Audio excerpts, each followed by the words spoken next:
It is 9 a.m. on Wednesday, September 29th. This is Yahoo Finance Live. I'm Julie Hyman. I got a double dose of Brian once again today. Brian Sazi and Brian Chung sitting in today. Let's take a look at what's going on with the futures after that ugly day for bulls yesterday, with the S&P 500 having its worst day going back to May. We are seeing a rebound this morning. It is relatively modest at this point, with the S&P coming back to the tune of 0.4%. We're going to dig into all these numbers in a moment. We are also seeing a shift in direction when it comes to Treasury yields, which really was sort of the driving force behind the sell-off yesterday.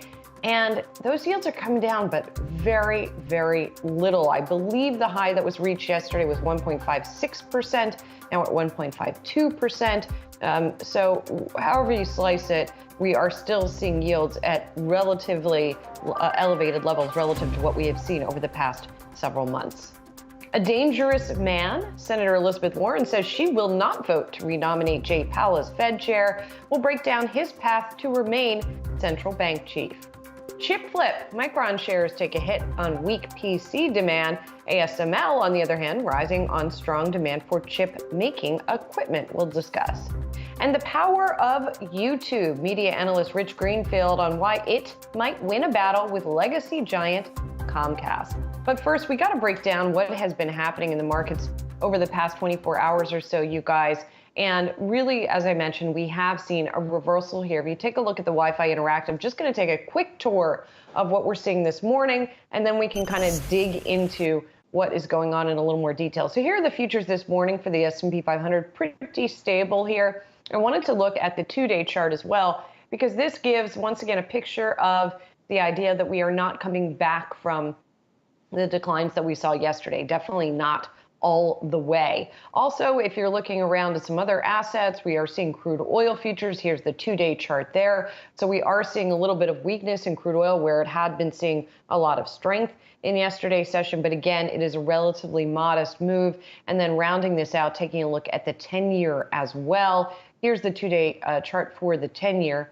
It looks a little weird because you'd have a pause in trading, unlike what you do in the others. So let's take a look here. And we are seeing the movement upward pretty much intact here, despite a little bit of a 2 basis point decrease in today's session. And then pre-market, got to talk about what's going on with big cap tech stocks as well, because all this red on the screen was from yesterday's session. And then you see some little perks of green in the numbers below, which is the pre-market trading here this morning. So that is what we've been watching. And again, pretty consistent theme here. Big declines yesterday, a little bit of a bump up in today's session. Semiconductors, which we're going to talk much more about a little bit later, also mostly seeing an increase with the exception of Micron here this morning. And let's talk the various cryptocurrencies as well here. Again, seeing something of a recovery, but Bitcoin, 0.4% increase, might as well almost be nothing at all. I mean, that's a tiny move for the likes of Bitcoin. And you see here, if you look at the two-day move, it is still a little more deeply in the negative. So guys, as you're watching that sort of action in the tour here, Brian Sazi, what stands out for you? Great tour, Julie. Very, very good stuff. Boo trading pauses. I wish that everything just traded all the time. But look, very important point here this morning. If you are in fact trading what is a volatile market, keep in mind futures were somewhat okay on Tuesday. And then you really saw a turnaround as the session wore along and you digested that testimony from Treasury Secretary Janet Yellen and Fed Chief Jerome Powell. This very important point comes from my friend Tom Essay over at Sevens Report Research, noting that coming into this week, you had the S&P trading really at a market multiple about 21 times. That was the highest level going on close to 20 years. And it's something I talked about in the Morning Brief newsletter on Monday. So really record high valuations on the S&P 500. And now you're seeing yields rise ever so slowly. And it's not just the fact that yields rise, stocks go up right now. There's more to it. Essentially, why you saw the market trading at record high valuations is on the expectations rates would stay low really for a very, very long time. That narrative has now been tossed completely in the trash. And you're seeing traders trying to reprice what stocks should be worth. Is the S&P 500, does it deserve to trade at about a 19 times forward multiple? Perhaps. So the market is trying to figure this out. And while it's figuring it out, Julie, as you mentioned here during your tour, you're seeing tech stocks get wrecked across the board. It's a biotech name. Everything from Moderna to the FANG complex continues to be under pressure as the market tries to find some type of, really, I think, a fair valuation in an environment that is going to go really towards higher interest rates next year. Yeah, that was a really nice tour, Julie. I feel like I was on one of those like guided river tour, riverboat tours. But yeah, I mean, I think for me, the big story is really the Treasury yields as well. But I think it's more complicated a story than yields are going up. That means that stocks are going down. And actually, for what it's worth, that's usually a different type of dynamic than what you normally expect to see in a risk-off market sell-off, where you see yields going down as the market is going down. We saw the opposite of that with the market going down, yields going up. That means bond price going down. But it's worth mentioning that this is because of the conflation between good news being bad news, right? The underlying question when you take a look at the rising yields in the 10-year and the 30-year is it good news or bad news that's driving that change? And I want to point over to Susquehanna's Chris Murphy, who said in a note yesterday, it's really difficult to parse out what narrative it is. Are yields surging because you're getting U.S. economic prospects, right? Maybe because of more optimism over maybe the United States getting past the Delta surge, that's raising optimism, steepening the yield curve a little bit. But then on the other side of things, maybe yields are rising because there's a concern about a hawkish pivot from the Fed, not just with respect to tapering, which could come in that November meeting, but maybe a faster reaction function as it starts to hike rates, maybe as soon as the end of next year. I think that the market is trying to struggle with which narrative it's currently going with right now. But just real quickly, Brian, if it was the latter, wouldn't you see a flattening rather than a steepening? Well, that could certainly be the case. But if you think about over the long run, right, because the Fed had dot plot projections that map out to the end of 2024. Well, if they're going to be more aggressive in raising rates over the next, let's call it 3 to 4 years, you're going to see the belly of the curve starting to steepen, which could kind of point to a lift up in the longer end 10-year, 30-year as well. So again, it's really difficult to say. You can't really put into one thing. Another thing could just simply be a hunger for U.S. dollar denominated assets, which would explain the rise in the U.S. dollar that we saw despite the concern from Yellen yesterday that it would really hurt the U.S. dollar if the United States were to default if the debt ceiling talks collapse. So I think that when we talk about all the market jitteriness, yes, Yellen and Powell spoke yesterday, but the dollar rising in the market action yesterday might actually be against the narrative that it was Yellen and Powell that were really driving the sell-off that we saw in Tuesday's session.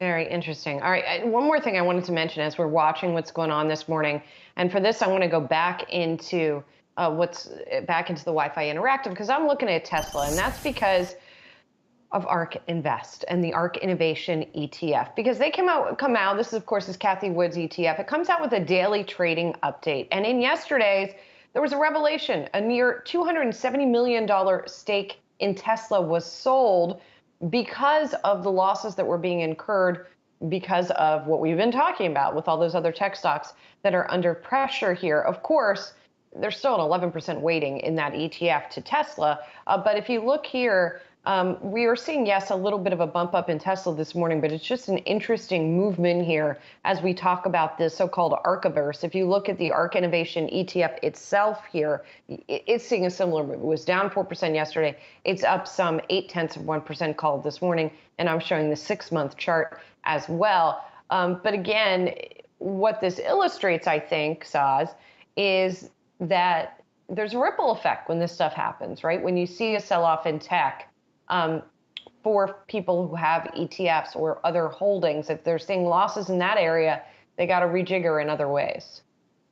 Yeah, Jillian, really, I've been raked over the coals on Twitter because we've continued to highlight selling by Kathy Wood in Tesla ahead of the company's third quarter earnings results. And she is, I think, right to be lightening the load on one of her most favorite positions. You know, she just told me a couple weeks ago that she sees Tesla over time being worth $3,000 a share. She clearly likes the company, but I think she's realizing that with yields on the rise, at least in the short term, that means negative sentiment could persist in the tech patch. And then also, let's keep in mind, too, you have Tesla coming out with its delivery guidance supposed to be on Friday. So I think this makes sense with what she's doing here. You know you love being raked over the coals on Twitter, Brian Sazzi. Some of it, Julie, some of it. He loves the drama. It gets a little fierce. I never engage. I never It engage means though. people are paying attention, so that's not a bad thing. I Speaking appreciate of the being love. raked, I really do. Yeah. speaking of being raked over the coals, Senator Elizabeth Warren had some parting words for Jay Powell yesterday during that Senate Banking Committee hearing. The seeds of the 2008 crash were planted years in advance by major regulators like the Federal Reserve that refused to rein in big banks. I came to Washington after the 2008 crash to make sure that nothing like that would ever happen again. Your record gives me grave concern. Over and over, you have acted to make our banking system less safe, and that makes you a dangerous man to head up the Fed, and it's why I will oppose your renomination. Okay, so Brian Chung, I was trying to sort of figure this out yesterday because if Warren's going to be pointing fingers, shouldn't she be pointing them at Randall Quarles, who's leaving anyway, and is going to be?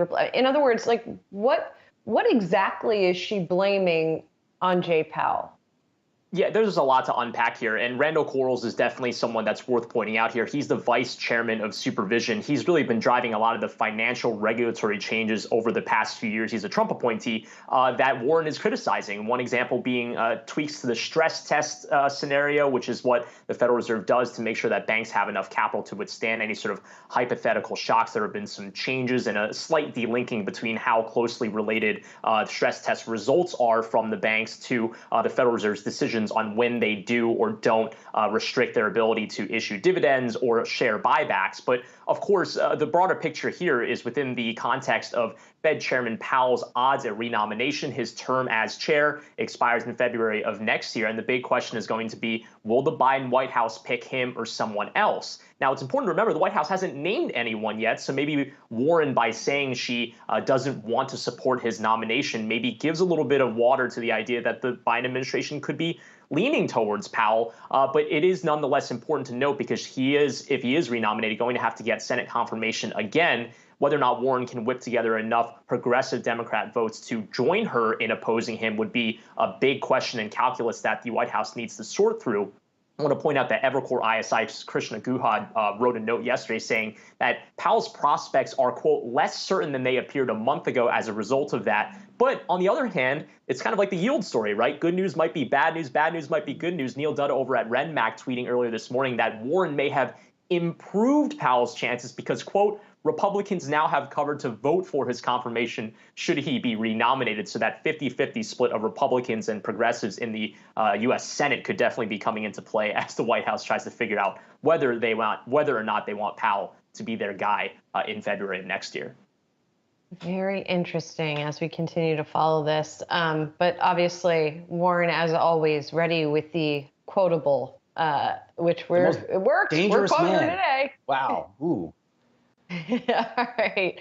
We are going to take a quick break. When we come back, we will get more perspective on this market and try and figure out where we're going from here as we see this bounce back this morning.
Welcome back to Yahoo Finance Live. You know, every Fed meeting is always billed as the most important Fed meeting, but maybe this time is going to be for real. The next one in early November could be the announcement of the Fed starting to tighten the spigot on its pandemic-era gush of monetary stimulus. So for more on this, let's bring in TCW Group's Managing Director and Senior Portfolio Manager, Diane Jaffe, for more. And Diane, a lot of focus has been on the bond yield movements this week, and this is coming especially as a flurry of Fed speak comes out with regards to what they might do on tapering their asset purchases. The latest coming from the Philly Fed president this morning. He said he wants to slowly, methodically, boringly taper asset purchases. What is your expectation as we head into that November meeting, and how do you think data that we're going to get until that point in time maybe change the way the Fed is approaching that possible plan?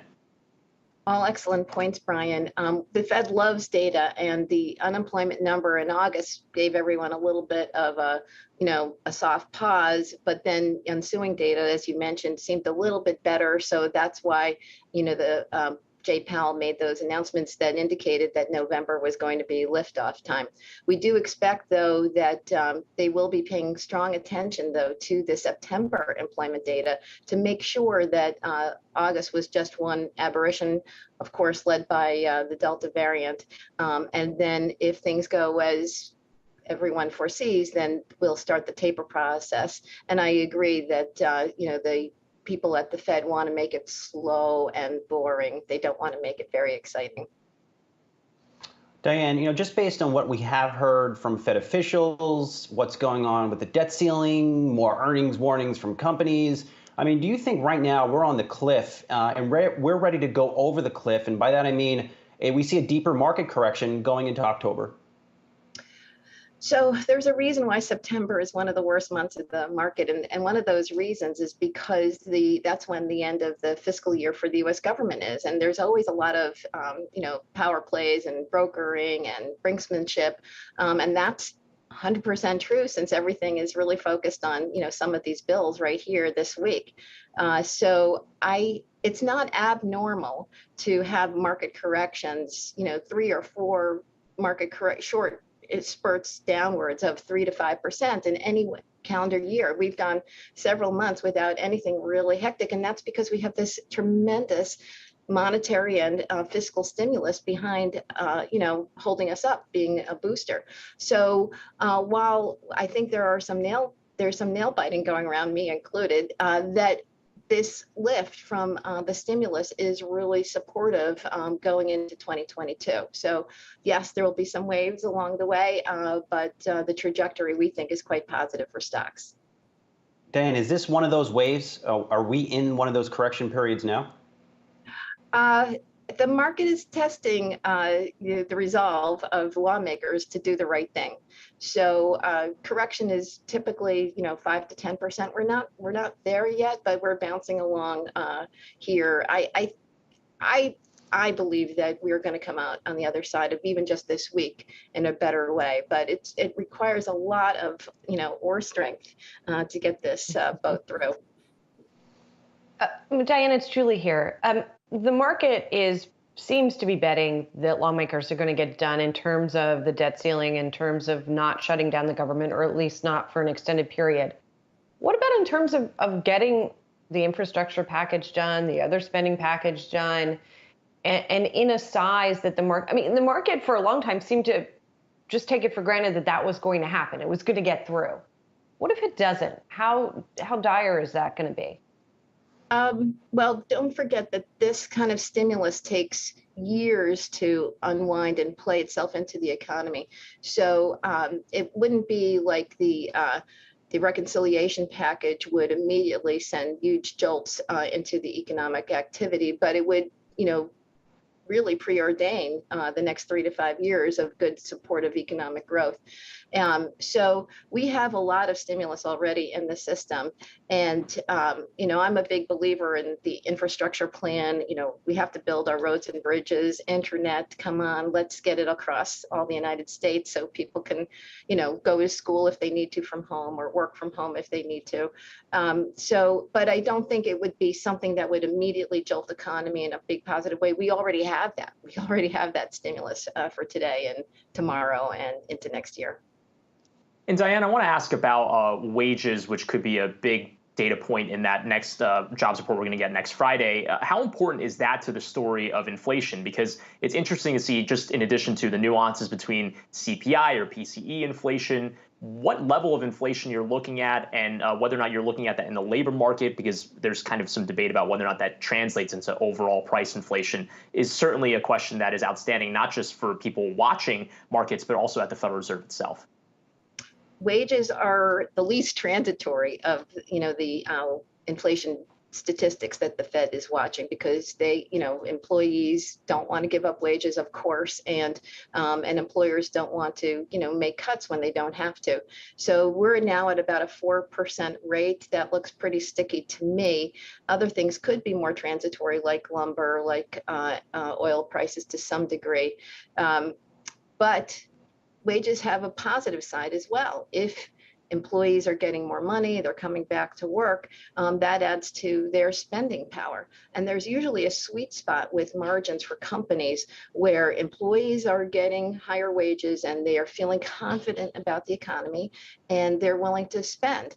And when that sweet spot could last, from 9 to 15 months, at least it has historically.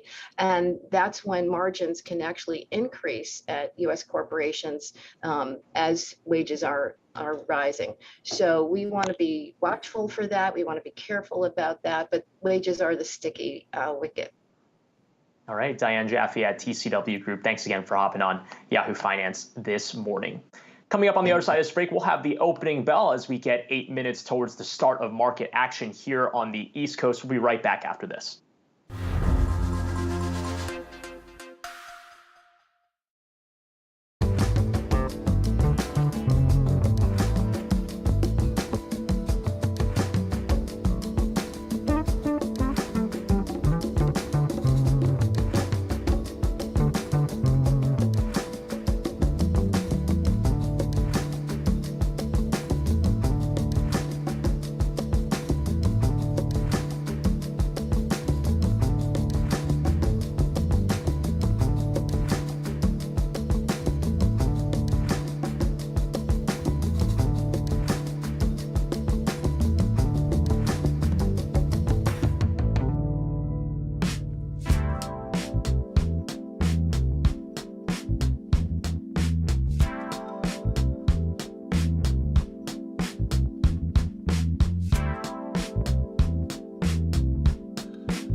All right, welcome back to Yahoo Finance Live. Let's hit some tickers lighting up the Yahoo Finance platform right now. Guys, let's start with Micron here. Always a forward-looking company, always watched closely by the market. Reports early in the earnings season. Shares are under pressure here after the company's, I would say, disappointing earnings call last night. Micron is the number two trending ticker behind Lucid on the Yahoo Finance platform now. really a couple of concerns here. One, the Deutsche Bank team mentioning that Micron missed some of the whisper numbers out there on the street with respect to their current quarter sales and earnings guidance. Of course, that's not good, but it was really the commentary on the earnings call here that I think spooked a lot of investors, coming from CEO Sanjay Mehrotra, noting, quote, some PC customers are adjusting their memory and storage purchases due to shortages of non-memory components that are needed to complete PC builds or demand. We expect this adjustment for our PC customers to be largely resolved in the coming months. Wrap that all up there, Julie, and I think Micron is warning about a somewhat of a slowdown or more challenging quarters ahead in the PC market. I think that's why you're seeing shares of HP under pressure. Worth noting, though, that stock was also downgraded by JP Morgan this morning. Yeah, specifically the forecast from Micron was also weaker than estimated. The company said sales are going to be about $7.65 billion in the current quarter.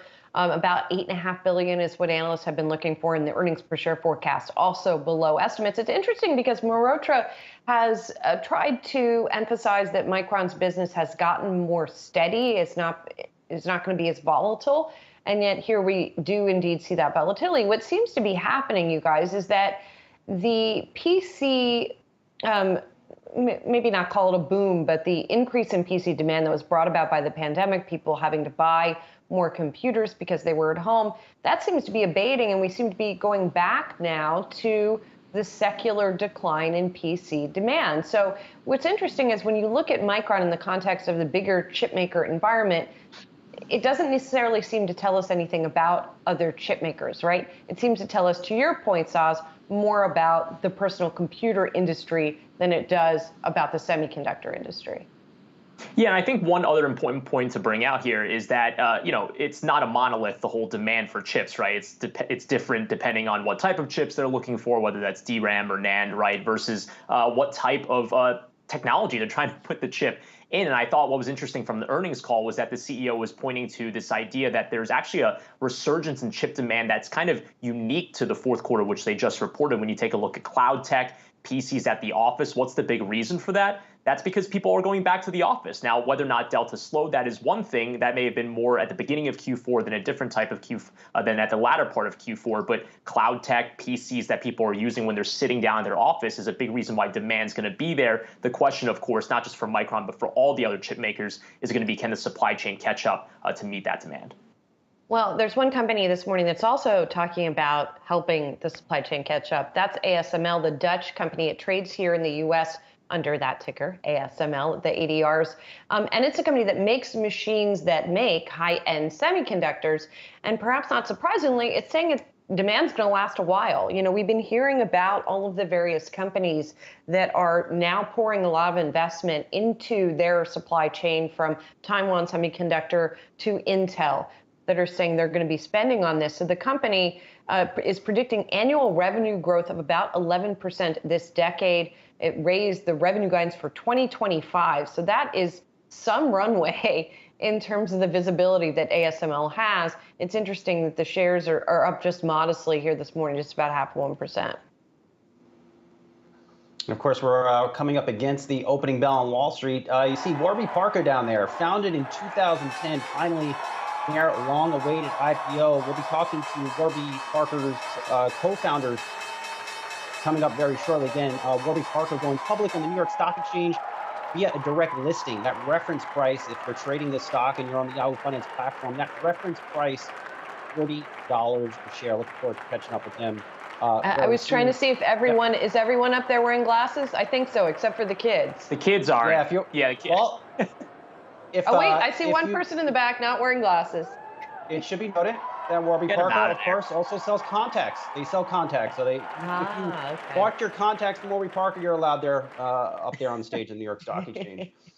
Just continuing our chat from the chip makers, one company that is going to use a lot of chips in its production, that is Lucid. That is the top trending ticker right now on our platform. On news, Brian, that they're going to start finally making close to $170,000 cars and going to start delivering these cars to you, Brian Chung, later next month. I cannot afford a $169,000 car. Let's just make that clear. But for what it's worth, the bigger story for Lucid isn't necessarily that particular vehicle. This is supposed to be a kind of special edition.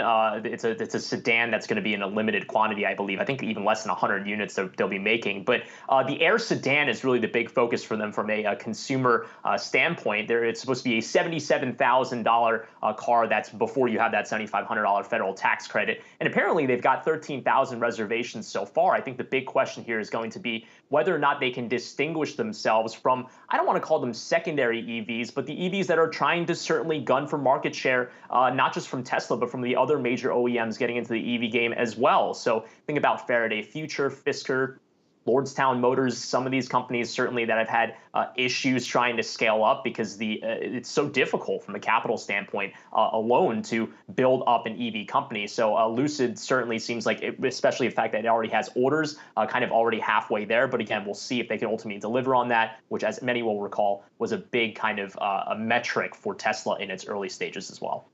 Yeah, and a metric for some of those other companies you mentioned that have not been able to actually start production, right? So the starting of production, even though it seems like sort of a given, if you're going to be a car maker, at some point you have to make cars. But as we've seen with the other electric vehicle makers, that's not necessarily a given. And as you know, Brian, because we've talked to him, Peter Rawlinson of Lucid probably has one of the better pedigrees, if you will, among these startups that we've seen out there as a Tesla veteran. So it's going to be interesting to see, how many of these cars they actually end up selling. But with those 13,000 pre-orders, that's a decent start for such an expensive car. Come on, Brian, you can't afford one of these? Okay. No, I can't. I can't afford a Corolla right now. Okay. All right. Fair enough. We're also watching outside of the really expensive electric vehicle space, Sherwin-Williams. And we were talking a little bit about this in our Slack channel last night, guys, when Sherwin-Williams again came out with another earnings warning. This is the second warning from this company, major paint maker, this month. They already warned on September 8th. Overall, this is a bad look for Sherwin-Williams. You came out on September 8th, cut your guidance, you're back again before October even hits, cutting your guidance. Let's look at some of the numbers here, though. They are now looking for full-year earnings per share on an adjusted basis of about $7.21 to $7.41 in a share. Now, they reaffirmed their outlook on September 8th for earnings of $8.01 to $8.31. So in the course of a couple weeks, they're telling you, really, again, it's just a bad look by this company in terms of guidance. Why even put it out there? That their forecasting is completely useless. In large part, here's another company warning about supply chain challenges. They just can't get the goods they need to satisfy the demand. I know, Julie, this is a point you've been making, but also they're also having challenges with inflation in the inputs they need to make these products. Yeah, and to your point, yes, the point that I frequently make, that they are still seeing demand, and that is something that they talked about. Specifically here for the third quarter, the high end of what they're looking for is $2.10 a share in profit. $2.51 is what analysts have been looking for. Listen, Brian, maybe this says something about the company, but maybe it also just says something about the environment here, that things are moving so rapidly and deteriorating so rapidly in terms of the supply chain for this company and increasing input costs that it was forced to make this move and thought that it was the right thing to do. And if that's the case, yeah, I mean, that's perhaps an alarming sign. I know we've been watching PPG, which is a competitor of Sherwin-Williams, another paint maker that also ended up warning. And so we got to watch those shares as well. It's interesting that Sherwin-Williams is not down more this morning on this second warning. Yeah, I'll just add quickly, it's a whole supply chain. Now, if you're trading these names and this is your space, you like paint makers, whatever it is, you like consumer cyclicals, I hear you. Sherwin-Williams comes out and warns you should be immediately concerned. What is Home Depot's third quarter looking like? What is Lowe's quarters looking like? If Sherwin-Williams is having problem in its supply chain, maybe Mohawk Industries, one of the largest carpet and tile makers around, perhaps they're also having the same challenges, and they may also come out and have a disappointing third quarter. So just some connecting the dots here. Yeah, and I think just to be fair, though, we have to point out that Sherwin-Williams cited the impact of the Hurricane Ida, on its supply chain. And we know that resins, even before Hurricane Ida, have been a major issue for all different types of industries from the jump, really. Raw materials have been really difficult, especially in that space. Now, again, whether or not that's covered for them, given all the other issues that they've had with their forecasting, Brian, is up for the investors and the analysts to speculate. But I think another point that we have to acknowledge here is just from a financial standpoint, alongside their earnings, they did announce an acquisition, an M&A transaction, which they're offering more color on this morning. Specialty Polymers, it's apparently a leading manufacturer and developer of water-based polymer. I am not a water-based polymer expert. I'm more of an interest rates guy. But the idea here is that, obviously they're spending some capital to make this M&A transaction. You see a stock that's down 2% for an acquiring company. It's not particularly unusual to see that on Wall Street. So again, whether or not they're pricing in their performance with their guidance is maybe a little bit separate from what we're seeing as a financial consequence of their M&A transaction announced this morning.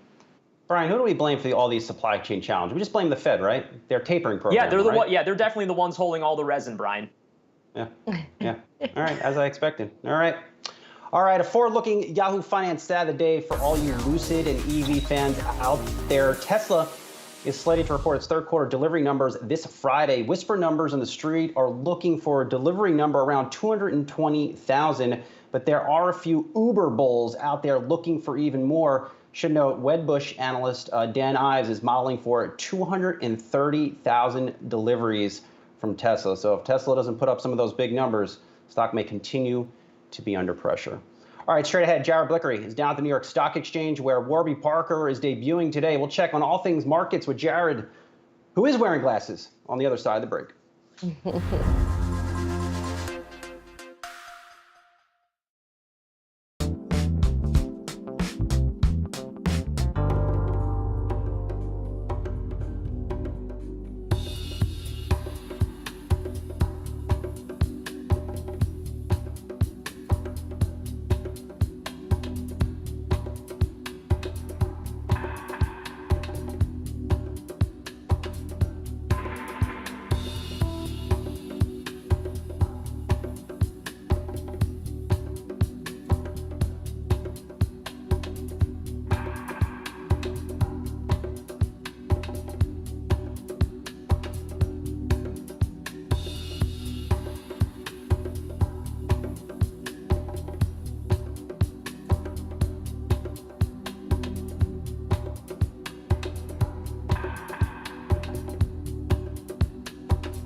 10 minutes after the start of trading here this morning, and after that big sell-off that we saw yesterday, we have been seeing a little bit of strength today, but look at that, it's pretty small. The S&P 500 only up 1/5 of 1%. The Dow just up about 34 points, or about 1/10 of 1%. The Nasdaq also just up about 1/3 of 1%. Jared Blickery on the floor of the New York Stock Exchange. And in addition to watching, the action today, you have been watching the recent action in the utilities, which you just told us about during the break, and it's pretty remarkable.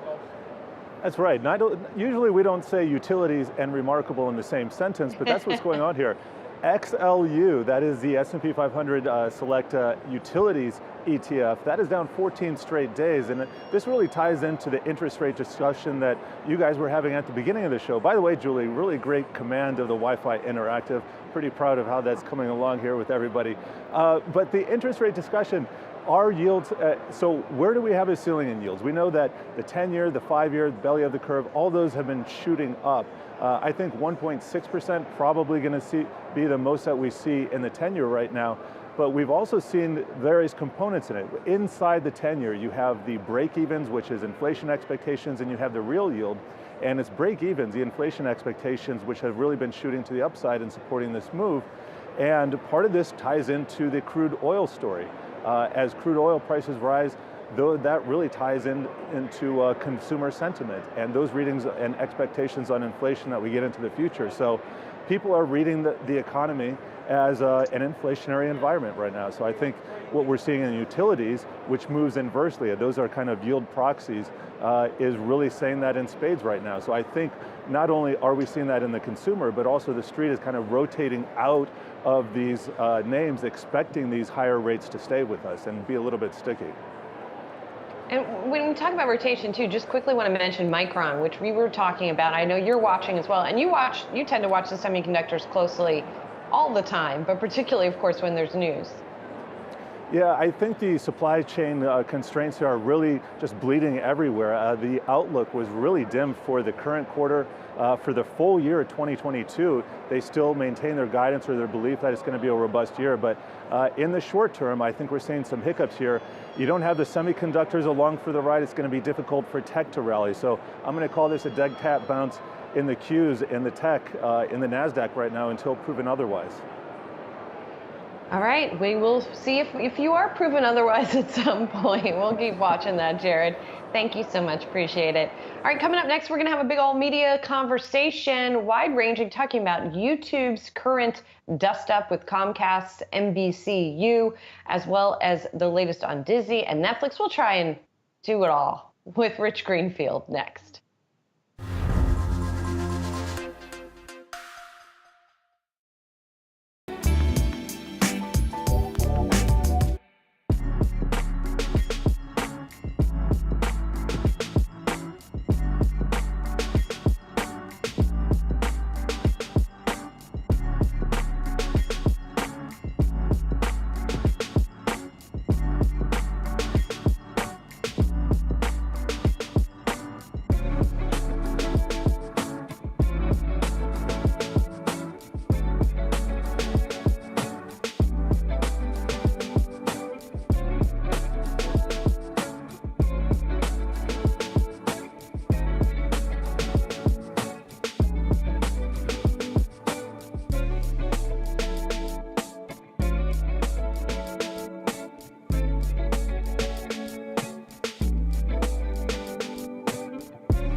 welcome back to Yahoo Finance Live. A little bit of drama playing out in the media industry as NBC Universal is now in a spat with Google's YouTube TV over an affiliation agreement that will expire tomorrow, with no signs yet on a new deal being inked that could threaten the availability of NBCU on the YouTube TV platform. So let's bring in Rich Greenfield at Lightshed Partners for more on this. Rich, what do you see as the major issue that's kind of standing between these two parties, and what do you ultimately think will be the outcome here?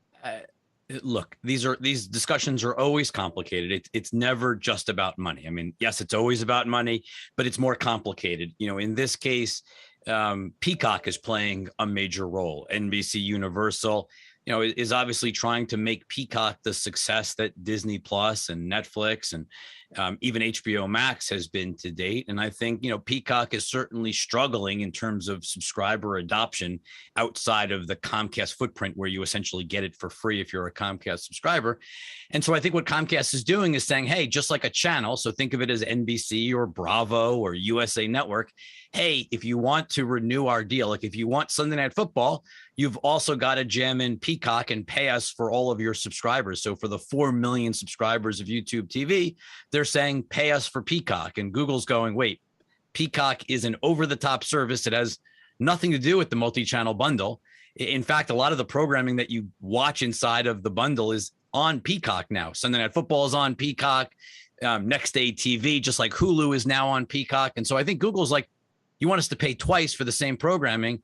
And why would we put over-the-top programming that you can subscribe to individually without the big, fat, ugly bundle? Why would we jam that on all of our subscribers? If people want to sign up for Peacock, it's a click away on their phone or, you know, connected TV. And so this is a new wrinkle in the what I would call this age-old battle between programmers and distributors. This is one we've probably never seen before. Pay us for an over-the-top streaming service as part of the cable bundle. That's a new one.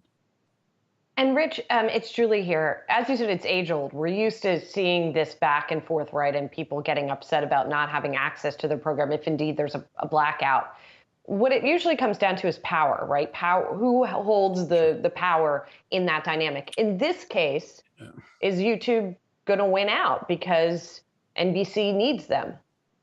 Well, look, I think what's interesting, right, is I don't think there's any Google investor. I mean, I'm sure you've talked Google many times on this program over the last, you know, decade plus, if not 2 decades, right?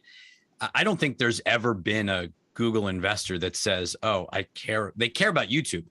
But I don't think there's any Google investor that cares about YouTube TV. I mean, if YouTube TV literally shut down tomorrow, all 4 million subs disappeared tomorrow, my guess is Google investors would not even know. They might even be happy because they probably don't look at it as a very profitable business. So the reality is Google doesn't need this. Are there reasons why YouTube TV is very helpful to YouTube? Absolutely. It helps bring advertisers into the overall YouTube funnel. Connected TV is a very big growth avenue for YouTube. And obviously this is a facilitator of that. But I think this is one of those interesting battles. For my whole career, we almost always look at this and say, you know, distributor generally loses, they fight, they complain, but ultimately they cave to the programmer because they can't live without, in this case, the NFL. But this is sort of different. You can get the NFL on Peacock without even subscribing to, YouTube TV or, and not having NBC on YouTube TV. You can still very easily get access to the NFL game. But more importantly, I think the reality is Google doesn't have to budge here because Google will survive and be fine. I think on the flip side, Comcast NBC, this is 5% of their sub base now. I mean, that's a pretty big number. I mean, YouTube is the biggest virtual MVPD, the virtual cable system in the country. It's sort of hard to imagine them losing 5 million subscribers. And I'm sure, or 4 million subscribers, I'm sure some of them will go to Hulu Live. Maybe even some will go back to Comcast, but subscriber losses are already a problem for the industry. And so my guess is what happens here is it may not happen before Thursday night when you mentioned the deadline is, but I would suspect over the course of the next month, ultimately Peacock moves out of this conversation and a deal gets done. Rich, to take a step back for a minute, does YouTube still make sense as part of Alphabet, as part of Google? I mean, YouTube is an incredible business. I mean, It let me is, just but but is it even being valued as part of Google? Is there any case to be made that it should be a standalone? maybe. I guess the point is that it leverages all of the knowledge and learnings and power of Google across all devices all around the world. So you're basically saying if you didn't have all of the other data that goes into building the YouTube algorithm and the YouTube ad targeting, I tend to believe that the sort of holistically putting it all together creates more value. It is worth just considering for a second that Roku, with a small fraction of YouTube revenues, is a $50 billion plus company. Is you just sort of think about what YouTube would be worth. I mean, YouTube is probably a $500 billion company on its own. It's just sort of staggering to think about. And look, it's low 20s% of time spent on connected TVs is YouTube. Like, only thing bigger on connected TVs in the US is Netflix, but YouTube dwarfs Hulu. YouTube dwarfs Amazon Prime. YouTube dwarfs Disney Plus on the TV. It's not just a phone-based app. YouTube is a dominant player in connected TVs, and I don't think investors give that enough credit at all. Rich, you mentioned Peacock is struggling. Do you think ultimately Peacock is the odd person out here and that streaming platform just won't make it? Look, again, Comcast is doing amazing. I mean, Comcast is crushing it from a broadband standpoint. I mean, they have an incredible broadband pipe. Their subscriber numbers are, yes, they were a little softer this quarter than expected, or they're going to be a little softer than expected in Q3, but it has been an incredible broadband story. And investors are buying Comcast and Charter and all of these cable stocks for broadband. They're not buying it for Peacock. They're not buying it for NBC. I mean, in fact, if Comcast spun off NBC and got out of the NBC business, the Comcast stock would soar. Like, no investor even wants them in the content business, let alone spending in the Peacock business. I mean, that's just the reality. And look, I think you're shaping up to where there's a few major players. Obviously, you've got Netflix, you've got Amazon Prime, you've got sort of the Disney bundle, as they call it. If you think about Disney Plus, Hulu, and ESPN Plus together. And then you have, the sort of the two ones that are closing in on being really meaningful, obviously HBO Max and Apple TV Plus. I think when you look at, Paramount Plus or Discovery Plus or Peacock, they're still very much in the starting gate, and overall watch time is essentially de minimis. All right, well, I got to say that you've actually lit up our Yahoo Finance chat over here with which streaming services and video platforms are catching our Yahoo Finance newsroom's eyeballs. But Rich Greenfield at Lightshed Partners, thanks for all of that. And speaking of eyes, Warby Parker hitting the public markets today under the stock ticker WRBY. We'll have the co-founders and co-CEOs right here on Yahoo Finance right after this quick break.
a long-awaited and deserved milestone for the team over at eyeglass retailer Warby Parker. They are debuting by way of direct listing today with the reference price set at $40 a share. Founded in 2010, Warby Parker was an early pioneer in the direct-to-consumer movement that has since swept throughout retail.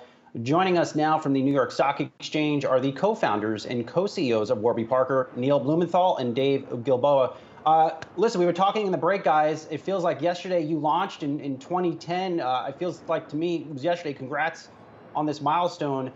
For folks or investors who are just now learning about the Warby Parker story, why the patience in leading up to the IPO? Tell them a little about yourself. So yeah, it's wild that we're 11 years in, but it still feels like we're in the first or second inning.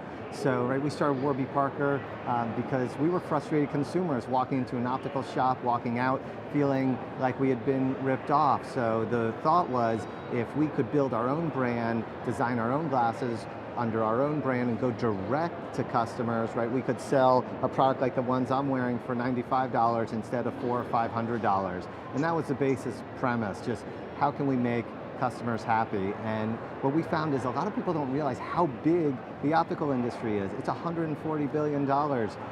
And here in the US, right, we're about 1% market share. So as we think about today and get excited, we still believe we're in the first inning here. Dave, your sales went up last year, if I'm correct, right smack in the middle of a global health pandemic. Help investors understand why your sales did rise.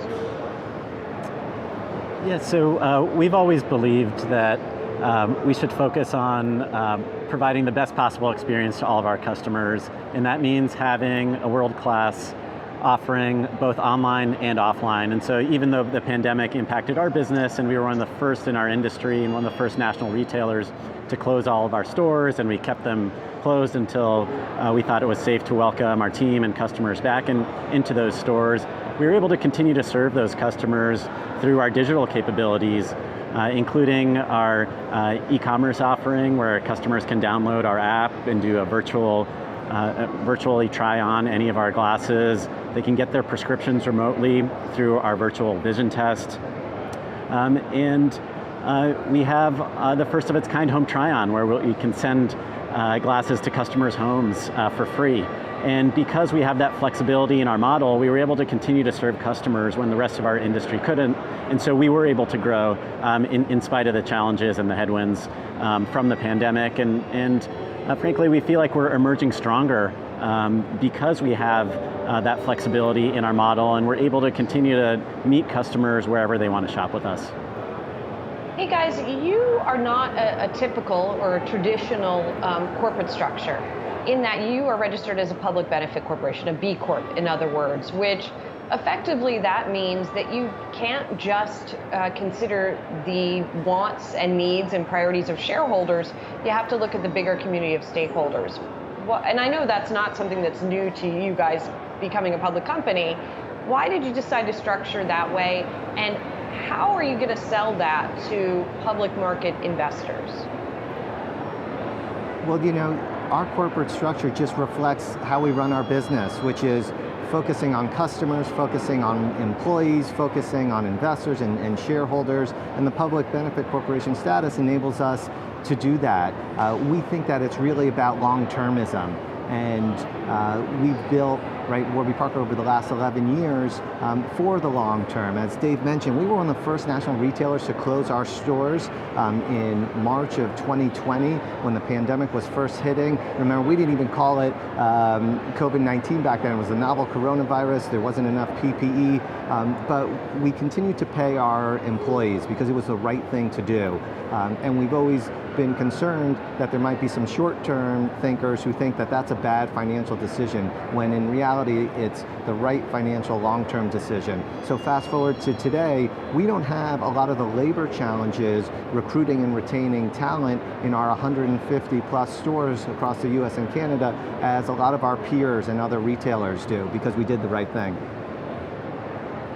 Hey, it's Brian here. I want to ask about that $140 billion eyewear market. As you mentioned, it's huge, but what is the growth of that? Because one issue, I guess, is that people will only want or need eyeglasses or contacts X amount of times, every X amount of years. So at the same time, though, what was interesting about your S1 was that you noted that people's eyes are getting worse because they're looking at their smartphones and tablets more often, which may have been accelerated by the pandemic. So is the total addressable market actually increasing, or is it pretty steady based off of what you're projecting?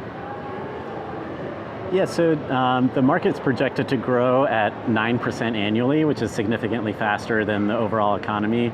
And as you noted, the incidence of refractive error, so the percentage of the population that needs glasses is increasing over time, and that's due to people spending more time indoors, spending more time looking at screens, as you mentioned, and also more people entering into a category where they need progressive lenses. And that's another huge opportunity for us at Warby Parker, where it's we're offering progressives for $295. At most other retailers, the comparable quality might be $1,000 or more. So we're offering great value to that customer segment, but it's a newer part of our business. Is going to create a lot of tailwinds for us going forward. You know, guys, I think it's safe to say that when Warby Parker started, it was incredibly disruptive, maybe even revolutionary for people who wear glasses, right? That you could get glasses at this price point in this way. Now, gosh, there are a lot of other online glass sellers, right, that are offering glasses at the same or lower price points than Warby Parker. So in this newer, more competitive environment, how do you still convince consumers that they should buy Warby Parker glasses? Yeah, you know, there's a difference between price and quality, and we've always looked at value as the price to quality ratio, and we feel safe to say that we delivered in a way that other companies can, and I think that's reflective in our customer satisfaction. So when we measure Net Promoter Score, which is probably the best measure of customer satisfaction, our Net Promoter Score is an 83, whereas our peers are often in single digits and the 20s, more in line with the airlines industry than with us. So we believe that if we keep putting customers first, if we keep interacting them directly through our stores, through our websites, through our apps, that we'll be able to continue to grow for the foreseeable future. And then we talked about labor costs earlier, but I want to ask about materials costs. We know inflation across the board is becoming an issue for every industry, essentially. What is the pressure on your company as you try to keep that $95 price point for a lot of these frames? We know resin is getting more expensive, cellulose acetate. I don't know what the pricing looks like there. I'm not really a chemicals expert, but can you feel confident about your ability to keep your pricing point where it is now?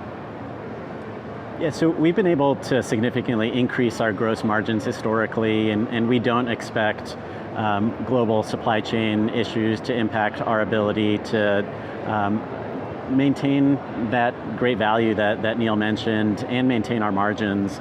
And we're able to do that because we vertically integrated and we've taken a lot of the supply chain in-house where we have full control over the process of making glasses and shipping them out. And so we have one of the largest optical labs in the world based in Sloatsburg, New York. We just opened our second optical lab in Las Vegas and are excited to continue to invest in our own capabilities that will insulate us from some of these external factors. Neil, lastly, before we let you guys go, I know it's a big day for you both.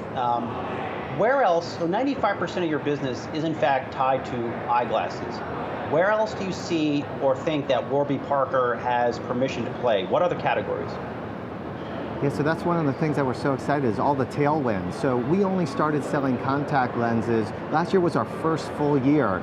You know, it's about 2% of our business, whereas the total addressable market is over $5 billion. And most optical retailers, it's 15 to 20% of their business. Similarly, eye exams and vision tests are about 1% of our business, and that's also addressable market that's over $5 billion. So it's actually amazing that we've grown so quickly despite not having a large contacts and eye exam offering, which we now have, and that will continue to grow in the years ahead.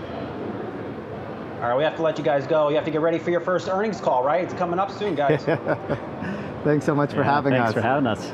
All right, Warby Parker co-founders and co-CEOs Neil Blumenthal and Dave Gilboa. Good to see you guys. All right, the political drama around the debt ceiling is heating up, and investors don't like it one bit. Yahoo Finance DC correspondent Jessica Smith has the latest coming right up.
Welcome back to Yahoo Finance Live. I'm Brian Sozzi, joined by Julie Hyman and Brian Chung. The market is still trying to find its footing after getting pummeled on Tuesday thanks to a heavy dose of debt ceiling concerns, rising yields, and inflationary oil prices.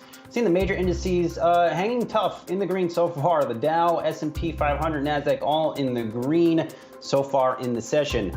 Now here are a few things in the markets we are tracking for you at the moment. Add another prominent voice to those warning of major financial issues if the U.S. is forced to default on its debt because of politicians playing games with the debt ceiling. JP Morgan CEO Jamie Dimon telling Reuters this morning that a default would be, quote, potentially catastrophic. Dimon added that the bank has started to prepare for a potential U.S. default. And we remain locked and loaded on the shaky sentiment in the tech sector. Tuesday's tech wreck at the hands of rising 10-year yields was widespread. Everything from biotech, Moderna, to market darling Affirm were absolutely walloped. Sentiment on tech isn't getting any help today from bearish comments on PC demand by Micron CEO on his earnings call last night. We're also closely watching shares of PC makers like HP and Dell off those comments from Micron. Worth noting that JP Morgan slashed its rating on HP this morning to neutral from overweight. And Papa John's is finally cranking up its growth. We'll have all the details of a new U.S. store opening push live with Papa John's CEO Rob Lynch. But first, let's get a look at what's moving in the markets after Tuesday's ugly session. Yahoo Finance Inez Ferre is here with the latest. Inez. gains in the market this morning, but not as much as what we had lost yesterday. So let's take a look at the Nasdaq 100 chart. You can see some of the outperformers being Netflix up more than 3%, Moderna up more than 2%. As you had mentioned, it had been down yesterday, and also looking at Tesla up more than 1.5%. On the Dow, I want to mention the big outperformer today being Boeing up more than 4.5%. Boeing was upgraded to outperform at Bernstein as travel demand recovers. Taking a look also at where we are with the EV space, we're seeing that Lucid is gaining more than 15%. This is also our top trending ticker on a Yahoo Finance. This is after the company is now expecting the first delivery of its electric vehicles in late October. That's why you're seeing a big spike there.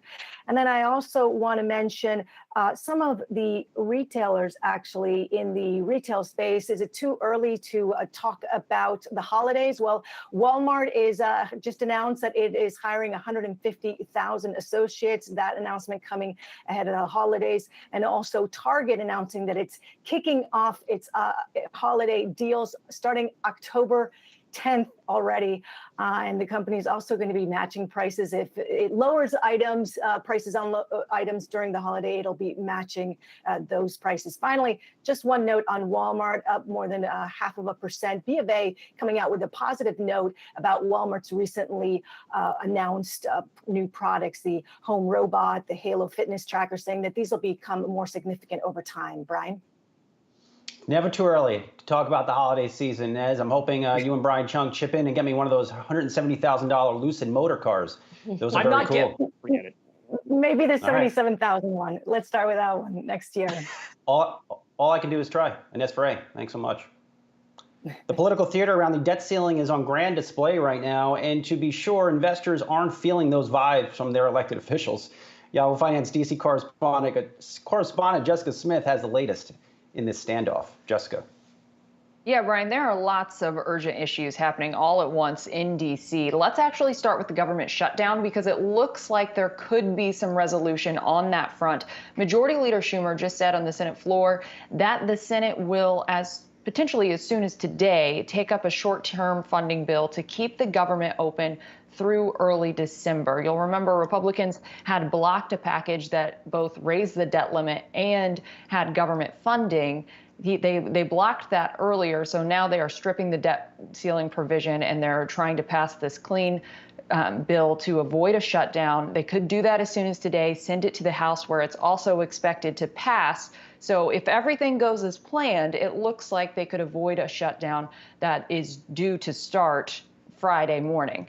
But as far as the debt ceiling, that situation is still very unclear how it's going to play out. Schumer yesterday tried to ask for unanimous consent to allow them to raise the debt limit with just a majority threshold instead of the 60 votes that it typically takes. So that would allow Democrats to raise the debt limit on their own, as Republicans have been pushing for, but Republicans did block that. We heard from Minority Leader McConnell saying that there's no way Republicans are going to help them do this, really, in any form. He says they should be using reconciliation.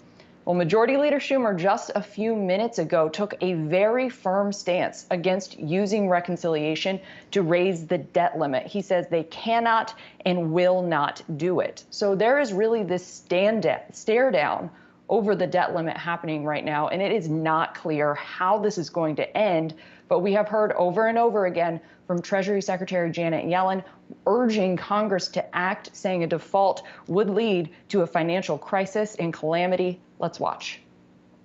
It's necessary to avert a catastrophic event for our economy.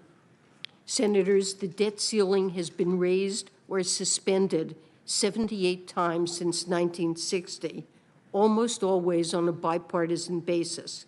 My hope is that we can work together to do so again and to build a stronger American economy for future generations. So again, guys, the shutdown expected to be avoided. But again, that's if everything goes as planned, which you never know if it's going to in Washington. But the debt limit, still a big question on how that's going to be resolved. You know, and she also, during that hearing yesterday, I believe it was Senator John Kennedy who was grilling her on reconciliation in particular as a way to get this done. He kind of said, why don't you people, I believe is what he said to the Treasury Secretary, just do reconciliation. Can you walk us through why the Democrats are saying they cannot or will not do reconciliation in this case? As you just said, Schumer had reiterated. Yeah, and he did kind of outline why he thinks they cannot do it. He says it's too risky. First, they would have to agree on a specific number. They couldn't just suspend the debt limit. And that could be tricky because, I mean, as we've seen with the other spending packages, it's difficult to get Democrats all on the same page. So it might be difficult to get them all to agree on a specific number. It also is going to take time to pass both the House and Senate. And really, they're just making the argument that if you drag this process out, involve more and more committees, you have all the different lawmakers, it could just derail the process. So technically, they could do it through reconciliation. It's just going to be difficult and time consuming. It always is. Yahoo Finance's Jessica Smith. Thank you. We are moments away from our chat with Papa John's CEO Rob Lynch after the company announced a major news store opening plan this morning. But first, Julie's back with a few newsy headlines you need to know about. Stay tuned.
A bit of breaking news here. YouTube is expanding its anti-COVID vaccine misinformation standards here. That's going to result in the banning of some accounts, including that of anti-vaccine activists, including Robert F. Kennedy Jr. and Joseph Mercola. Now, YouTube outlined all of this in a blog post today. It said since last year, they've already removed over 130,000 videos for violating their COVID-19 vaccine policies.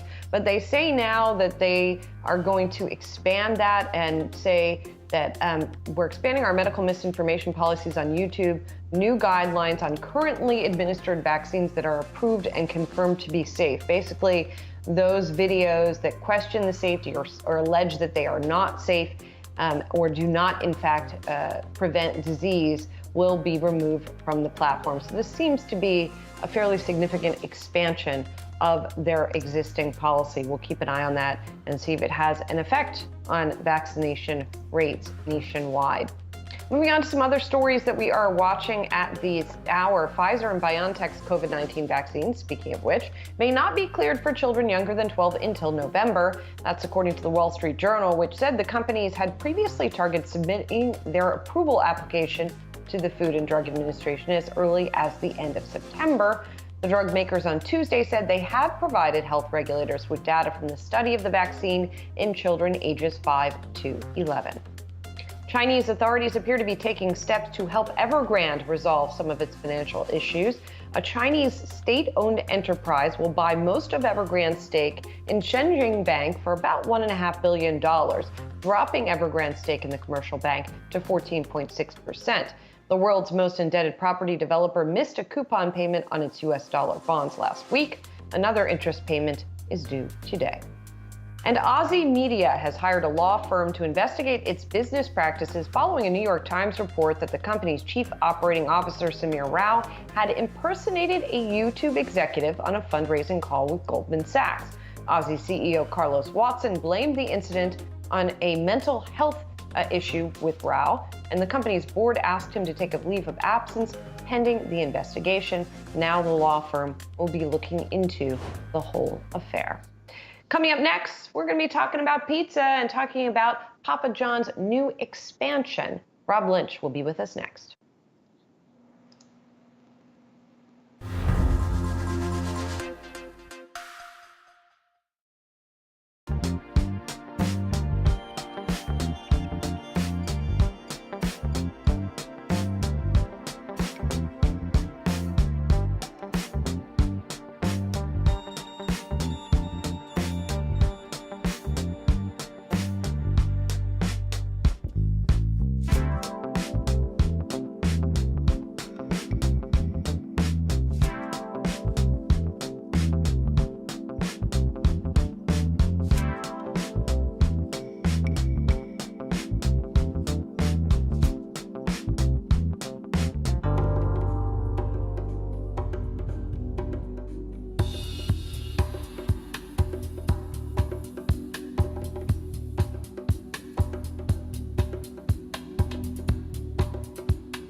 Papa John's said this morning it has inked its largest U.S. franchisee development agreement in its history. The deal will see Papa John's open 100 new stores in Texas by 2029. Let's dive into this one with the deal-making CEO of Papa John's, Rob Lynch. Rob, always good to see you. Appreciate you taking the time. It has been an interesting third quarter for you. In addition to this deal, you're just coming off another development deal, international, that will bring 220 new units by 2025. Now, Papa John's hasn't been opening up a lot of restaurants. So this is, I imagine, good news for you. What's your message to investors this morning? Thanks, Brian. This is great news for Papa John's and all of our investors. You know, the big key leading indicator of a system's health is franchisees, sophisticated, great franchisees who are willing to invest their capital in the future of the brand. And over the last couple of months, we've had some very large franchisees make big commitments to open up a lot more Papa John's. And, you know, you got to ask yourself, why wouldn't they? The unit economics are great. There's a ton of sales momentum. We've got a great team in place who's really focused on making sure that we take great care of our franchisees. We always recognize we can't win if our franchisees aren't winning, and we're all starting to reap the rewards of that. There's a ton of white space globally for us, Brian, to go out and build restaurants. We're really underdeveloped in a lot of geographies, both internationally as well as domestically. So we're bringing on franchisees that we believe can help us build out those geographies and be great operators once those restaurants are open. Hey, Rob, it's Julie here. As we were just showing on the full screen, you guys have 5,000 locations. Actually, I believe it's more than 5,000 locations at this point, especially with this deal. What's the goal here? What's in 5 years from now? How many Papa John's should there be globally? Well, you know, as I was just mentioning, our big global competitors have 2 to 3 times more restaurants than we do globally. So we think that, you know, over the next 5 years, we're going to work to double the number of restaurants that we have. And we don't even think that that's going to top us out. We're currently operating in about 50 countries globally, whereas our 2 largest international competitors are operating in about 100. So there's about 50 countries that we can go into, we believe, that are primed for a better ingredients, better pizza platform to come in and compete there. We also are underdeveloped in the markets that we already have penetrated, markets like China and most of continental Europe. So we're focused on taking advantage of white space, but we're also looking to increase the penetration that we have in the markets we already compete in. That'll make our supply chain more efficient, make our unit economics even better, and continue to spur that flywheel which drives development. Hey, Rob, Brian Chung here. I want to ask about what changed between, let's say, 2 years ago and now in the domestic franchise business, because you noted in the earnings call recently that 2 years ago, almost none of the domestic franchisees were talking about development. Very different story today. I think people might even be surprised that that's the sentiment as we still are in a pandemic. So what is it about the business environment, certain markets, that's making it attractive to start thinking about this type of strategy right now? Yeah, I could say almost everything has changed. You know, the unit economics at the restaurant level 2 years ago were in a much different situation than they are today. You know, we have really built a team that is focused on driving profitable sales growth across our platform.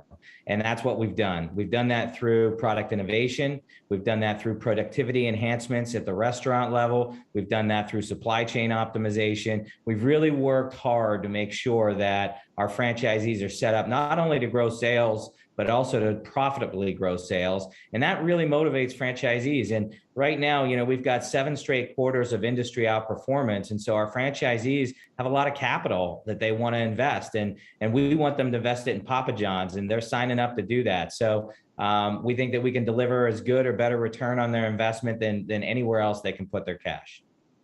Rob, this labor shortage, it continues to get worse. Every time we talk to you, the industry shortage in restaurants, it's something I have not seen before in all my time covering restaurants. Do you think franchisees are going to be able to find the humans, the bodies to put into these new locations over the next few years?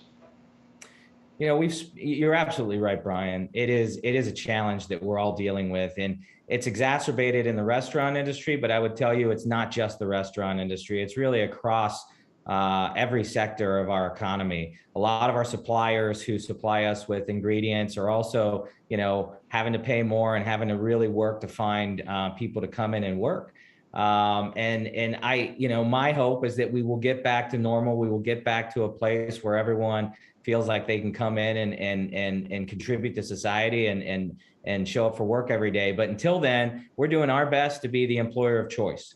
We have implemented a lot of programs throughout the pandemic to make sure that we are taking care of our employees, making them feel safe when they come to work every day, but also giving them benefits that make us differentiated in the space. We've offered free telehealth medicine to all of our employees, and that's across our system. Our franchisees have signed up for that. We've also offered free college to any of our employees. So people, it's not just about coming in and delivering pizzas. It's about coming in, working, earning an income, but also opportunity to get an education and go wherever you want to go in your career. So we've really tried to make sure that we're an employer of choice so that we can be very competitive. But there's no question, staffing is our number one challenge right now.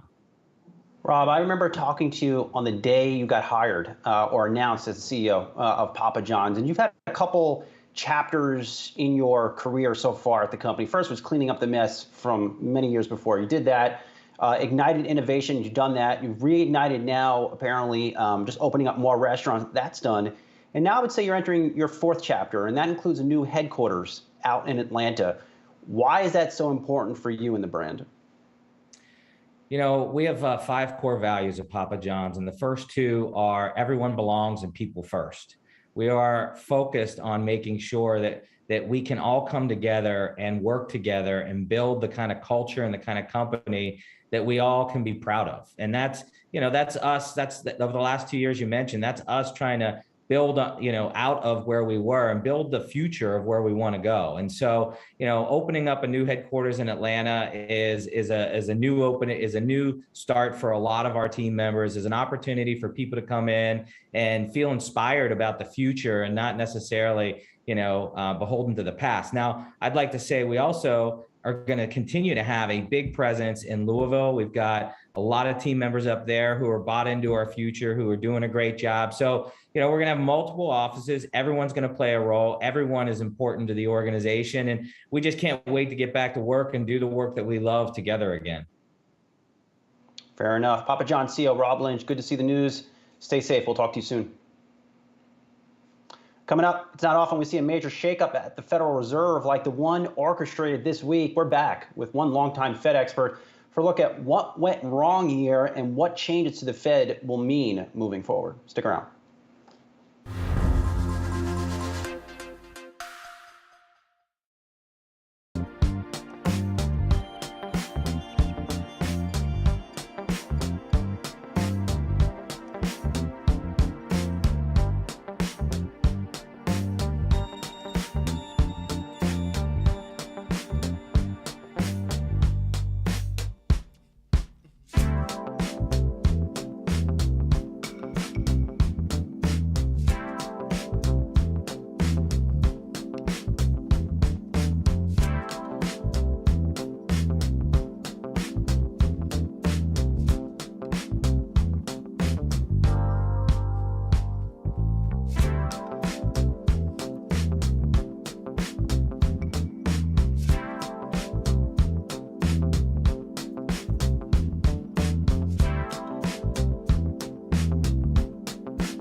Welcome back to Yahoo Finance Live. A major shakeup at the nation's central bank with the announcements on Monday that 2 of the Federal Reserve System's 12 Reserve Bank presidents will be retiring in the wake of trades they made last year. That's the Boston Fed President Eric Rosengren and Dallas Fed President Robert Kaplan. This was while they were engineering economic policy in the depths of the crisis. And yesterday, Fed Chairman Jerome Powell was asked by the Senate Banking Committee about these trades. Take a listen. We're also looking carefully at the trading that was done to make sure that it's in compliance with our rules and with the law. But the rules seem to have broken down. Do you think there needs to be any changes in the trade?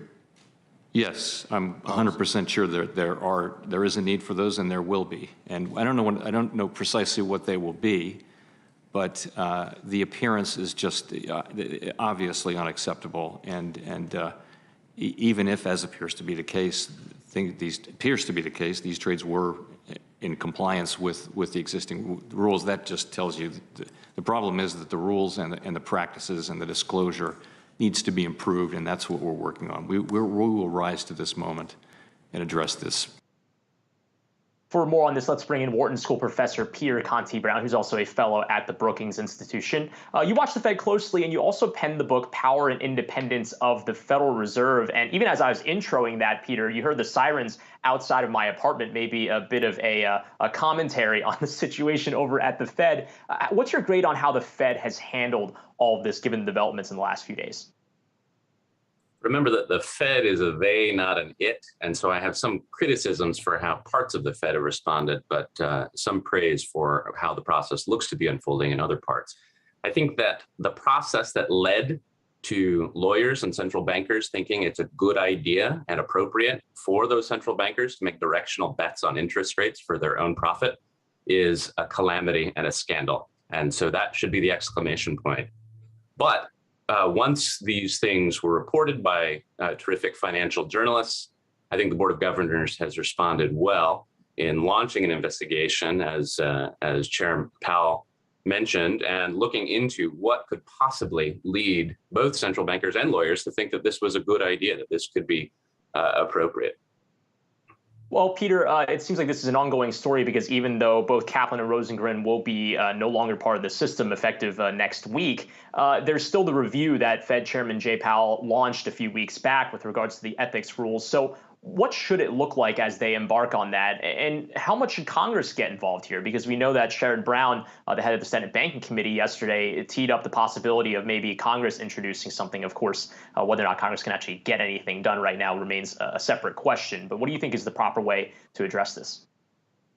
I think legislative threats are a very handy and longstanding tool for Congress. And so I'm glad to see Senator Brown making those moves. I would hope that Congress could evaluate the ethics framework for stock and other kinds of asset trading throughout government. I'm not sure how much the Fed should be singled out in this regard, but the spur in the side of Jay Powell and his colleagues on the Federal Open Market Committee and at the Board of Governors is very important.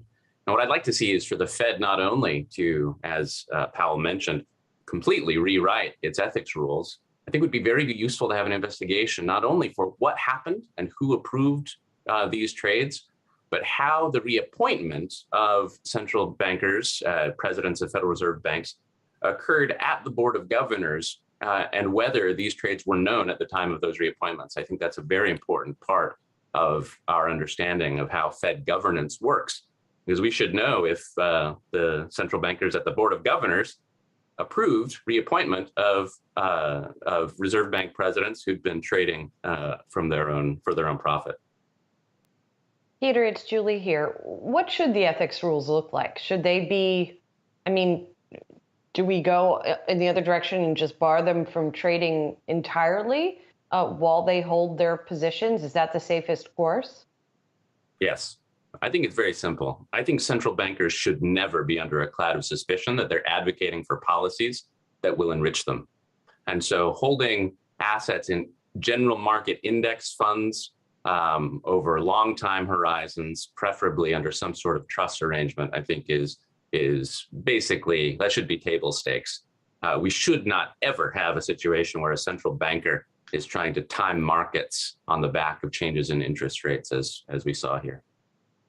Peter, one thing that complicates the whole story here is that it's a quasi-independent structure. The Federal Reserve System is the reserve banks, which are technically supposed to be independent entities, report up to the Board of Governors in Washington, D.C.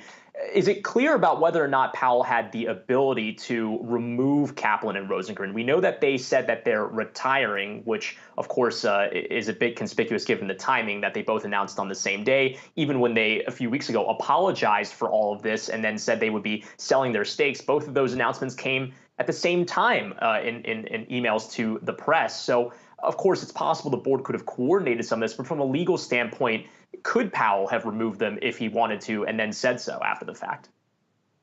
That's a great question. I'm not sure what the appetite is for our viewers on the technical legal aspect, but the statute says that the Board of Governors can remove any officer of the Reserve Bank so long as the cause for that removal is communicated in writing. And that word cause is important because it might mean that the cause has to be for specific reasons of malfeasance. Would this rise to that level? That's a great legal question. I think it's extremely unlikely that we would ever see a Reserve Bank president suing the Board of Governors and have courts resolve this. What I think is likelier is that even if Kaplan and Rosengren came to their own conclusions about these resignations, I would venture a guess that their resignations was the topic of some very pointed conversations from the Board of Governors. So even if they lack that legal tool with clarity, I'm guessing that Jay Powell could be very persuasive in those conversations. All right. Well, we'll definitely have you back on when we get some more updates on that Fed review. We have no idea how long that'll take. But Wharton School professor Peter Conti Brown, also a fellow at the Brookings Institution, thanks for helping us break that down this morning. Well, coming up on the other side of this break, former CEO of Pepsi, Indra Nooyi, joins Yahoo Finance to look back on her storied corporate career. We'll have a conversation with our very own Brian Sozzi on the other side of this break.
Indra Nooyi is one of the most distinguished corporate leaders of the last 25 years.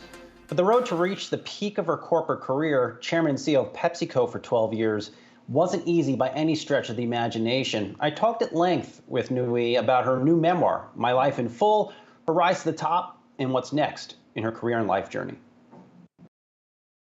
I learned about perseverance, grit, hard work. You know, when you're doing it, Brian, you know you're working hard, but you don't realize how hard you're working and all the trade-offs you're making, and you just don't realize what you're doing because you're just caught up in the moment. And then when you do get a chance to do something like this, as reflective as this, as writing a book, pulling it all together, you sort of get tired. You say, man, what did I do with my life? I just went from project to project, job to job, assignment to assignment. And even when I could take time off, the way I was wired didn't let me do it, because I write in the book, I think in some part of saying, I don't know why I'm wired this way. I'm just wired where I have to figure out the next place I can give back and the next place I can give back. So the writing this book was cathartic in a way, because it made me engage in a journey of discovery. And it also talks about what it takes to become the head of a large company. It's not easy. It's a lot of training, but training is not a formal training. It's a training that you have to develop yourself, not knowing where you're going, but you've got to train yourself, and then you get to the top. Then you have to stay there, tougher than getting trained to reach the top. Indra, I was reading the book and I couldn't help but to wonder, I was worrying about your health, even though these stories are 10, 15, 20 years old. Like, Indra needs to get some sleep. I hope you are getting some sleep now. You know, one line that stood with me out of everything in this book, you wrote, quote, I had no idea how to stop working. Why is that? And where do you think that came from? No, I think back, and my grandfather was such a big force in my life when I was a kid. Always used to say to us, if we sat idle for just a minute, he'll say, Satan has work for idle hands. Don't just sit quietly. Do something. Read a book. Do some work. If you don't have anything, I'll give you a project to do. So I think it started there at his feet. But I have trouble not digging deep into something all the time. So I could be reading a beautiful book about contagion. I was reading a book, and pretty soon I'm reading the footnotes and going off to research the footnotes. And then you go, why am I doing this? Then you realize nobody asked me to do it. That's who I am. That's who I am. And this is the whole issue of zooming in when you get into an issue, to be able to really understand it before you zoom out and start thinking about therefore what. I think it's a skill. More and more I'm coming around to saying some of these things we might want to talk to the Association of Business School Deans and teach in business school curriculums, because they're so useful anytime in life. Zooming in, zooming out, creating pictures from seemingly unconnected dots. How do you do something future back? I think these are all skills we can teach. No, very much, I would say, lost skills in this environment where we're just moving so quickly. You know, I do want to go back to your childhood a little bit. You know, how did your upbringing shape you in those early days as you started climbing that corporate ladder? Remember, I came from a family where we didn't know what corporate life was about. You know, in our community at that time, everybody worked for the government or the bank, steady job, 9 to 5 or 8 to 5, 8 to 4. And nobody worked on weekends, but it was a steady life. And my sister going to business school was the first breakthrough for our family in terms of thinking about a corporate life at all. So she broke the mold in every which way. And the door opened towards, to this whole corporate world. And that's how we all inched our way into corporate India and then corporate America when I came to Yale, and then started to work at the Boston Consulting Group. The only thing that my early upbringing did for me, it gave me the ability to dream, because in our family, they said women and men should dream equally. We're not going to hold you back. And so it gave me the ability to soar and be whatever I wanted to be. It was a family that believed in helping, coaching, training, tutoring, mentoring. Everybody was educated in the family. So, they kept driving us to higher levels of performance. All that helped. And, when my mother sits at the dinner table and say, what would you do if you're going to be prime minister? Or my grandfather says, if you're not going to do something to change the world, there's no point doing it. You realize that these things go deep into your DNA and you become a product of all of this teaching from a very young age.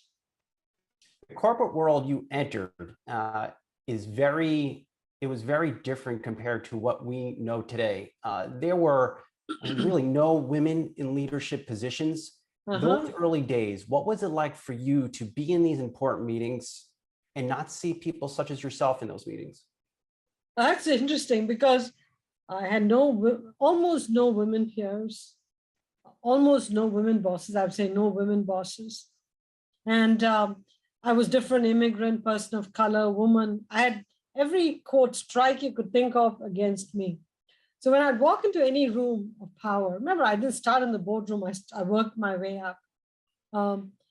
In the early days, when I was at BCG consulting to clients, I'd walk in, I'd be the only one of its kind walking into that room. And I'd feel like I was in a hole. I always felt like I was being viewed as somebody where there's a big question mark as to why she's there. What is she going to be able to tell us? So I would over-prepare, over-analyze, over-learn the subject matter so that I was an expert. And I felt that I needed that to dig out of the hole and then contribute. Little did I realize then, but now I realized later on that people didn't put me in a hole. They accepted me for who I was. And they were amazed that I worked so hard and really contributed to their company. I wanted to contribute to their company.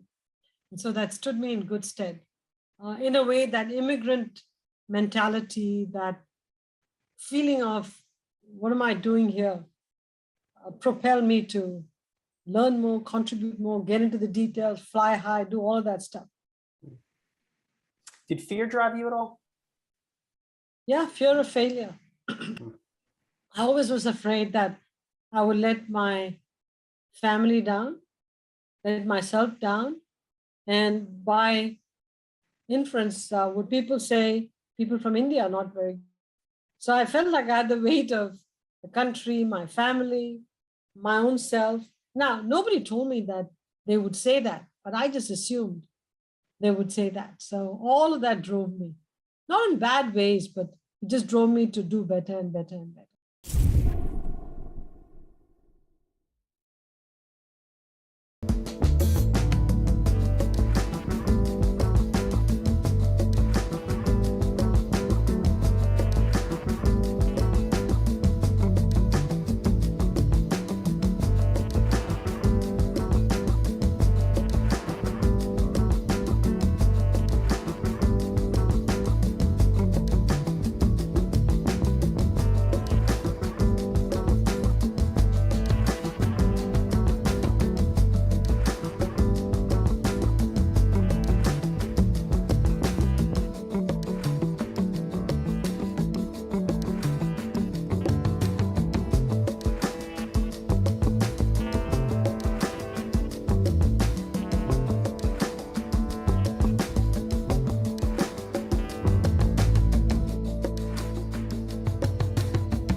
A day after the worst session for stocks going back to May, we are seeing equities hold on to gains in today's session, even build on some of the earlier gains. We're seeing the Dow, the S&P, and the Nasdaq all up about the same, about 0.6%. And in terms of what is gaining the most, what's leading the gains here today, you've got utilities bouncing back, consumer discretionary leading, communication services also higher.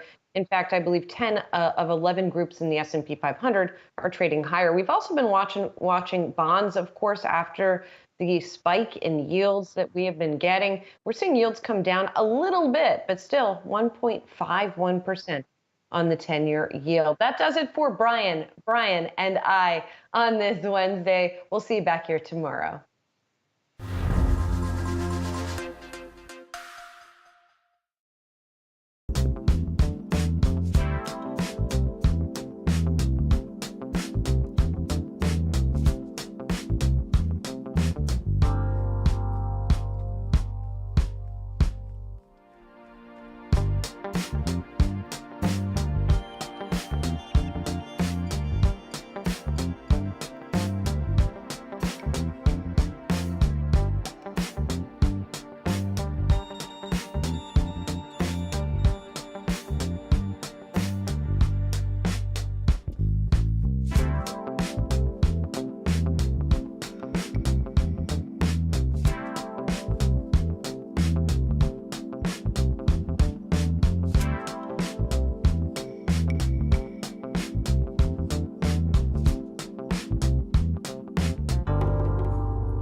Welcome to Yahoo Finance Live. I'm Akiko Fujita along with Zach Guzman. We are 90 minutes into the trading day. Stock staging a bit of a comeback after the session we saw yesterday. The Dow now leading the gains, up about 217 points. The Nasdaq up 95 and the S&P 500 up 28 points. So we're also seeing the yield on the 10-year Treasury note pulling back from the high we saw yesterday, right now at about 1.5%. Delays at the nation's ports threatening to spill into the holiday season with supply chain backlogs and worker shortages all to blame. A conversation with the Port of LA Director Gene Soroka is coming up ahead. And going all electric in luxury, Rolls-Royce CEO Torsten Müller-Otvos joins us later this hour to discuss the company's first EV and its plans to go fully electric.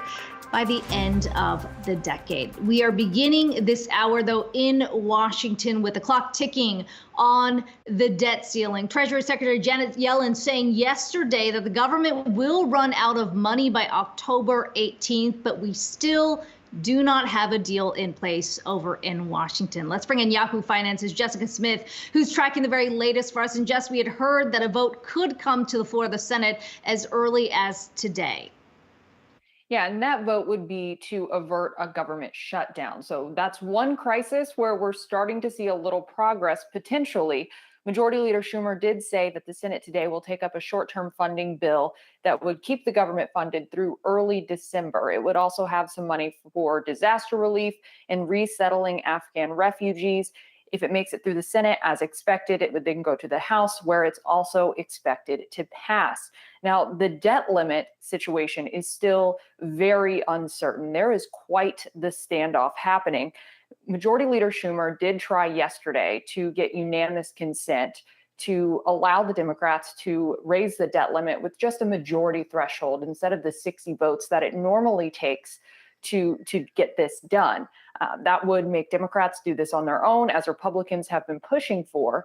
But Minority Leader McConnell did block that. He said that Republicans are not going to help Democrats raise the debt ceiling really in any form. He wants them to do it all on their own through reconciliation.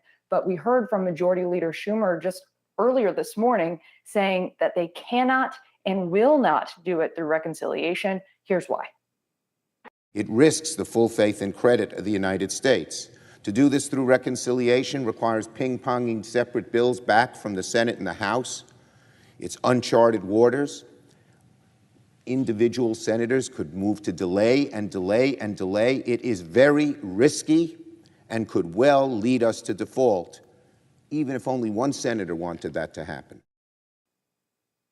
Now, the House is also expected to take up a bill, just a clean debt limit increase bill at some point, potentially today, but it's not clear that that would even pass the House. Even if it did, it would not make it through the Senate. Republicans have been clear they would not vote for that, so it is destined to fail. It's really, Akiko, not clear how this ends.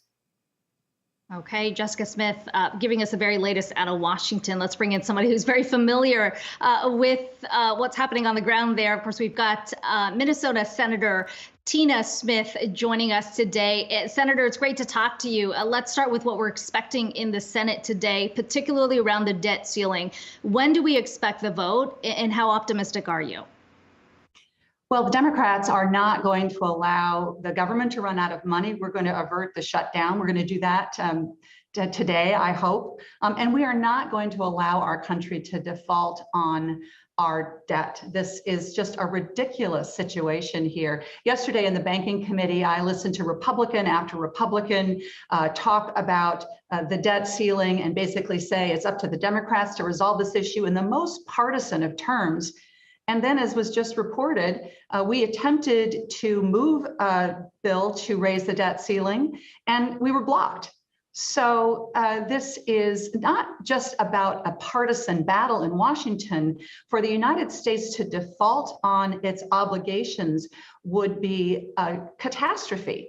And it would have direct impacts on people in Minnesota and around the country. It would mean payments don't get made. It would mean that interest rates would go up. It would almost certainly push our country into a recession, just as we are still trying to recover from COVID. It would be, as an economist said earlier today, it would be default by stupidity if the Republicans continue to block this. We cannot let that happen.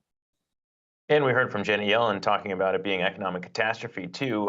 But Senator, yesterday in that Senate Banking Committee testimony, we did hear you ask about a few things. And Republicans right now, it does seem like they're trying to conflate future spending with spending that's already been approved and needs to, basically you need to raise the debt ceiling to even allow that to happen as it should. But you were looking ahead to maybe spending that would be pretty helpful for American workers right now, still dealing with the pandemic. And you asked about childcare. And really increasing the spending on that front. Talk to me about why that's such an important issue when you talk to constituents and what you're hearing right now when it comes to the state of the American worker. I have heard from employers, I've heard from parents, I've heard from childcare providers that there is a crisis in our childcare system in this country. It fundamentally isn't working for anybody. We are focusing on a worker shortage, which we see in many sectors around the country. And one of the reasons for this is because parents aren't able to come back to work, especially women, because there is such a shortage of childcare.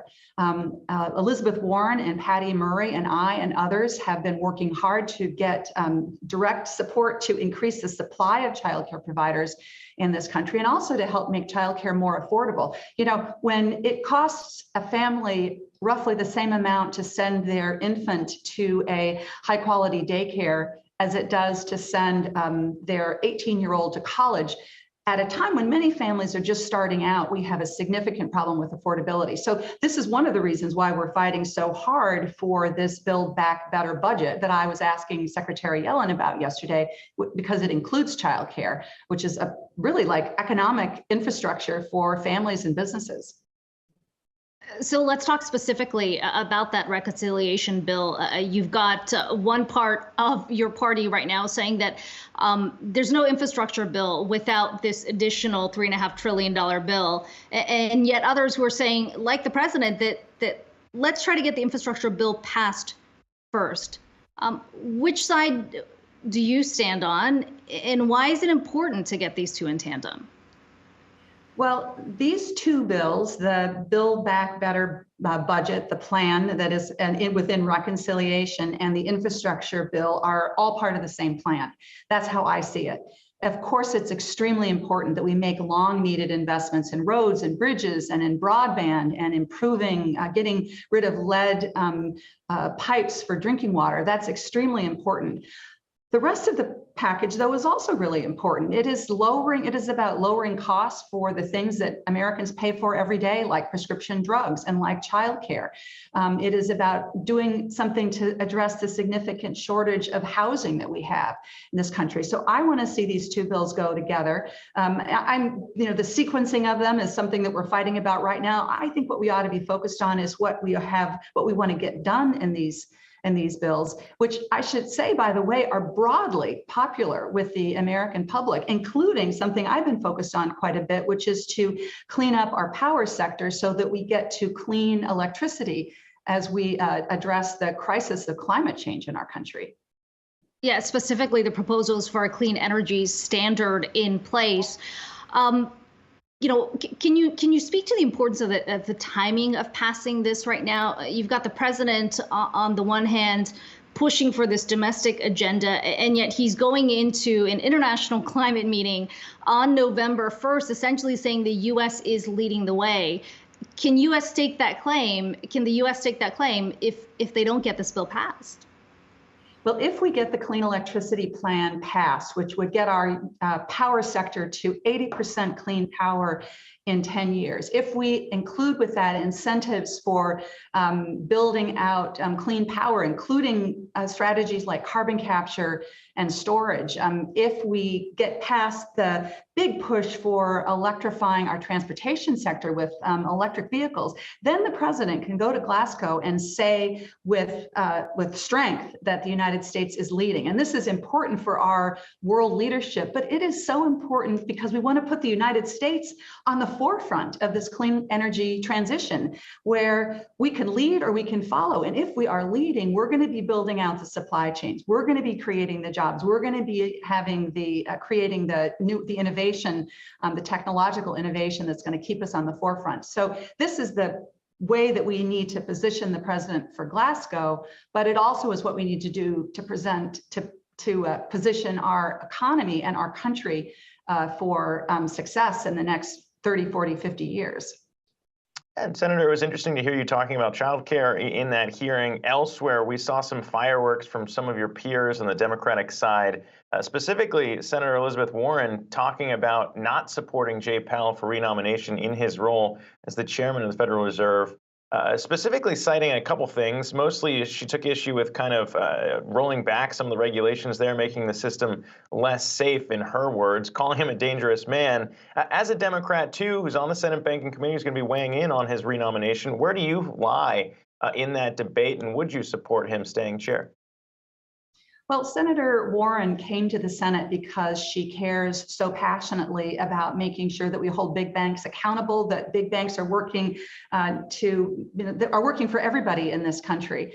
As I evaluate the president's nominee, who is yet to be named, I'm going to be looking at my own criteria. Certainly, I want to know that we have a Fed chair that is going to be strong on bank regulation. I also want a Fed chair that is going to be strong on monetary policy, who fully appreciates the power of getting to full employment as a way of making sure that our economy is working for everybody in this country and not just the rich and powerful.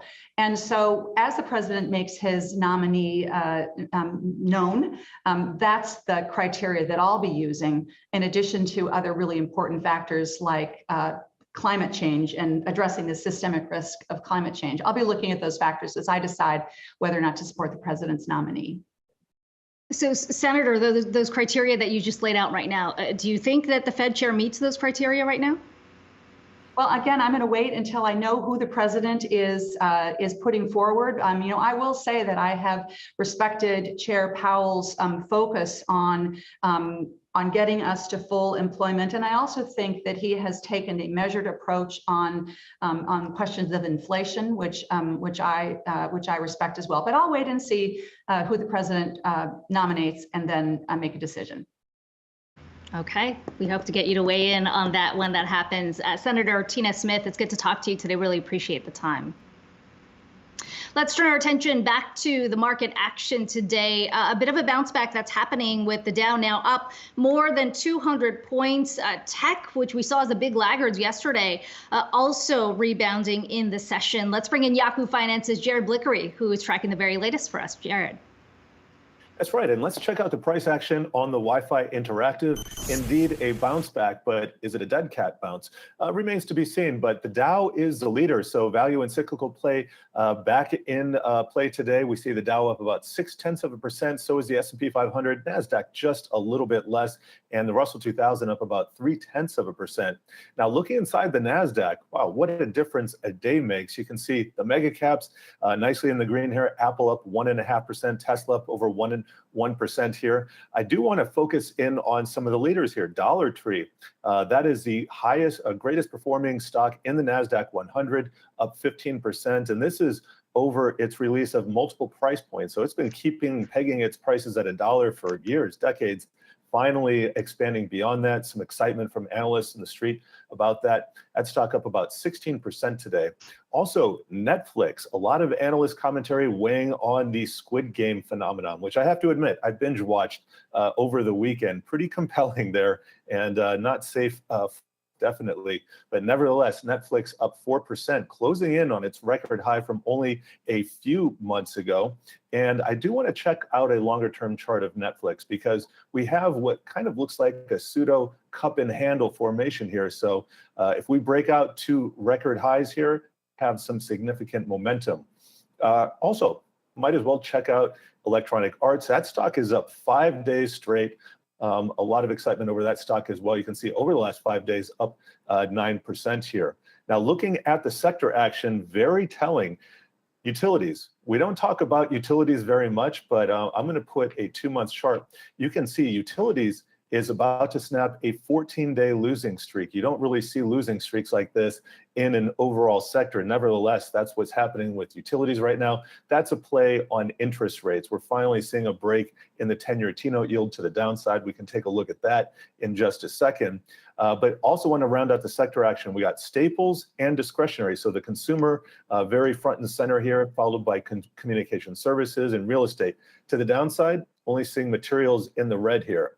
I do want to check out the 10-year T-note yield here.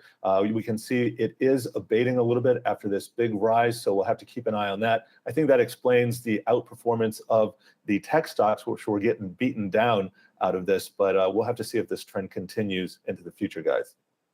All right, Jared Blickery with the latest there. We'll keep you posted and check back in with you later on in the show for more moves. Meantime, I want to highlight one mover that caught my eye this morning. That would be Gap, as we're seeing shares pop more than 5% right now. It was 6% earlier. After the company debuted the latest in the Yeezy collab with Kanye West. Of course, we had talked about the coats, the puffer coats they had unveiled under that partnership earlier in the year. Now the hoodie's out, $90 cotton hoodies here. The black one ships in about 6 to 8 weeks, but a lot of people, Akiko, really excited to see what more comes out of this collaboration. My take still is it just looks like a normal hoodie to me. It costs $90, but still has the people fired up, the stock up. On an overall day, I shouldn't put too much weight on just Yeezys here, but the apparel sector performing strong, not as strong as Gap though, up nearly 6%. Yeah, $90 not that high though. Weren't we talking about a $200-something jacket before from Kanye? Yeah, this is getting more affordable. We're moving in the right direction. Yes, I am willing to at least try it on. Maybe I'll send over a photo. All right. Coming up, Elon Musk weighing in on crypto regulation. We've got some of those comments that came out from the Code Conference out west after the break. We'll be right back.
Well, Elon Musk says there is nothing that can destroy crypto, but he says the U.S. government should avoid any regulation in the space. He weighed in on that in comments at the Code Conference in California. Our very own Jennifer Schonberger following that for us. And Jennifer, it's, we always discuss anything Elon Musk says, but what specifically is his concern around regulation? Hey, good morning to you. So yeah, Elon Musk says when it comes to regulating cryptocurrencies, the U.S. government should, quote, do nothing. He's concerned that it would slow down innovation in the space and really slow down growth. He told the Code Conference in LA that it's, quote, not possible to, I think, destroy crypto, but it is possible for governments to slow down its advancement. Now, in speaking exclusively this morning with the head of the comptroller of the currency, Michael Hsu, I asked him about Elon Musk's comments. And while Hsu didn't comment specifically on what Elon Musk said? He says that Musk is one of the cheerleaders in this, or he implied, I should say, that Musk is one of the cheerleaders in this space. He says there are too many cheerleaders that are overcrowding, talking up their books because they're invested in these cryptocurrencies, and that more rules of the road are needed. He says that adults are needed in the room, and that if we don't regulate crypto now, we are headed for a financial crisis. Though Sue tells me, for the crypto bulls out there, the US government is not looking to kill crypto. There is validity here. There is good in this. The notion of a peer-to-peer currency that wrings out costs and increases efficiency is good at its core, but we need to wring out some of the speculation right now. He says it's just mostly trading as opposed to actual payments that are being made. I should note that the OCC is working closely with the president's working group on new regulations. That group includes the Treasury, the Federal Reserve, and the SEC, among others. Sue says that they can apply some of the current financial principles that stem from this current statutes to the crypto space, but that they do need a new set of rules to govern these specific digital assets, and they will need more authority from Congress. Back to you. Yeah, we've seen, I mean, a kind of a confluence of agencies looking into some issues. We've heard both the Fed and the SEC talk about stablecoins, but really, I mean, when you talk about Elon Musk's comments there, slowing it down. We heard from Ray Dalio talking about the government killing it, but slowing it down does seem important when you look back and reflect on the fact that institutional investors have been pouring in here in this year, and that's driven a lot of the price appreciation. But clearly, if regulators just wanted them to stop, they would be able to tweak some rules to say that it's off limits, and that would, I assume, probably have some negative impacts in price rather quickly. Yeah, well, to your point, Zach, you know, one of the things that Sue raised in my interview is that speed of which this is growing. And he says it's growing too quickly. So Elon Musk has hit on an important point here. He says, you know, we're above 2 trillion and growing. And he pointed out stablecoin and the issue that we've had in terms of smaller runs in the past. He says those runs are only going to get bigger.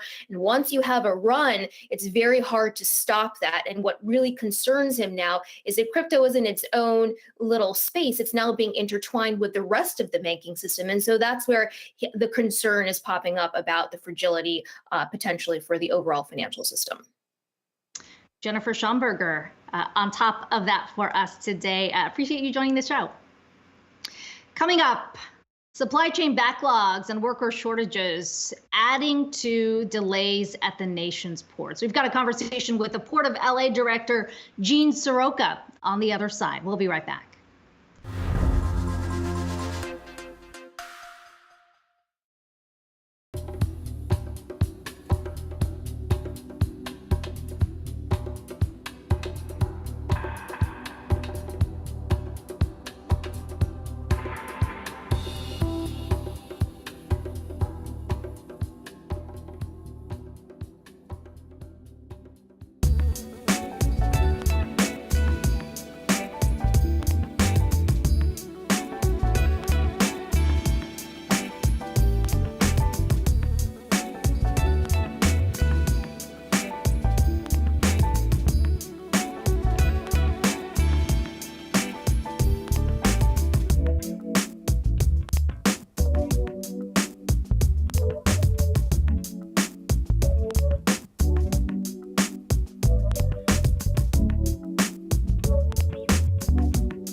Well, port delays are leading to a massive supply crunch that is threatening to spill over into the holiday season.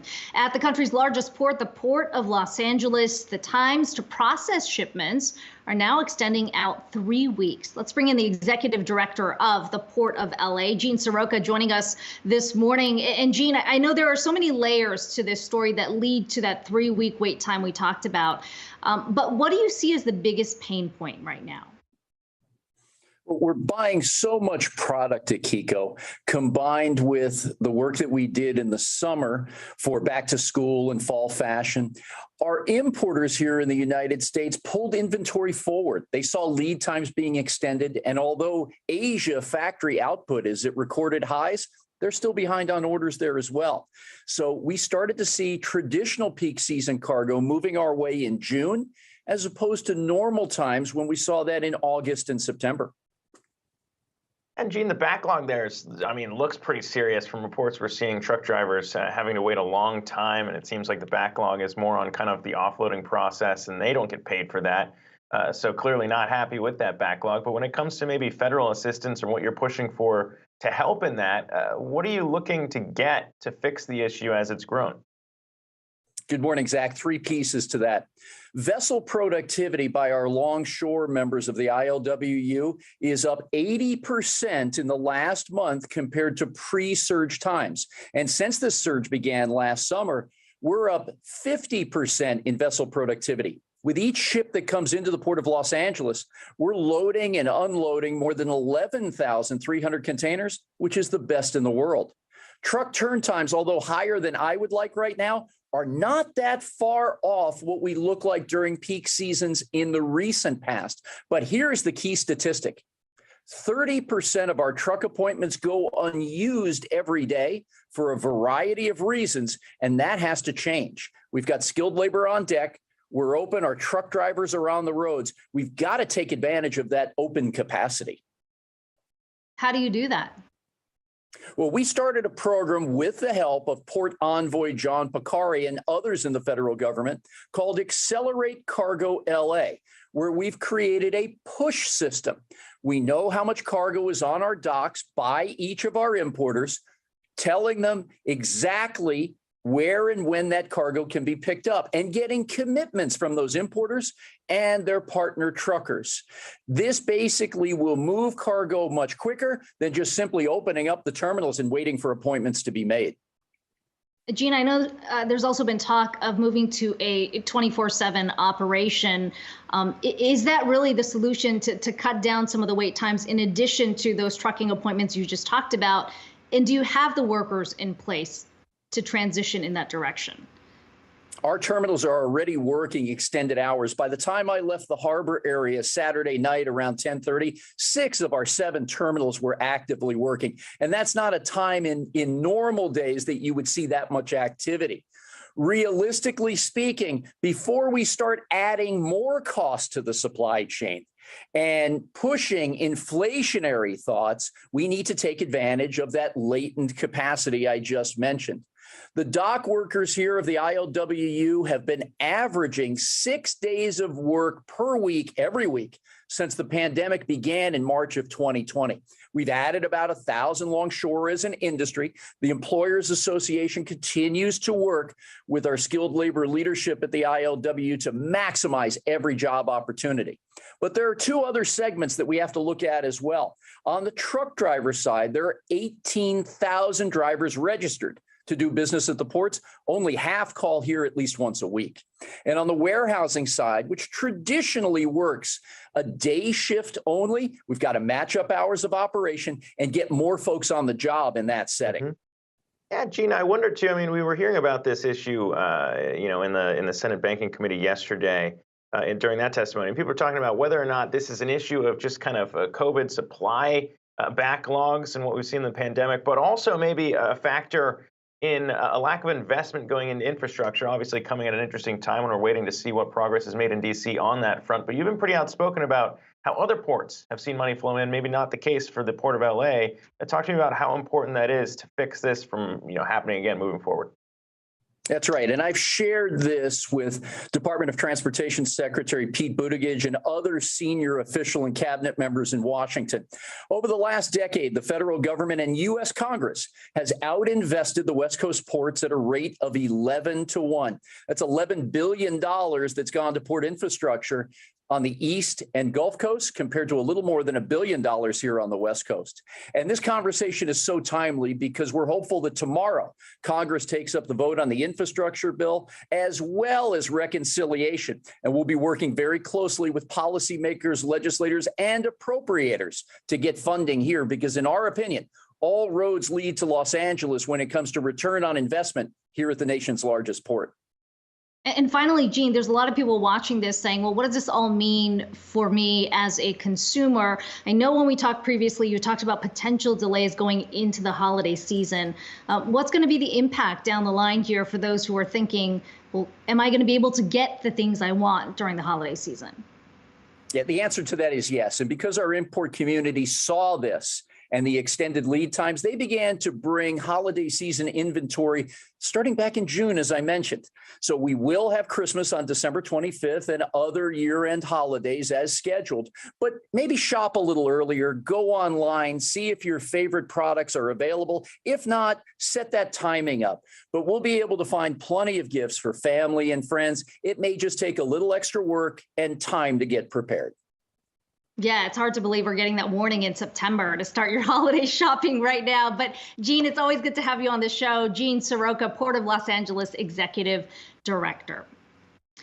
Coming up, lava from the volcanic eruption in Spain spills into the ocean, releasing toxic gas on the Canary Islands, plus another leadership change in Japan. All of that's coming up in our worldview.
In our worldview today, some spectacular images out of Spain's Canary Islands as lava from the Cumbre Vieja spilled into the ocean.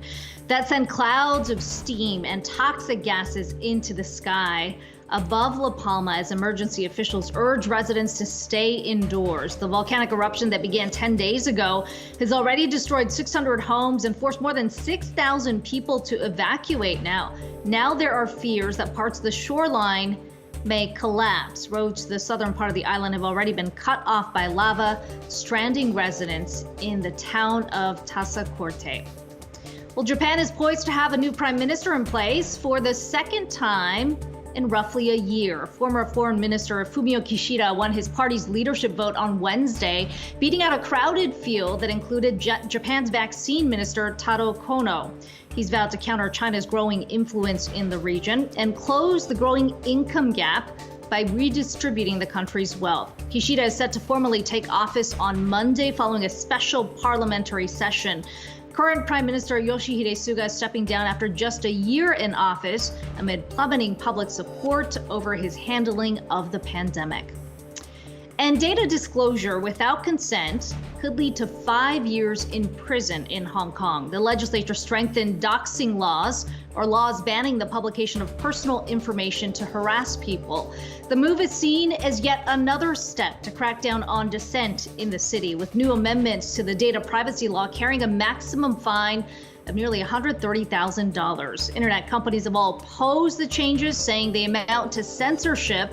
A coalition representing tech giants, including Facebook, Google, and Twitter, have raised concerns, saying over the summer that they could halt services in the city if the law is passed. Well, China's embattled banking giant Evergrande is selling off a stake in another Chinese bank as it looks to address its growing debt crisis.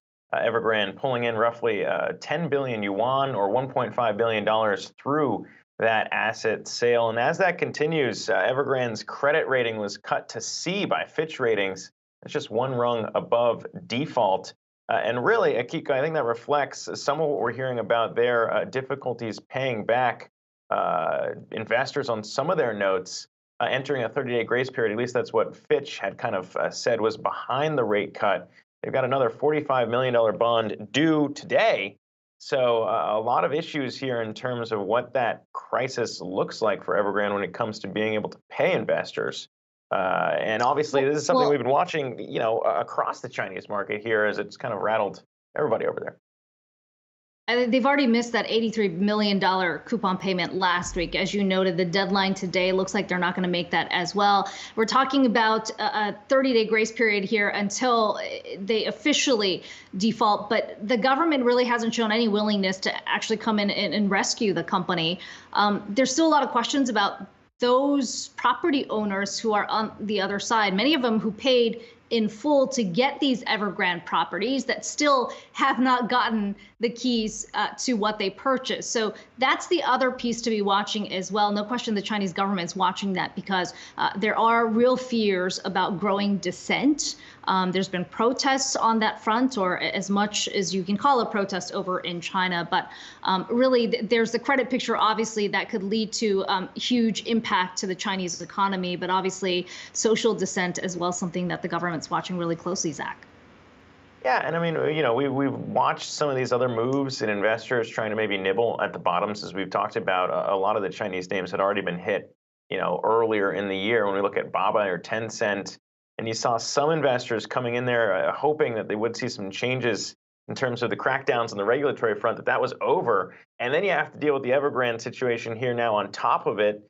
And there's more question marks about what China wants to do to really fix that situation. So if you are an investor over there, you're grappling with a lot of unknowns right now. And that's something we discussed with a lot of our guests who are specialists on this topic. But really, Akiko, I guess just kind of an important reminder there that there is a difference investing in these Chinese companies, certainly the way they've traded this year. And now they have this hanging over their head as well.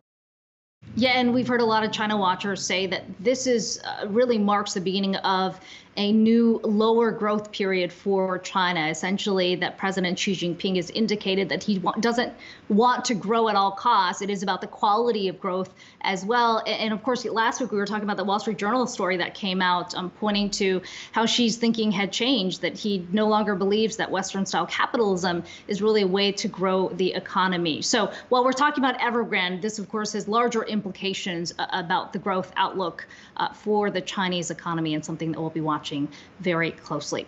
Coming up, we're talking about potential shipping delays, or should we say shipment delays, for some of those Christmas gifts. Yes, we're talking about holiday shopping in September because a number of logistics providers have warned about potential delays months from now. We're going to be talking about that with the head of the world's largest logistics service, Deutsche Post DHL Group CEO Frank Appel is going to be joining us after the break.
Well, if you are looking to get those Christmas presents in time, you may want to start looking now. Yes, more than 2 months out from the holiday season. Logistics companies, including UPS, have put out a warning saying that low vaccination rates, COVID-19 infections, worker shortages can all lead to big shipment delays extending into 2022. Let's bring in the CEO of the world's largest logistics services provider, Frank Appel, Deutsche Post DHL Group CEO, joining us today alongside Yahoo Finance's Brian Sazi.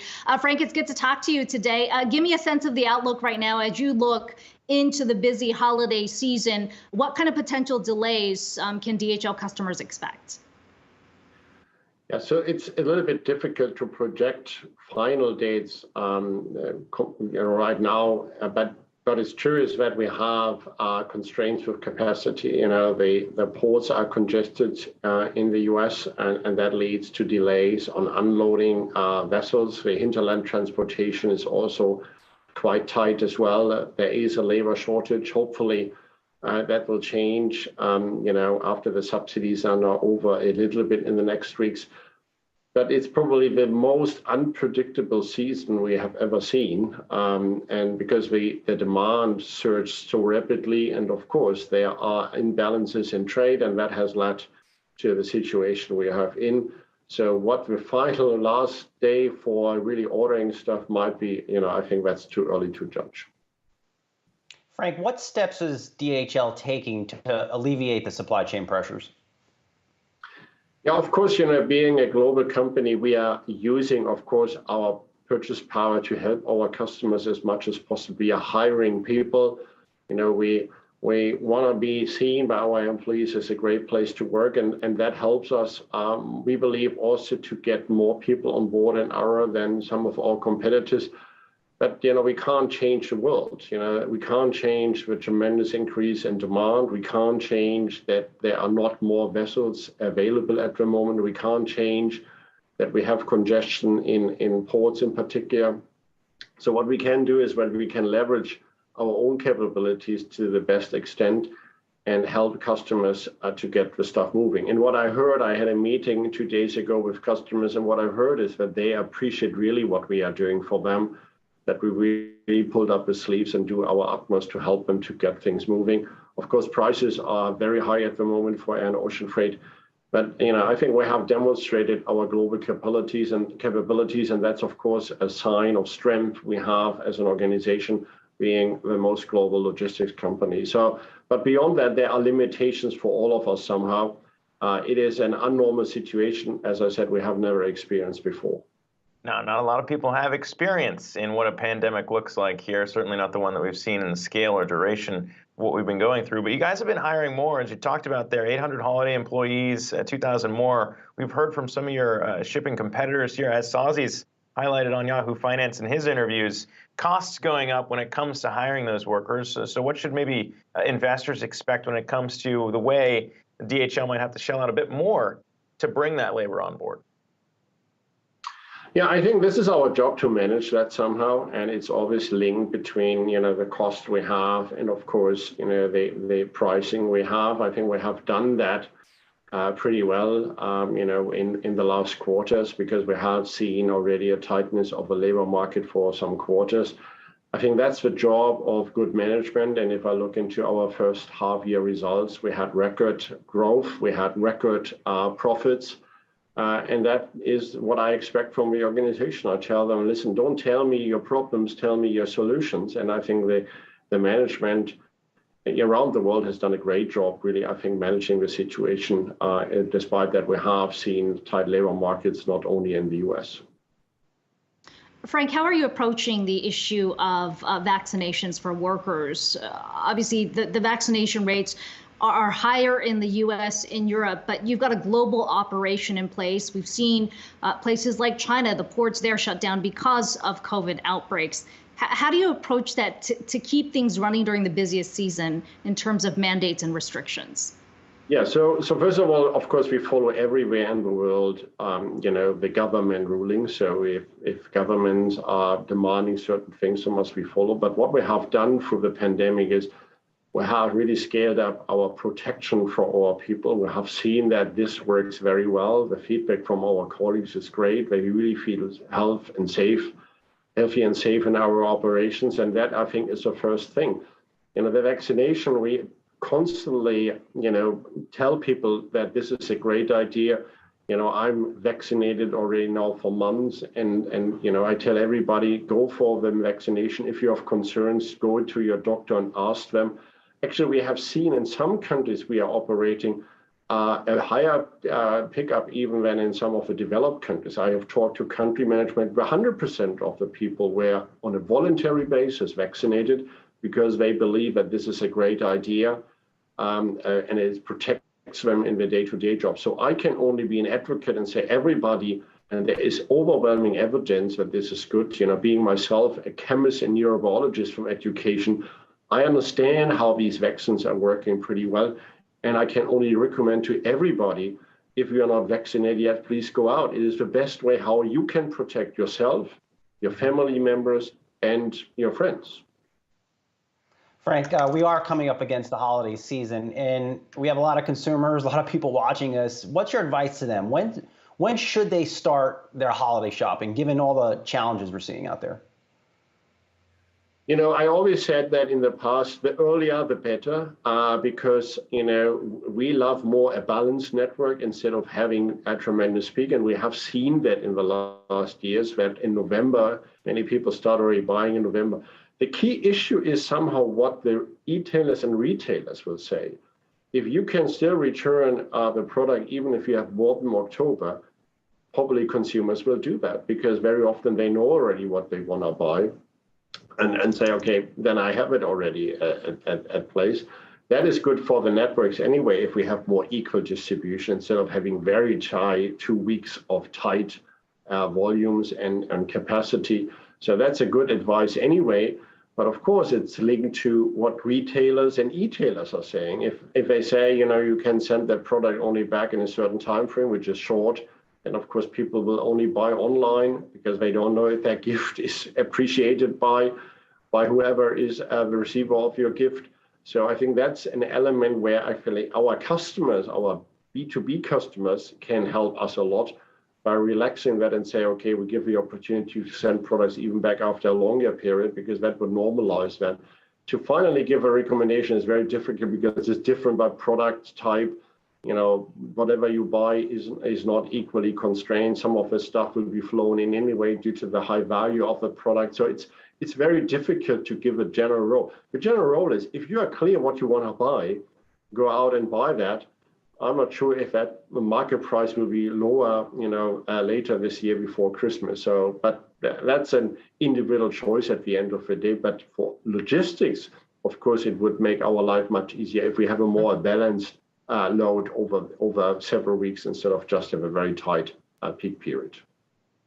Yeah, echoing the sentiments of the Port of LA director earlier, who also talked about getting your orders in early. Frank Appel, Deutsche Post DHL Group CEO. It's great to have you on today. And our thanks to Brian Sazzi as well for joining in on the conversation. Coming up, Rolls-Royce going electric. The luxury car maker announcing its first all-electric vehicle. CEO Torsten Müller-Otvos is going to be joining us on the other side. We'll be right back. Before we go to break, your investment strategy with a free 14-day trial for Yahoo Finance Plus. Get expert research reports, actionable investment ideas, advanced portfolio tools, and more in an ad-light experience. Check it out today at yahoofinance.com/plus.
Rolls-Royce is adding its name to the list of car makers going all electric. The luxury brand announcing its first EV today with the aim of full electrification by 2030. Let's bring in the CEO of Rolls-Royce, Torsten Müller-Atvos, joining us from London today. We've also got Yahoo Finance's Pras Subramanian joining in on the conversation. Torsten, I know we've got a pretty healthy delay here with the connection, but hopefully we can work around it. Talk to me about the announcement today. This is already a pretty crowded field, especially in the luxury space. What sets Rolls-Royce apart from the pack?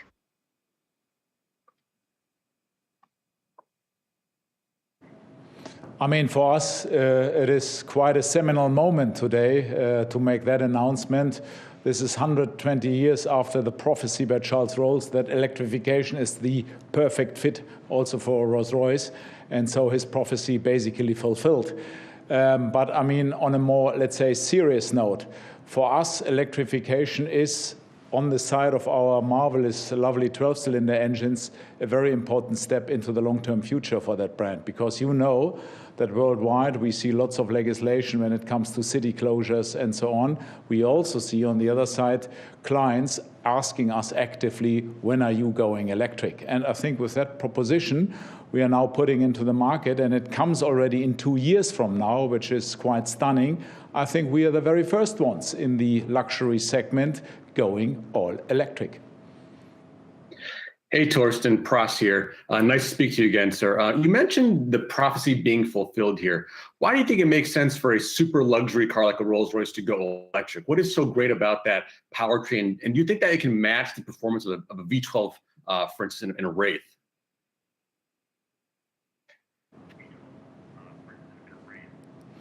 No, I mean, obviously we love our 12-cylinder engines. Our clients love 12-cylinder engines. They will accompany us until the year 2030. We will sell the last 12-cylinder engine in 2030.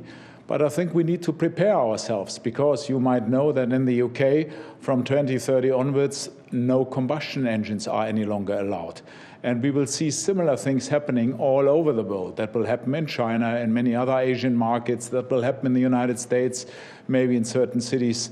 And for that reason, we are preparing ourselves, because we want, obviously, to offer our clients also in the long-term future lovely, marvelous rides in Rolls-Royces. Then, of course, fully electrified.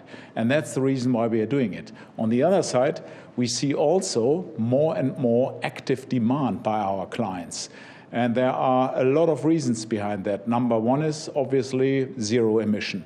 Number two is that many of our clients think, and rightly so, that electrification fits perfect to our brand. It's silent, it's torquey, it delivers this waftability, what Rolls-Royce is all famous about.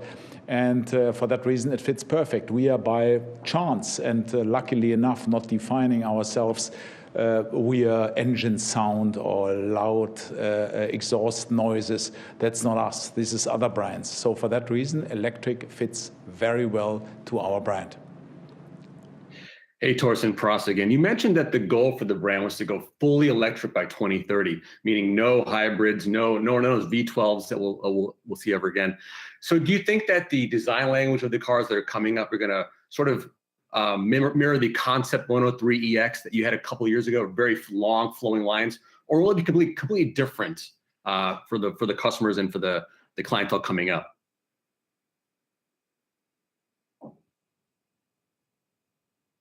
I mean, technology has evolved quickly in this area. And the reason why we are launching and announcing this today is that we are today happy with what we have in our hands. And I can tell you it will be truly a magnificent Rolls-Royce. And our founding fathers will be proud about that car.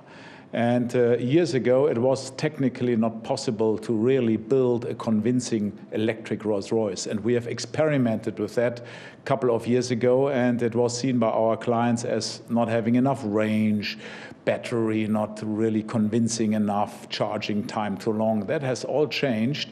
And I think we are now in a position that we are able to offer a convincing, true Rolls-Royce. That has changed. And for that reason, I'm glad that we are now in that position to offer it to our clients.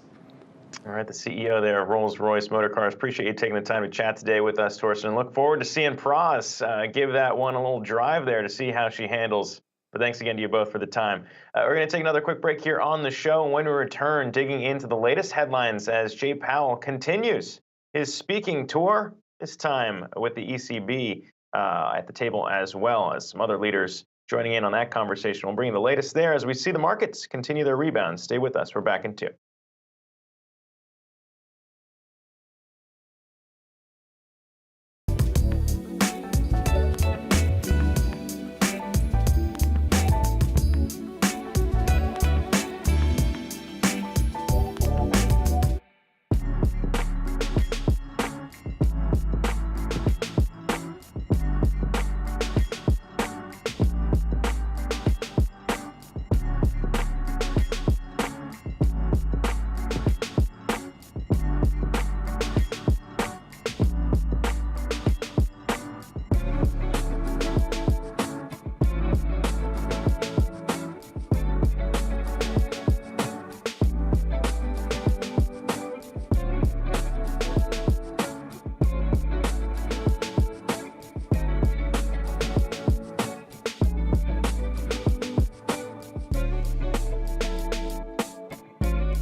Welcome in to Yahoo Finance Live as we cross the noon Eastern Time trading hour. I'm Zach Guzman alongside Akiko Fujita as we are seeing markets rebound today just slightly after yesterday's big sell-off. We got the Dow up more than 200 points. The Nasdaq there, as you can see, up by about 0.25%. We're going to dig into the latest headlines we're hearing, though, as Fed Chair Jerome Powell continues his speaking tour, this time speaking with the world's banking leaders. Plus, third quarter IPO proceeds setting a record for the hottest Q3 that we've seen since 2000.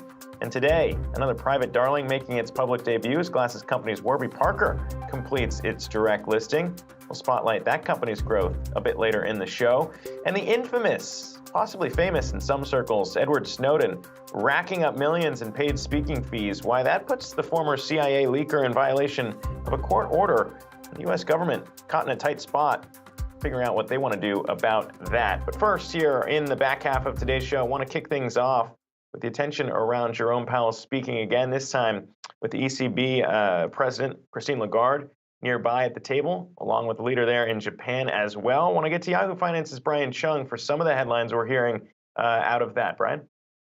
Well, for anyone that was watching last week's FOMC was hoping for more clarity from the Fed, you're getting 3 back-to-back days of commentary from the Fed Chairman Jerome Powell. We just heard him speak in Congress yesterday. He's now speaking at this moment at an European Central Bank event where he's actually appearing virtually alongside the heads of the Bank of Japan, the Bank of England, and the ECB itself.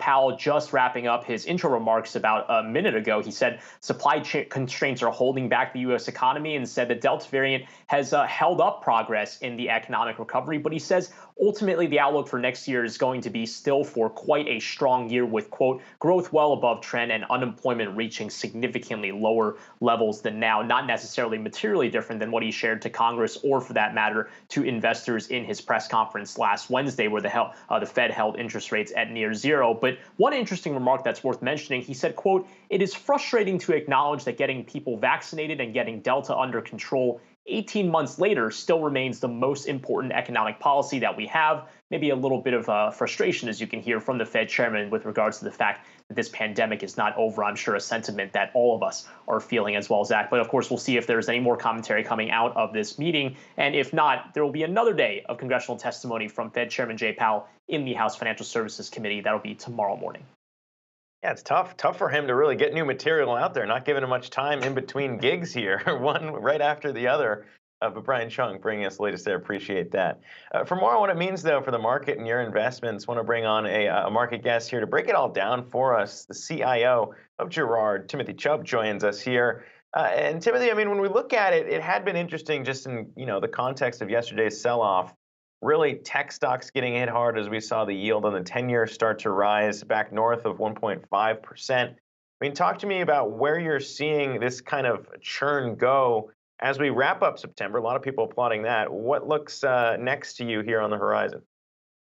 Yeah, thanks for having me. Really a great point. I mean, I think yesterday's sell-off was really largely driven by rate movement, and it wasn't necessarily the size of the rate movement. I guess to some degree it may have been, but really the speed that took place. And seeing this move take place over the last 10 days actually was 2 standard deviations from the mean, and not to make this a stat class, but pretty significant move in a very short period of time, and things do seem to be cooling off a little bit. And so as has been typical in history, when we see rates rise, the correlation of steepening yield curve and just higher rates in the longer and especially the belly of the curve, as we've seen the last week, tends to bode very well for a lot of the cyclical growth assets that like we saw back at the end of November, or early November, after the vaccine news was announced after the election. But to me, you look at the market, and while we've seen such a large period of time go by without a 5% pullback, looking under the surface, we've seen pretty significant sector and factor shifts take place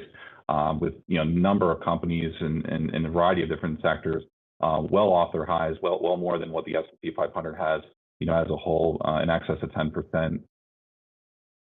How big is the political risk in the market right now? You've got a number of moving pieces over in Washington, the debate to suspend the debt ceiling. You've also got the potential infrastructure bill passing, the reconciliation bill. How much of those worries do you think have capped the gains that we've seen? Yeah, it's a great question. I think as far as the issues with the budget and the debt ceiling, I think likely the market will shrug those off. And we've seen some volatility take place in the last 10 years or so when we've had some of these issues in the past. But to me, the more important thing to focus on is really the impact of corporate tax rates. And so originally when the first proposal was announced, it was estimated that EPS for the S&P 500 would be impacted by about 9%. But we picked some of that back up through the infrastructure bill. And as more details have continued to come out, and it's been very much a moving target. It's been fairly difficult to measure, but it to me, that's really more of the focus of I think investors, and that hasn't been necessarily priced in, at least from our perspective, as appropriately as it should have been. And I think the other piece is wage pressure, right? Here ahead of earnings season, we had some news earlier this week and last week from some companies reporting on the back end of things. Really point towards lower guidance as a result of some of the wage pressure. And I think one of the things that the market may be underestimating is the speed in which this labor market recovers. Looking at the Fed meetings dot plot and the whole analysis from last week, I think the median is expectation for unemployment is about 4% at the end of next year. And we've seen estimates from economists coming even lower than that. And it takes us back to, third, fourth quarter 2019, where we started to see the low end of the, earning market. And here in the United States, really started to see some wage pressure. And that's going to cut into companies' earnings, more so small cap companies as opposed to large cap, but still not necessarily being priced in, I think, as much as the risk would potentially present it to be. Yeah, I guess for investors watching this too, you saw the sell-off yesterday, but there was one sector that managed to stay in the green for the better part of the day. That would be energy, and we've talked a lot about some of the concerns there on the gas and oil front in the pandemic. I mean, when you kind of reset here, and we know September is historically a rough month, but when you look ahead to investors watching right now, what would be the advice there in terms of sector plays or favorites in your portfolio here when it comes to maybe which ones still stand to benefit from either some of that price dislocation due to the pandemic or just kind of spending in the future? Yeah, great question. I think it's a balance, right? We're typically, as a firm, we've tended to focus more towards more secular growth opportunities. I think having, more of a balanced portfolio, and this has been, really the case when opportunity presented itself last March and April within our strategies, having a mix of companies that are really at the intersection of, long-term secular growth tailwinds and taking advantage of pullbacks like we've seen the last day or so. You look at communication services, and technology. It's 40% of the S&P 500, and there's a number of companies that are still benefiting from this transition to e-commerce, for example. You look at e-commerce sales as a percentage of retail sales, and having it still be less than 20 cents on every dollar spent, being done online. I think really raises the eyebrows of a lot of our clients when we're discussing with them, and presents a lot of opportunities within the industrial sector, in particular in parcel delivery. And we've seen some really strong numbers from a volume perspective. We're seeing repricing of contracts taking place at the end of this quarter, which could bode well, and then larger shift away from consumer and more towards commercial parcel delivery. And so that's a cyclical name. It also is benefiting from some of the long-term secular opportunities as more and more consumers spend more and more money online.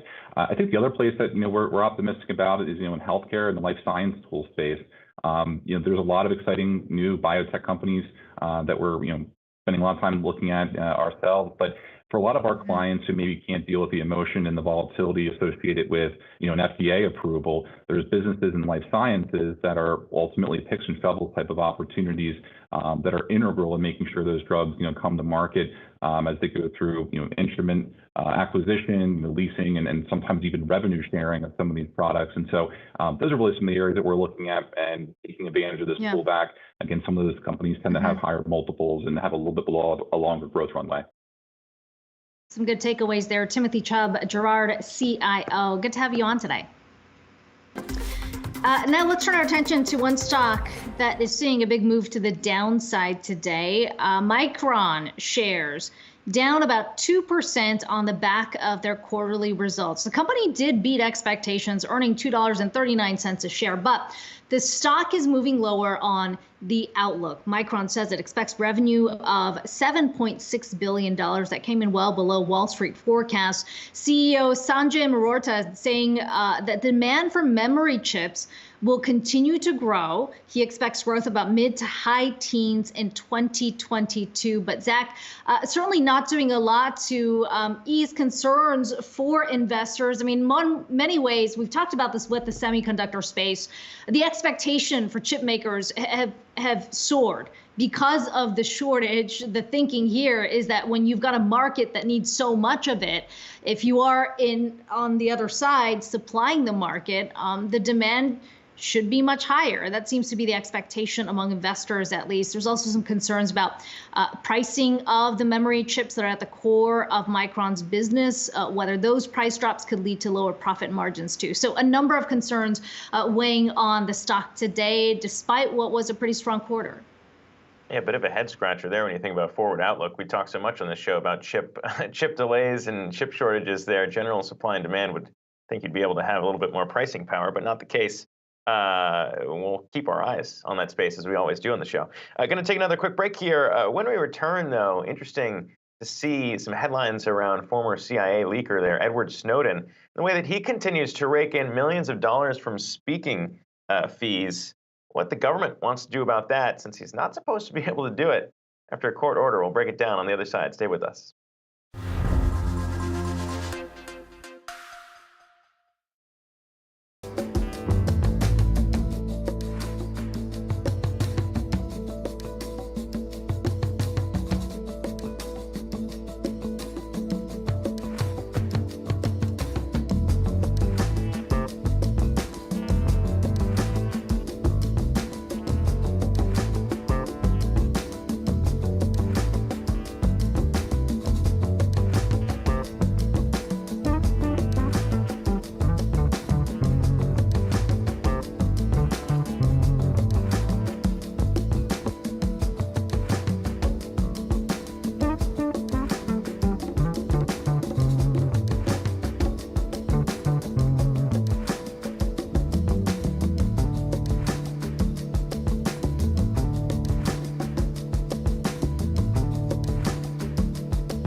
Well, the infamous, possibly famous, former CIA technician turned fugitive leaker Edward Snowden continues to rack up speaking fees north of $1 million here, despite not getting authorization to do so from his former employers, despite a court ruling that would have theoretically blocked that all from happening, all that money from being made, creating a bit of a dilemma here for the U.S. government and how they want to proceed. And for more on that, Yahoo Finance's Michael Kelly joins us with the latest there. Michael?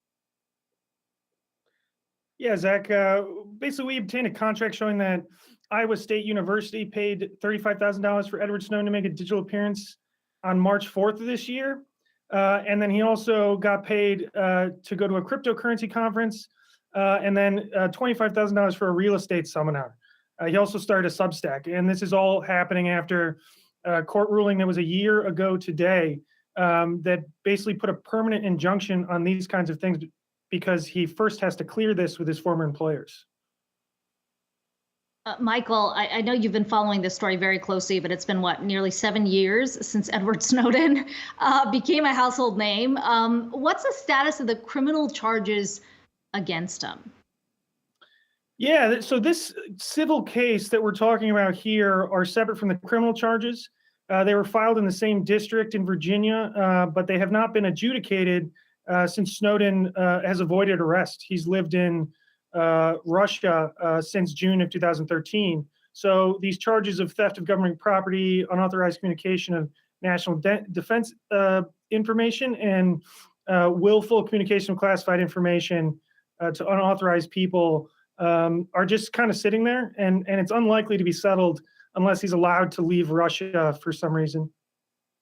Yeah, I mean, rules clearly haven't stopped Edward Snowden in the past, but north of $30,000 is quite a bit to be paid to speak at any school here. I mean, what kind of things are off limits technically when it comes to speeches he's able to give? Yeah, that's a great question. That's a little unclear based on this, but we see former intelligence officials on Twitter and TV, so it's not like they're muzzled.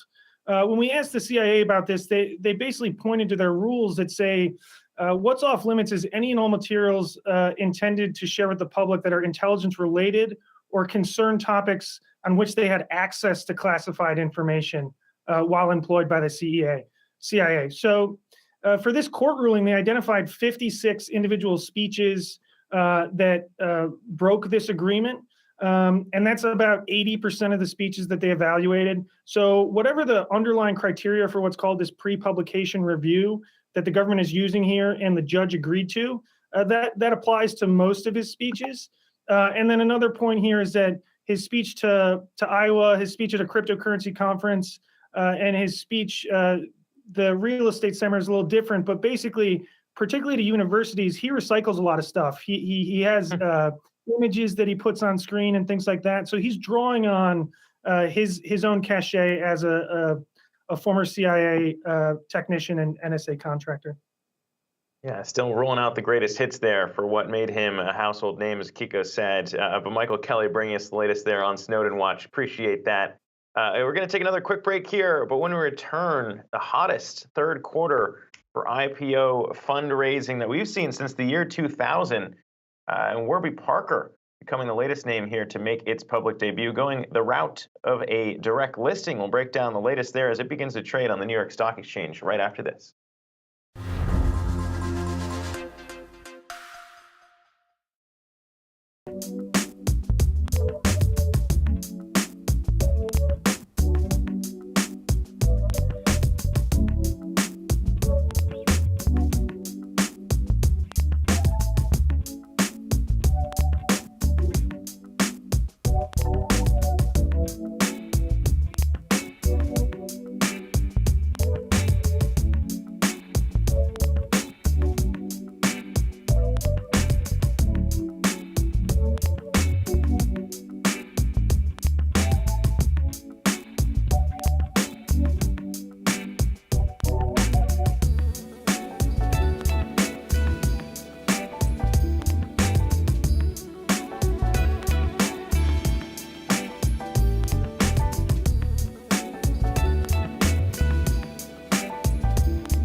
was a very busy Q3 for proceeds when it comes to IPOs. In fact, the busiest Q3 that we've seen since the year 2000, according to Renaissance Capital, as they put the pieces together there. And today, we have another private darling making its public debut. That would be glasses giant Warby Parker. Earlier, seeing a reference price down at the New York Stock Exchange of $40, but now closer to 54 and 55. And Akiko, this is one of those companies we've been watching because we've seen such enthusiasm among consumer-facing names. This one going the direct listing route, though, and I don't know if it has the same cachet among consumers as maybe the other companies we've seen, Coinbase, Spotify, maybe Roblox closer, but an interesting way for this company that's still not profitable to make its debut.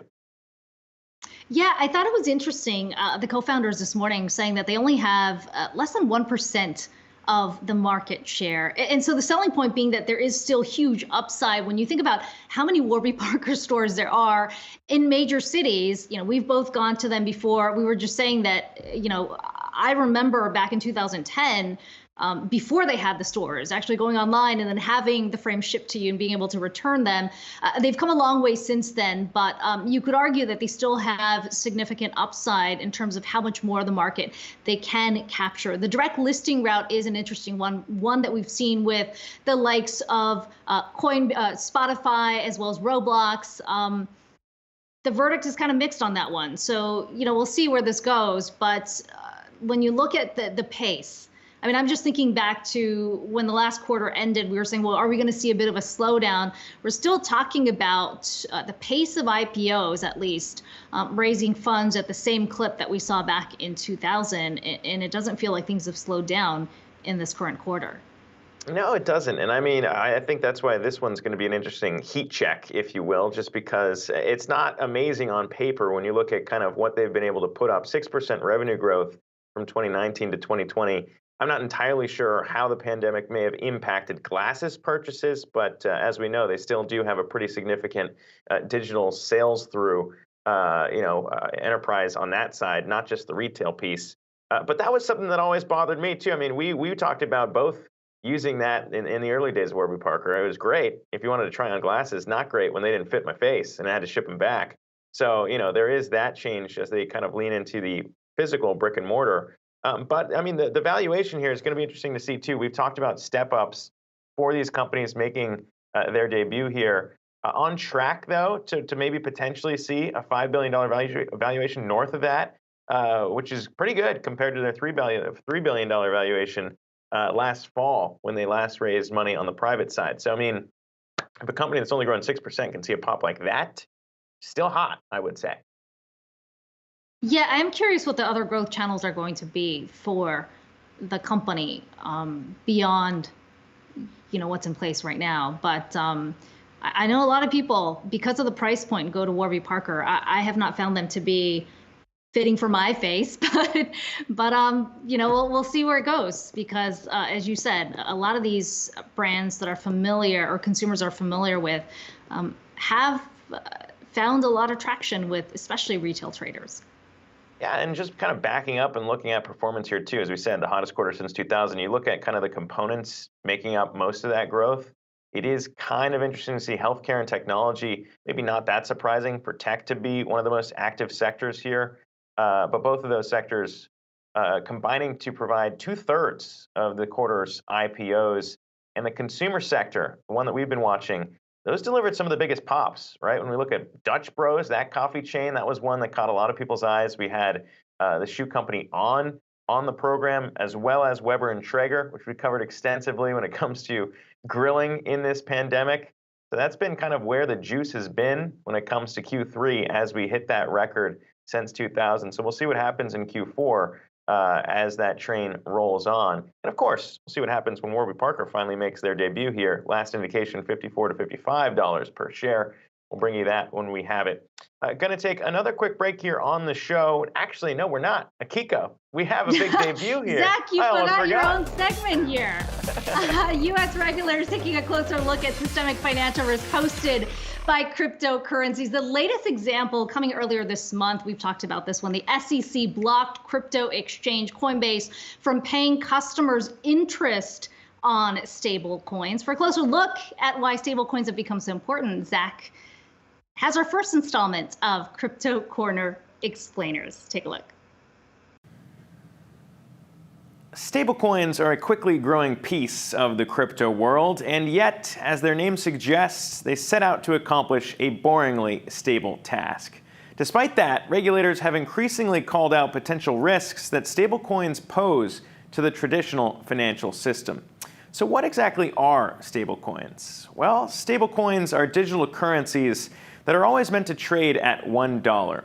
In times of volatility in crypto, they serve as a safe haven for investors to turn to rather than having to cash out into real-world dollars. Notice how stable the most popular stablecoin, Tether, has traded relative to Bitcoin's volatile swings. The issuers of stablecoins maintain their $1 peg by creating or burning a certain number of tokens to correlate with their collateral. The safest stablecoins do so simply by holding an equal amount of dollars in a bank, so $50 million in the bank corresponding to 50 million coins. For example, the Winklevoss twins' Gemini dollar is an example of just that, known as a currency-backed stablecoin. But since stablecoins are generally unregulated, stablecoin issuers can also hold other assets rather than just cash in a bank. For example, Tether, the first ever stablecoin, recently unveiled it only holds about 75% of its portfolio in cash and cash equivalents. Only about 5% of its collateral is actually in cold hard cash. The majority is in short-term corporate debt known as commercial paper and other things like gold and bonds that can go down in value. That introduces some risk, of course, and Tether has also never been audited. Perhaps even riskier, though, are algorithmically backed stablecoins, which aren't backed by cash or tangible assets at all, but rather by other cryptocurrencies. In theory, similar to the way the Fed is able to control the money supply by printing more or less money, code automatically adjusts the amount of stablecoins in circulation up or down based on demand. That can go well, as Terra's UST stablecoin has functioned so far, or it can collapse, as was the case with Iron Finance's Iron stablecoin earlier in 2021. Overall, though, the stablecoin market has been exploding recently, with the market cap of the larger stablecoins already surging 10x from last year to top more than $100 billion. About $60 billion of that is in Tether alone, with USDC catching up at more than $20 billion. With that much money at stake, the Fed has increasingly been paying attention to potential risks. As Boston Fed President Eric Rosengren recently pointed out, Tether poses a unique risk to the traditional financial market.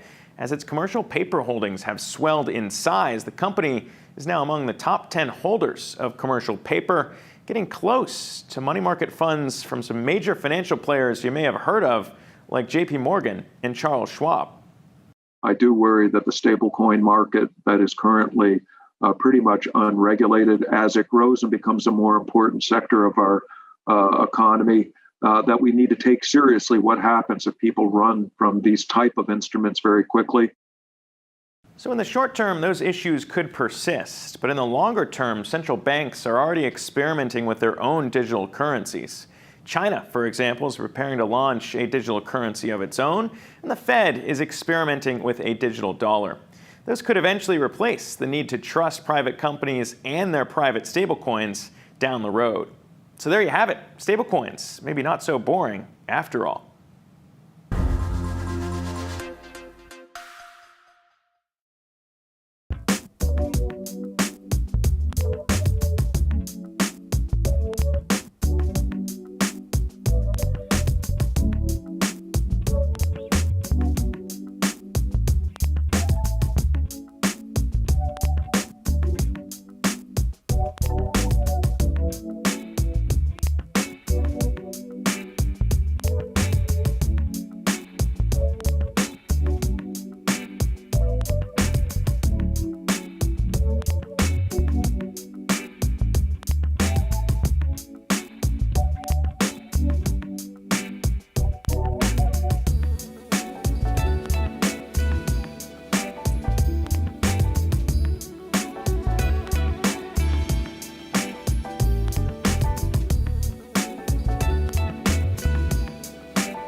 Welcome back to Yahoo Finance Live. We were watching the energy sector and yesterday's big sell-off, one of the few there, in fact, the only one, when we were looking to hold up in the green.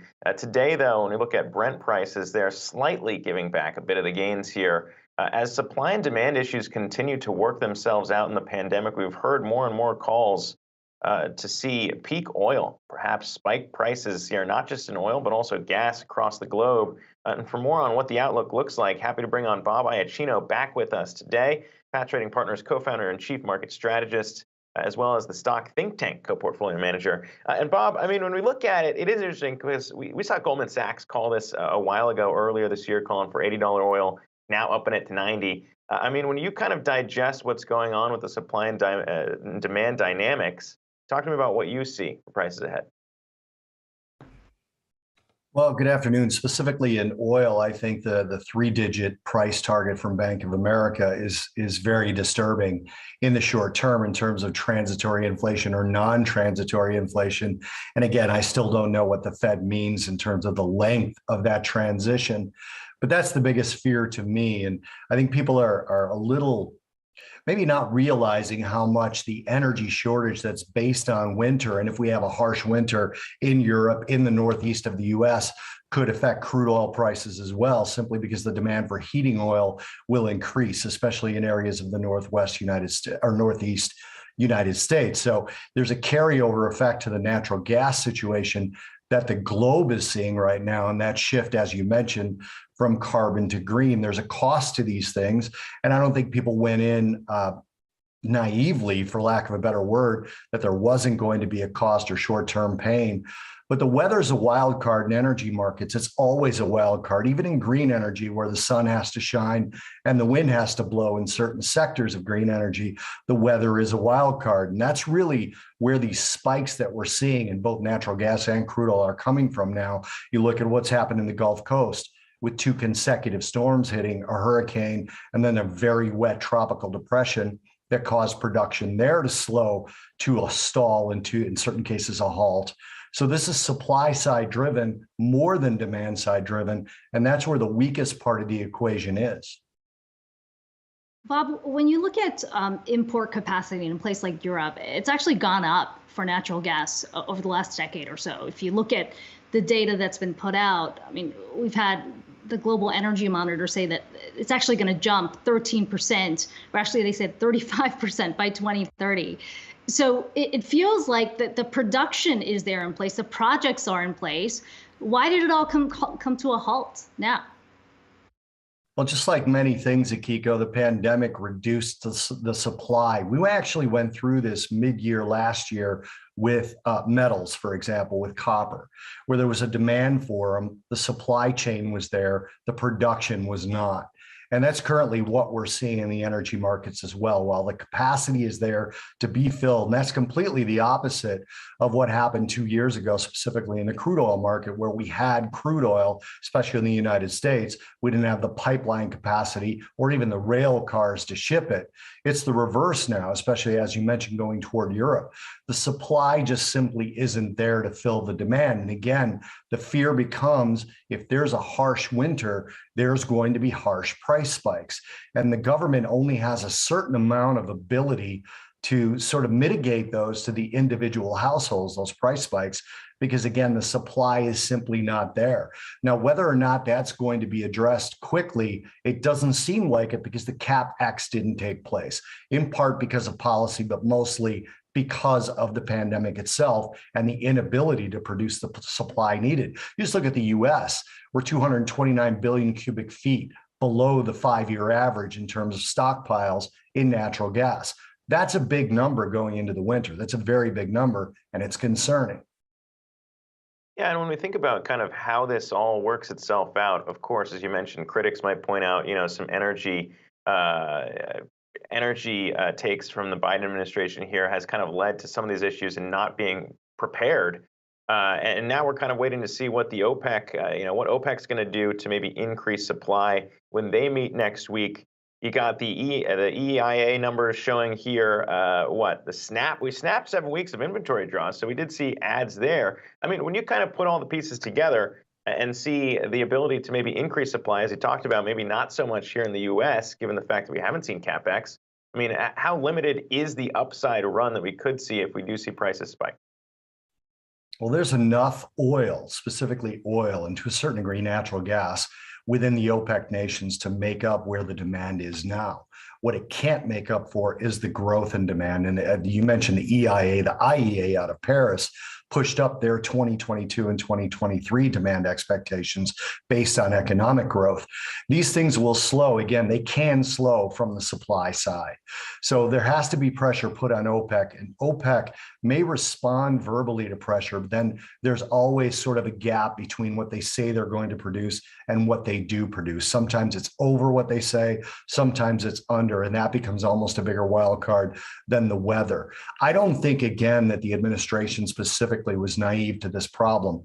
I think the weather wild card is the biggest thing. Take a look at U.S. refinery utilization, for example. We're now back in that 80% range. We're going to get another figure tomorrow. That was based on a hurricane and a tropical depression, as well as the refinery turnaround that's coming in. That's something that can't be planned for. When you think about some of these climate ambitions that have been laid out by many countries, so much of it is predicated on supply demand in the market. So the thinking is that if you reduce supply in fossil fuels, that spikes the price and eventually accelerates the transition to renewable energy. You think what we're seeing right now is going to have that intended impact? Not in the short term, again, because it's supply side. I think that the equation is correct. It's going to increase the demand for renewables. But again, you're going to fall into a supply crunch there. And there's only so much that can be mitigated. Again, it's just like any other equation in investing, Akiko, where the risk and reward have to be balanced. In this particular case, the risk of climate change is not necessarily balanced with the cost of what it's going to take, at least in the individual consumer's mind. If they can't heat their homes this winter, they're going to vote against climate mitigation policies. And that, I think, is where the problem lies, because again, it's a supply issue. The wild card of the weather we have now, the wild card of the pandemic was the problem. Yeah, so you're hoping the wind blows, but not too hard out there as we approach the winter months here to establish some more disturbances. Bob Iacchino, Path Trading Partners co-founder and chief market strategist. Appreciate you taking the time here to chat with us again. Be well. Going to take another quick break here, but when we return, digging deeper as we see the Nasdaq dip into the red here, the rally fading, rebound rally fading after yesterday's big sell-off. We'll break down all the moves right after this.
Welcome back to Yahoo Finance Live. We're seeing this rebound rally here today evaporate as the Nasdaq dips into the red, off by about 0.25%. And for more on the moves, I want to bring on Yahoo Finance's chart master, Jared Blickery, who's been watching that for us. Jared? Yeah, let's go straight to the charts here. Another bifurcated day. Today we have the Dow leading and the Nasdaq in the red. Seems they kind of flip-flop a lot of days, although yesterday, admittedly, everything just about in the red except for energy. Now today, the Dow is up slightly. Let's take a look at the intraday price action. Off the highs here, but we were never up that much to begin with. I think it's instructive to look at the bond market, and let's go to the 10-year T-note yield, and we'll go to a 3-month chart. You can see it's down a little bit today, only down 1 basis point, had been down a couple more, but just kind of taking the relief off of that pressure the bond market was putting on tech. Nevertheless, tech really not doing that well right now. We started out the day almost everything in the green, especially those mega caps that you see on the left. Apple was up 1.5%, only up about 0.8% right now. The other mega caps you can see mired in the red. Alphabet looks like it's down the most, but not quite 1% just yet. We are seeing some weakness in the chip space. This is day 2. Let's take a look at what happened yesterday. You can see the losses mounting here. NVIDIA down 5%, AMD down 7.5% over the trailing 2 days. Here's what software is looking like as well. We had seen a little bit more green earlier in the day, but giving some of that back. Software also getting hit recently. So looking at the sector action, we can see utilities. That is a big outperformer, snapping a 14-day losing streak. So want to keep an eye on that, followed by staples and real estate. So kind of a defensive setup here, guys.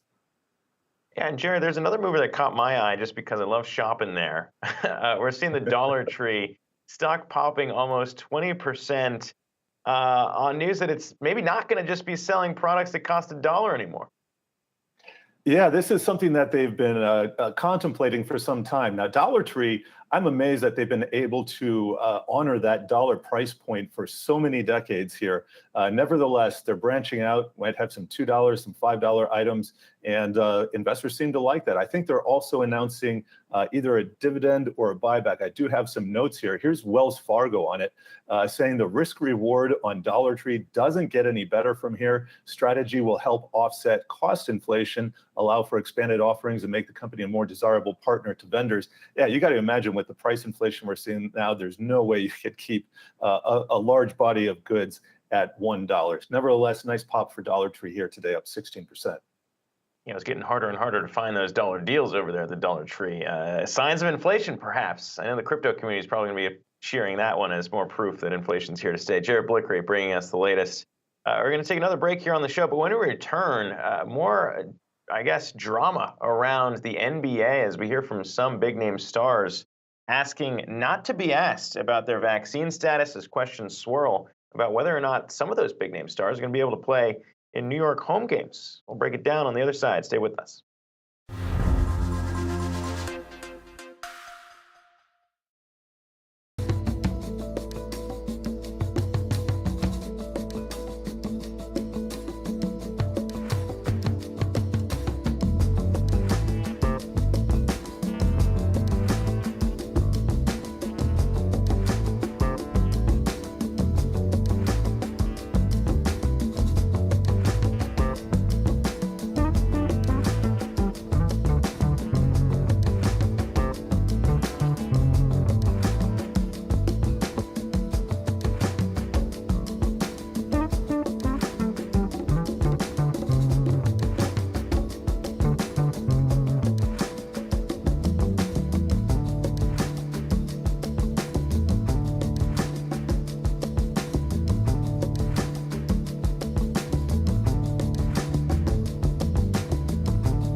In today's hot takes, don't ask me about it, is what we're hearing from some of the NBA stars out there in regards to their vaccination status. Of course, it becomes a rather important question as to whether or not stars are going to be able to play, given some of the state requirements we've seen here in New York.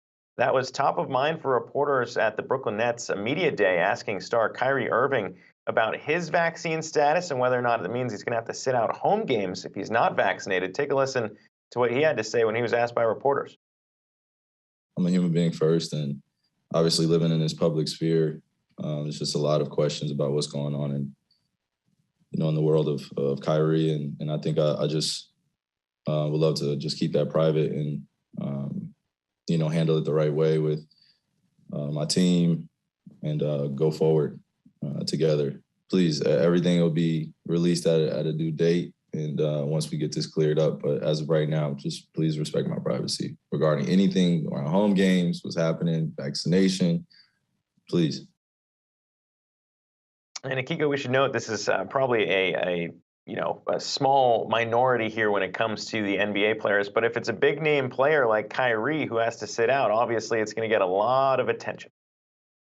Yeah, I mean, more than 90% of NBA players have received at least one dose of the vaccine. So we're talking about a very vocal minority, but obviously to your point, somebody like Kyrie Irving getting a lot of attention because the Brooklyn Nets are among the favorites to win a championship. If he can't play in his home state, in his home arena, then what happens? But, you mentioned New York. New York's certainly not the only one. The same goes for San Francisco and Chase Center there. You've got Andrew Wiggins from the Golden State Warriors calling for a religious exemption, which was then denied. And then you've got somebody like Bradley Beal with the Wizards saying that he got COVID, it wasn't so bad, so why should he go out and get the vaccine now? It's probably emblematic of a larger debate that's happening with those who have been holdouts, whether because of hesitation or because they're completely anti-vaccine. But it's going to be interesting to see how this is handled. I mean, you've got people in New York who are saying, look, if we have to show proof of vaccine to go into an enclosed space, whether that's a restaurant or a sports arena, players have to do the same. Yeah, it's pretty tricky here, too, because, it sounds like the NBA wanted to do what the NFL did, be a little bit stricter to push its players to really go that far in mandating vaccines. But, the players' union, pretty strong and arguably stronger in the NBA to push back against that. Other stars weighing in on this as well. We heard from LeBron James when it comes to whether or not it should still be a personal choice to get vaccinated. Take a listen to what he had to say. I think everyone has their own choice to do what they feel is right for themselves and their family and things of that nature. I know that I was very skeptical about it all, but after doing my research and things of that nature, I felt like it was best suited for not only me, but for my family and for my friends. And, and that's why I decided to do it. So, but as far as I don't, you guys should know me, anything that I talk about, I don't talk about other people and what they should do. So there you go. It's interesting to see it all play out here, Akiko, because it's the NFL went through the same thing, really putting players and their personal choices, whether or not you want to put that ahead of the team. We're seeing the same thing play out now in the NBA, and I think there are going to be those outliers. You're going to have to deal with the consequences. Yeah, and in some cases that could have implications for how the team does. If you've got a star that's not able to play a majority of the games at home. But we should mention, because we're showing LeBron, the Lakers, Rob Pelinka there has said that they'll be 100% vaccinated by the beginning of the NBA season. So there's a lot of teams that are coming to that point. You've just got some outliers, and we'll see, where these negotiations fall with the Players Association, because at the end of the day, they've got to abide by the rules in place in the cities that they play in.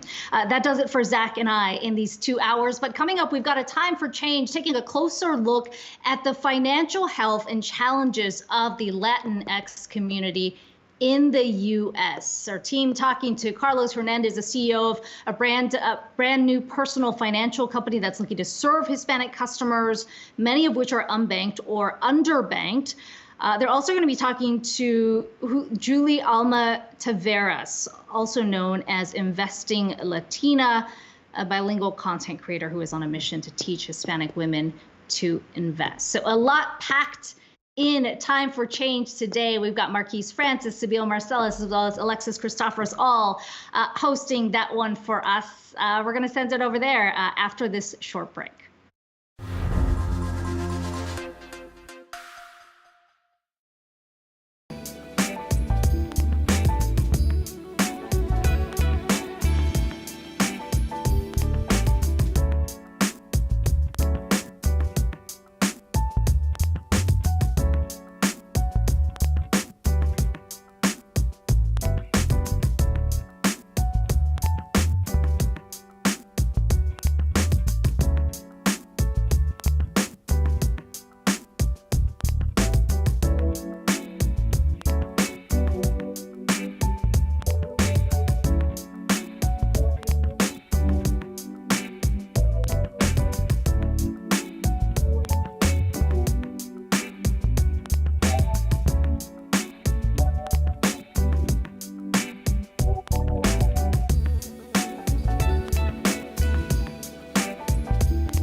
Welcome to A Time for Change, everyone. I'm Alexis Christoforous here with Sabeel Marcellus, and we are thrilled to welcome our new co-host, Marquise Francis, who joins us from our sister brand, Yahoo News. Marquise, welcome to the team. We're happy to have your voice be part of our conversation weekly. Marquise, it's really exciting to have you on. Thanks so much for joining our weekly conversation.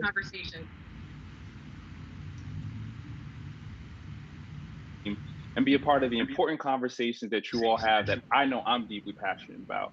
In fact, let's jump right into it. Today, in honor of National Hispanic Heritage Month, we are focused on the 62 million Americans of Hispanic or Latino descent. That's the biggest minority bloc in the entire United States, and a community that is particularly vulnerable to being what's called unbanked or underbanked. Let's take a look at what those words mean and learn more. What does it mean to be or underbanked? Unbanked means you don't use banking institutions to any degree, period. No checking account, no savings account, nothing. On the other hand, underbanked describes those having a checking or savings account, but will also step outside the banking systems for things like check cashing or pawn shop loans. Some people choose to stay unbanked for a number of reasons: the avoidance of high fees, institutional distrust, but others simply lack the minimum balance requirements to sustain an account. Being unbanked can take a huge cash toll, costing hundreds of dollars a year or more in extra fees for things like prepaid debit cards or money orders. One recent study said each year, remaining unbanked can cost twice the amount of belonging to a bank. More than 7 million US households are unbanked and more than 24 million households are underbanked. Today, we'll examine this issue from the lens of the ever-growing Hispanic population who face and underbanking rates 2 to 3 times those of white Americans. And here to talk about bridging that gap is Carlos Hernandez, founder and CEO of Crediverso, a bilingual financial platform for the Latino and Hispanic community. Carlos, it's great to have you here on the show. First off, just want to talk about your platform and what you are offering to this community. I know it's different right out of the gate because you're speaking to these folks in their own language. You have people speaking in Spanish, but how else is this different from what else is out there? And also, how can you afford to do it for free?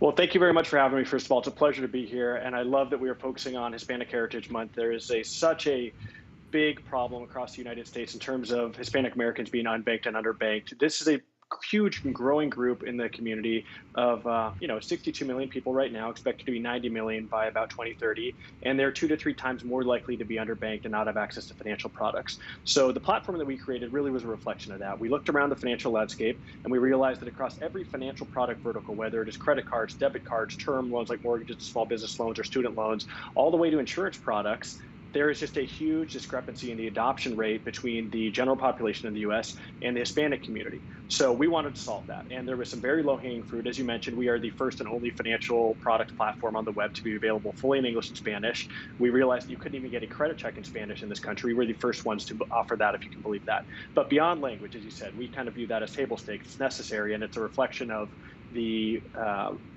attention that financial institutions have paid to this community. But beyond that, it's all about the product features. So this is a portion of the community that utilizes financial products in a very different way from the rest of the country. We have recent immigrants who may not have documentation, they may not have a social security number. The access to credit issues are different, the credit histories are different. There is a much higher likelihood of a thin file problem. So the products themselves really need to reflect the use cases and the pain points of this demo. Absolutely. And Carlos, getting a little bit into your background, you have multiple degrees from Harvard, then you went on to work in Wall Street, and pretty quickly you realized there were few Hispanic people in leadership levels. So you turned down bigger and possibly better opportunities to help bridge that gap. So I'm just curious, why is this so important to you? And though it may not have been your main focus, how have you shown that this space is actually very, very profitable? Well, I think what's happening is that this population, it's not as if they are not using financial products at all, right? They are using financial products to the tune of about $600 billion a year. But the issue is that they are not using them to the extent that they could be. And so that represents a problem on 2 levels. The first one is that from a business case, it is just a large business opportunity that's being left on the table to the tune of about $1 trillion every year that are not being, financial products that are not being used by this population. The second side of it is a social mission. So this is just a portion of the population that has been underbanked for a long, long time, and that's really what we're here to solve. I think, speaking of my background personally, I spent a long time working in Latin America and focusing on Latin America and the Hispanic population in the US across whether it was time at Harvard doing a JD MBA program or work that I've done actually down in Latin America and Mexico. And what I realized when I started evaluating jobs on Wall Street and banking and private equity is that the problem really begins with the attention that financial institutions pay to this demographic, right? You can see that there are really only 2% of C-suite leadership represented by the Hispanic community across Fortune 500 companies. And so the problem starts at the top. And if this demo is not being considered as these companies are making capital allocation decisions and marketing decisions, really the products are going to reflect that, and it's going to create the set of circumstances that we have today. So at the end of the day, you have Fortune 500 companies only spending about 4% of their marketing budget on reaching what is about 20% of the population. And that's where we saw the problem. As a Mexican American, Carlos, how did you and your family's, I guess, personal experience inform what you're doing with Crediverso? Well, listen, I grew up in a Mexican-American family and a Mexican-American community here in Los Angeles, which is where I'm calling from today. And we have family and friends who are constantly traveling to either visit other family or work across the border between Mexico and the US. And so it's a problem that I was able to see firsthand. And there are many examples I've seen of folks who worked really, really hard, very talented small business owners, but they didn't know how to access small business loans, or they were afraid of taking on debt, and they didn't have access to information either in language or in areas where they could access it to understand how to obtain those loans. I saw many examples of folks who were sending money internationally every day and spending 10, 20% of their paycheck to go to fees, either foreign exchange fees or fees paying to large money transfer providers. And they had no way to compare those options, no pricing transparency, and we wanted to help fix that. So this is a problem that I've seen firsthand. It's a problem that I've seen in the community that I grew up in and the community that I engage with every day. And it's one that we really want to use fintech to solve. You know, this is the first time where, as a generation, we're able to use technology to increase access to financial services. And so it's really one of the first times where we can allow access to this demographic in a way that they didn't have it before to these different financial products. Yes, and speaking about access, right? The pandemic hit marginalized communities the hardest. And of course, the Hispanic community is no exception to that. So how does sound financial literacy and having access to banks and credit reports actually hopefully level the playing field? It's a great question. And I think it begins with education and information. So if you don't know what a credit score is and why you need one, then you're not going to pursue one and you're not going to be able to take advantage of all the benefits that it provides you, right? So credit reports have been available for free in English for years and years and years. This is the first time that they've been available in Spanish for this large portion of the country that only speaks that language. And having a good credit score, having a credit reports is necessary for everything from obtaining a mortgage, getting a car loan, even renting an apartment or leasing a cell phone. And those are all things where, you know, as you mentioned a moment ago, it is expensive to be poor in this country. It costs a lot more money to take things like, pay overdraft fees and take out payday loans. And so if you don't have the basic information and understanding of how to access and engage with these financial products and in the way that the rest of the country is doing so, then you are going to be stuck in this cycle of debt and poverty and not have access to the same wealth building opportunities that are made available to the rest of the country. Carlos, I just want to get back to something I had asked earlier, and that is how your platform is making money. I know that you're offering these services for free. So what is the revenue generator for you? Well, listen, what we realized is that in the same way that all of these 62 million folks in the country don't have access to financial products, you have these financial institutions on the other side who are aware of this community. They are aware of the size of the growth potential, the growth profile, the fact that they are growing faster from a consumer spending standpoint, from a household income standpoint. I mean, 1 in every 4 babies being born today will be born to a Hispanic American family. So these financial institutions are aware of that, but they're having a phenomenally difficult time acquiring those customers because at the end of the day, they just don't have the representation in-house to be able to build and refine products for this demographic that is reflective of the pain points and the use cases of this demo. So at the end of the day, we have partnered with these financial institutions, and the ones that are represented on screen here are just a handful of the ones we've partnered with, all of whom have come to us and said, hey, we need access to these customers. We need access to them in a way that helps us refine our products around how they use the products and ultimately create more wealth building opportunities for them. So we work with those financial institutions to help drive them customers and create a data flyback wheel where we can basically give them insights as to how users are interacting with products, where their demands are. We have a portion of our platform that is completely social driven, where users can come onto the main landing page of our platform and ask questions to other users, to be answered by financial experts, to be answered by people, members in the community, influencers, telenovela stars, sports players, soccer players, things like that.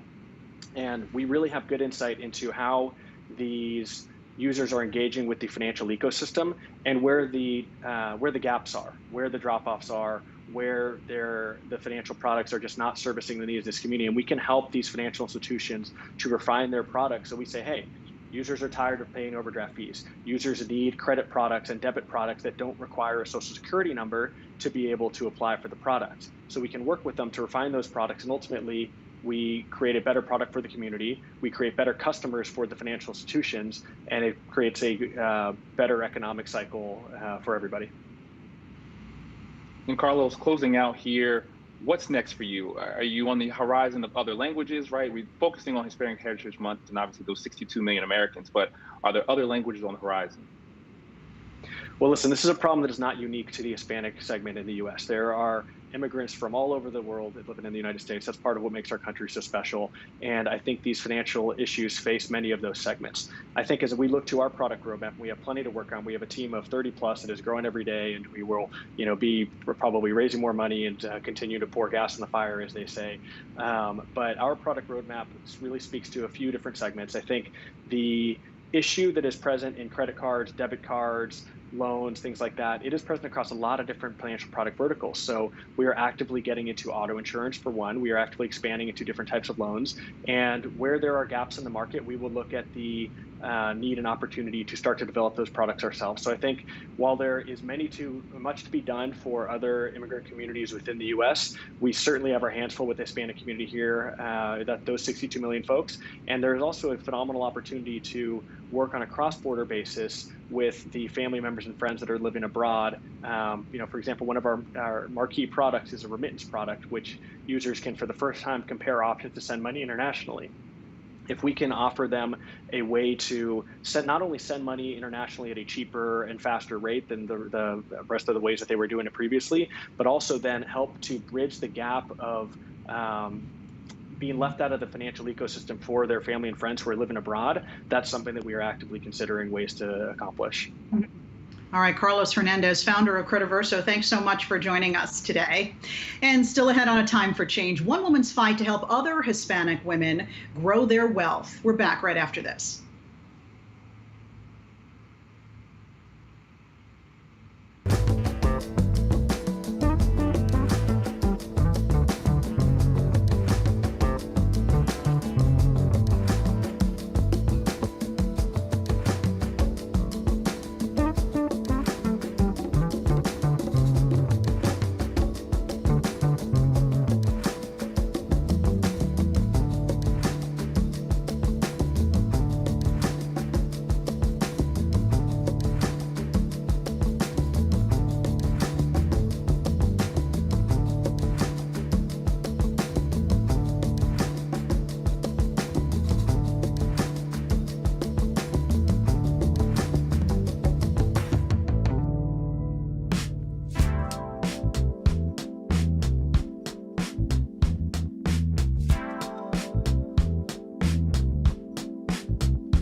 It's no secret that there are major wealth disparities among U.S. households, but the actual numbers may shock you. According to the Federal Reserve, the typical white family has 8 times the wealth of the typical black family and 5 times the wealth of the typical Hispanic family. Julie Alma Taveras is trying to close that gap by educating Hispanic women about money, earning more, saving more, and investing more. She is the founder of Investing Latina, a bilingual financial literacy platform. I talked to her about what's holding Latinas back and how to help them make financial strides.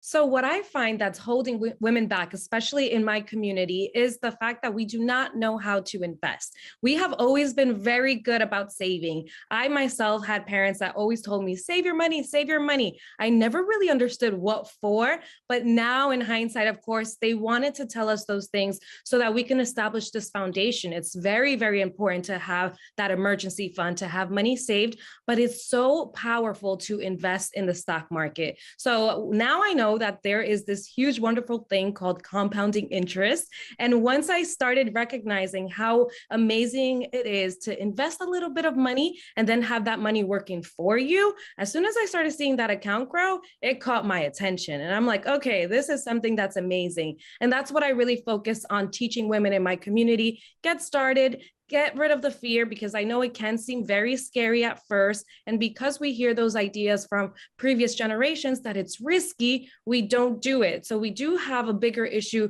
really getting into the stock market, investing so that we can grow our wealth and build generational wealth.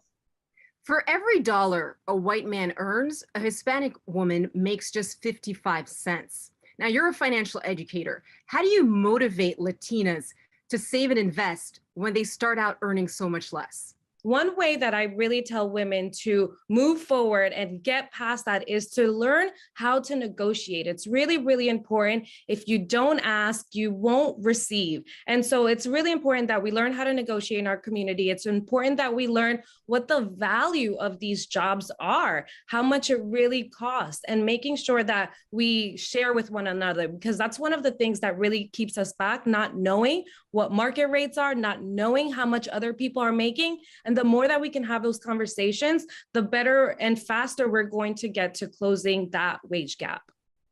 Your parents come from the Dominican Republic, and when they moved to New York, you and 10 other family members were living in a 2-bedroom apartment. So as a kid, what did you learn about money, and what did it represent for you at that age? It really taught me how valuable it is for our community to stick together and to have this close-knit relationship with our family. It was definitely really scary for us because we didn't know the language. It was about learning and adapting and assimilating to the culture here. But truly, it was an experience that allowed us to choose the path of entrepreneurship.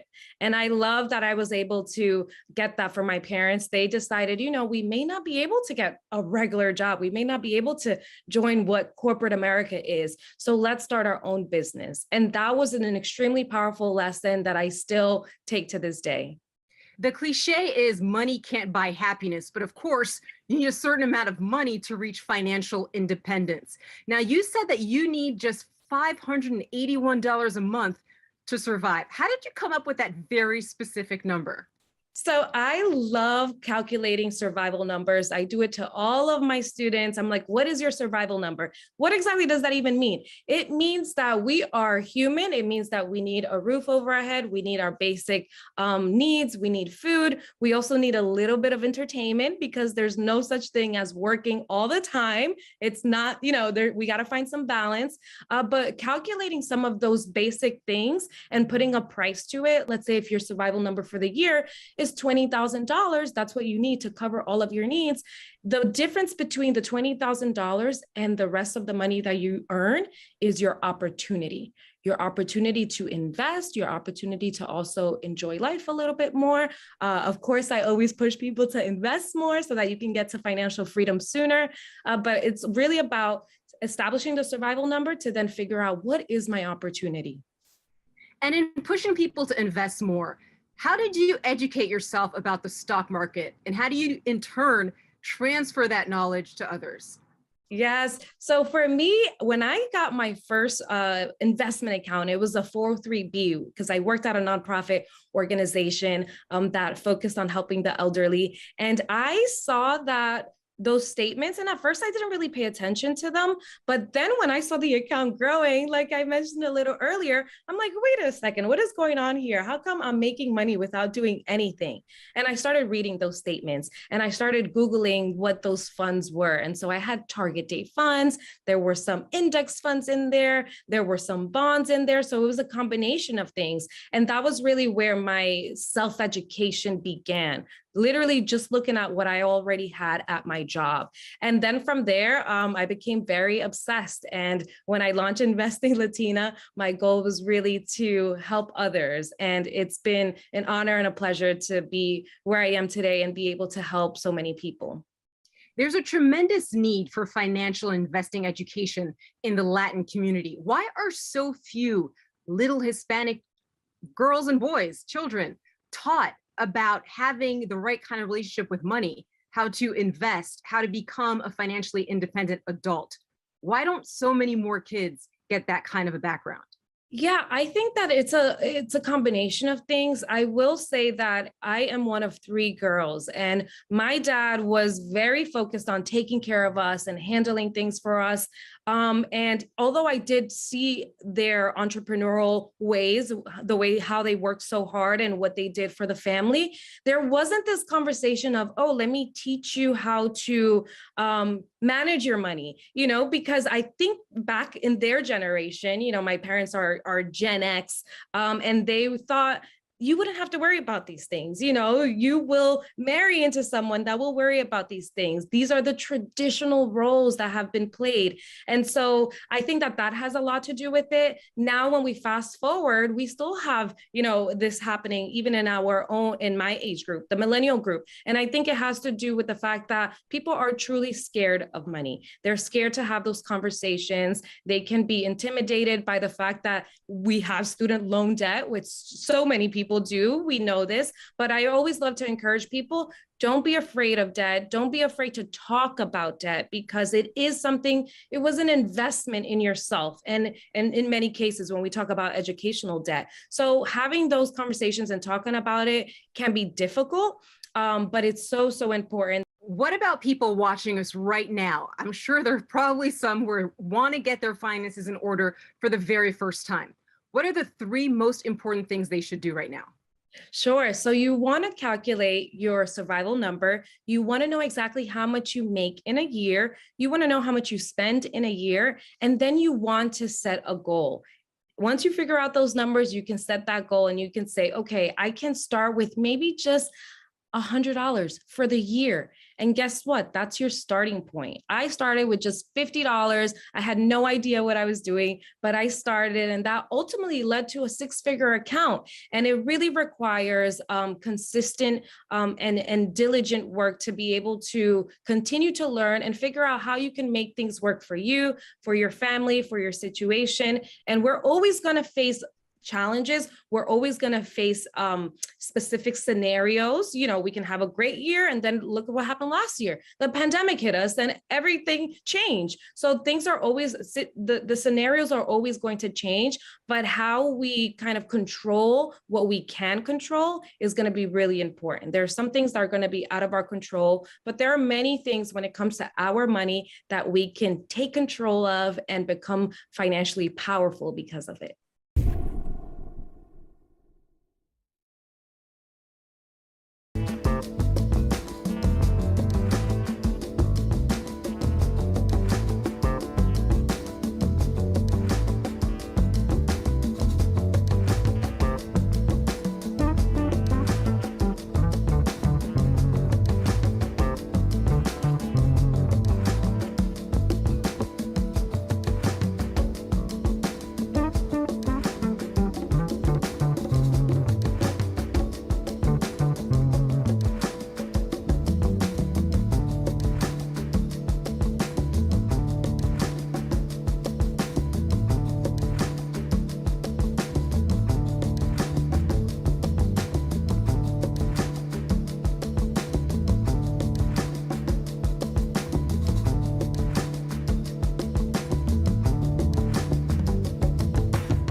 Welcome back to A Time for Change. Today we have been focused on finances in the Hispanic and Latino community. If you want to learn even more, be sure to log on to yahoo.com on Wednesday at 3 p.m. Eastern for a streaming event called Celebrating Latinx and Hispanic Heritage Month, hosted by Yahoo Finance's Ines Ferre.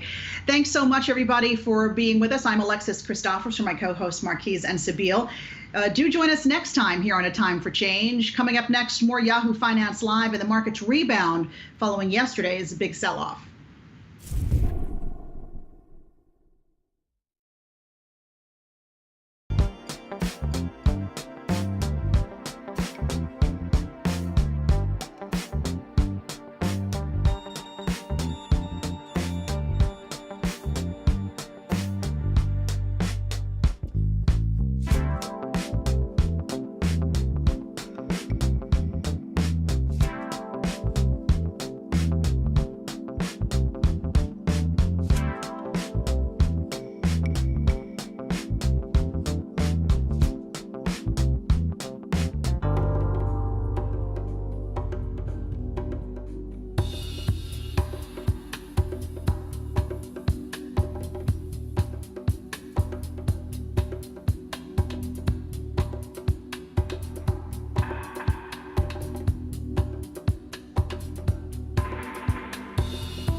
Welcome to Yahoo Finance Live, everyone. I'm Alexis Christophers, and here's what's happening. A high-stakes showdown on Capitol Hill as Republicans block Democrats' latest efforts to raise the debt limit. We'll speak with Congressman French Hill of Arkansas about what's next in the great debt ceiling debate. Reading, writing, and arithmetic are all well and good, but what about teaching our teens about financial literacy? We speak with the Charles Schwab Foundation about how they plan to get personal finance courses into every school in the country in the next 4 years. And the United Arab Emirates is about to get its first taste of the Impossible Burger. The president of Impossible Food stops by to talk about how the plant-based food company is having its first entry into the Middle East and how its faux pork is faring in Asia. First, to the stock market, where we have a mixed situation right now after rising bond yields and surging energy prices triggered the biggest sell-off Wall Street has seen in months. The Dow off its best level of the day, but still up about 95 points. The S&P 500 holding on with a gain of nearly 6, but the Nasdaq slipping back into the red, reversing an early gain. Remember, the Nasdaq yesterday really took a drubbing. It had its biggest one-day drop since March. The S&P 500 had its worst day since May.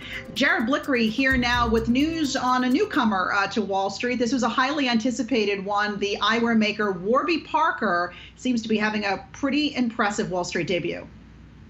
That's right. We got a nice opening day pop from the reference price, and more on that in a moment. The reference price of $40, while trading opened up at, I believe, $54 and change, and we are seeing that as good for 35% jump here in the opening session. Now, it's important to note that this is a direct listing instead of an IPO, so they are in fact not raising any new money. That's a distinguishing characteristic, and because of that, it changes some of the dynamics of the game. Now, I was over at Post 6, which is Citadel's Post 6 at the New York Stock Exchange this morning. A lot of excitement over that. In fact, there were a ton of people, not only from Warby Parker, but it seemed from the crowds were gathering outside, kind of staring at the life-size glasses statues that were out there. Just a couple more notes on Warby Parker. Now, this is interesting because I said it's a direct listing. They're not raising any new money. Usually companies that do that are already profitable in some way, but in fact, Warby is not. It looks like for the first 6 months of the year, they had a net loss of $7.3 million, compares to $10 million loss last year, and also revenue of $271 million in the first 6 months versus $177 million on the prior year. And this is a company that really led the forefront with its digital strategy. Here in New York, we have a couple of flagship stores, but really this is a digital company that was able to take advantage of the COVID trends here. Should also note that there was another direct listing yesterday, and this is Amplitude that listed on the Nasdaq instead. In fact, these are the 5th and 6th direct listings of the year. Some of the other ones included Coinbase and Roblox. And another difference between this and the IPOs, we don't have an IPO price. That's a price at which an investor can buy shares before the shares actually trade on the exchange. Instead, we just have an approximation estimated by the New York Stock Exchange or the Nasdaq in the case of Amplitude of where those shares were trading in the private market. In fact, according to the SEC filing for Warby Parker, the last private transaction happened in April or May, and I believe it was about $24 and change. So this opening day pop represents at least a 100% increase off of that private trading level. Alexis. All right, thanks a lot, Jared Blickery, for the latest there on Warby Parker. Want to get back to the markets now and bring in Paul Schatz, president at Parrish Capital. Paul, good to see you again. What do you make of the market activity so far this week? I mean, the fact that we're not actually building on yesterday's losses, that has to be a positive, right? Good afternoon, good to see you. I don't think I would say it's necessarily a positive. I think this is part of what I'll call the bottoming process. Look, we haven't had even a 5% pullback, Alexis, since October of last year. It's going to be a year. So this, I keep saying, I keep writing about it, this feels a lot worse than it actually is because we haven't had much volatility since last October and then last September. I think we're in that process. We're going to be down 5%. I think maybe on a closing basis, maybe it happens by early, mid next week. But remember, all the reasons why we're going down, nothing is new, right? You've got debt ceiling and the government shutdown and Evergrande and inflation, all known things. None of these are going to befall the bull market or cause recession. These are short-term. There's always some kind of short-term thing the market focuses on to get a pullback going. We've got it. I think it's one you buy with both hands in the next week or so, and I think we're going strongly to new highs in Q4. Really, new highs in Q4. Okay, so then what's going to take us there? Is it going to be tech turning it around? Is it going to be the reopening trade? What gets us there? Yes and yes. A couple of things. One, I think way too many people have gotten way too bearish on growth peaking and lower than expected earnings and GDP coming down. I think actually growth re-accelerates. I think you're going to get a shot of GDP to the upside. I think earnings are going to come in better than expected. And most important, this is for investors, the most important takeaway is this. For the last, 5 months, the rally has narrowed. And if you own tech, you did fine. If you own some of the other stuff, you may have struggled a little more. I think from the bottom we are about to forge, the rally's going to broaden, more participation, more economically sensitive stocks and sectors are going to go up. It won't be just tech. It'll be a much broader rally. And I think we get this rally well into 2022.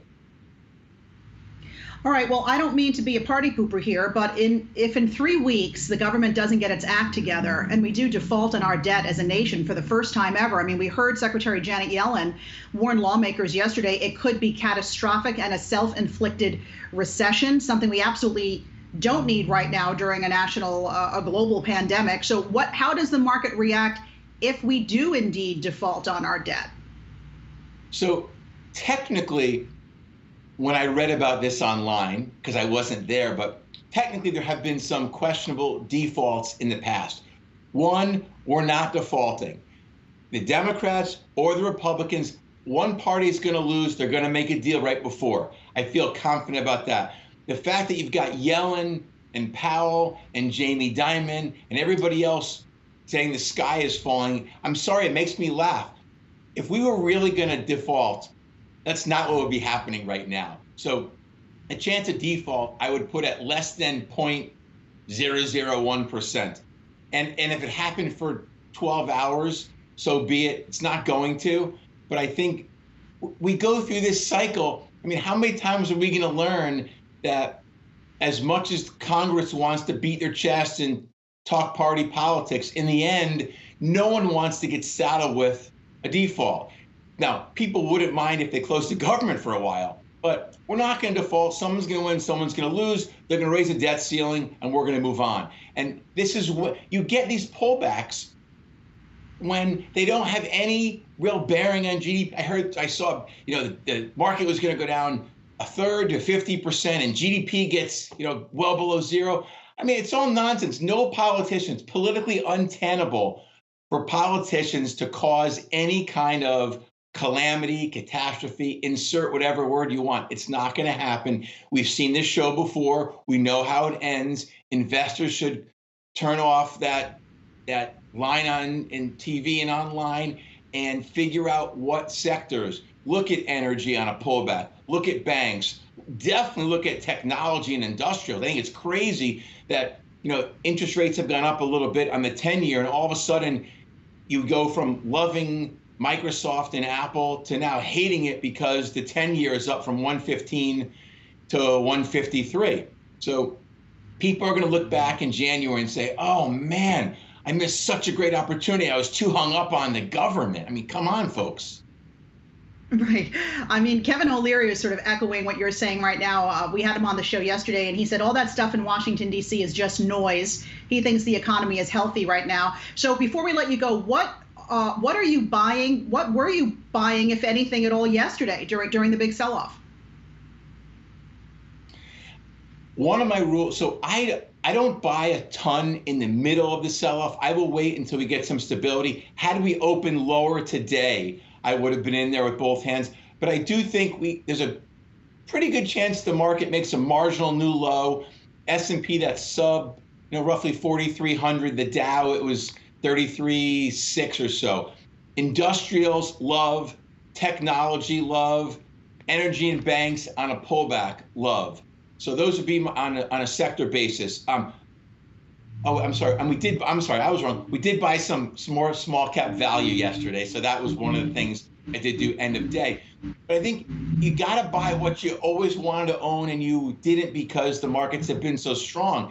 And you don't have to, so if you don't want to own Apple and Amazon, the popular stuff, there's plenty of more idiosyncratic, more unique companies like DaVita is one of my, I always give DaVita, it's one of my favorites. It kind of beats to its own drum, and I think you've got so many good reasons. You can pick up some metals and mining stocks now. They've been absolutely bludgeoned. I think this is going to end up being a super opportunity. People will be really disappointed that they got scared away because of government noise and nonsense. All right, we're going to leave it there. Paul Schatz, president of Heritage Capital. Thanks for being with us. And we'll be back with more Yahoo Finance Live right after this.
Welcome back. The Federal Reserve is worried stable coins could disrupt our financial system.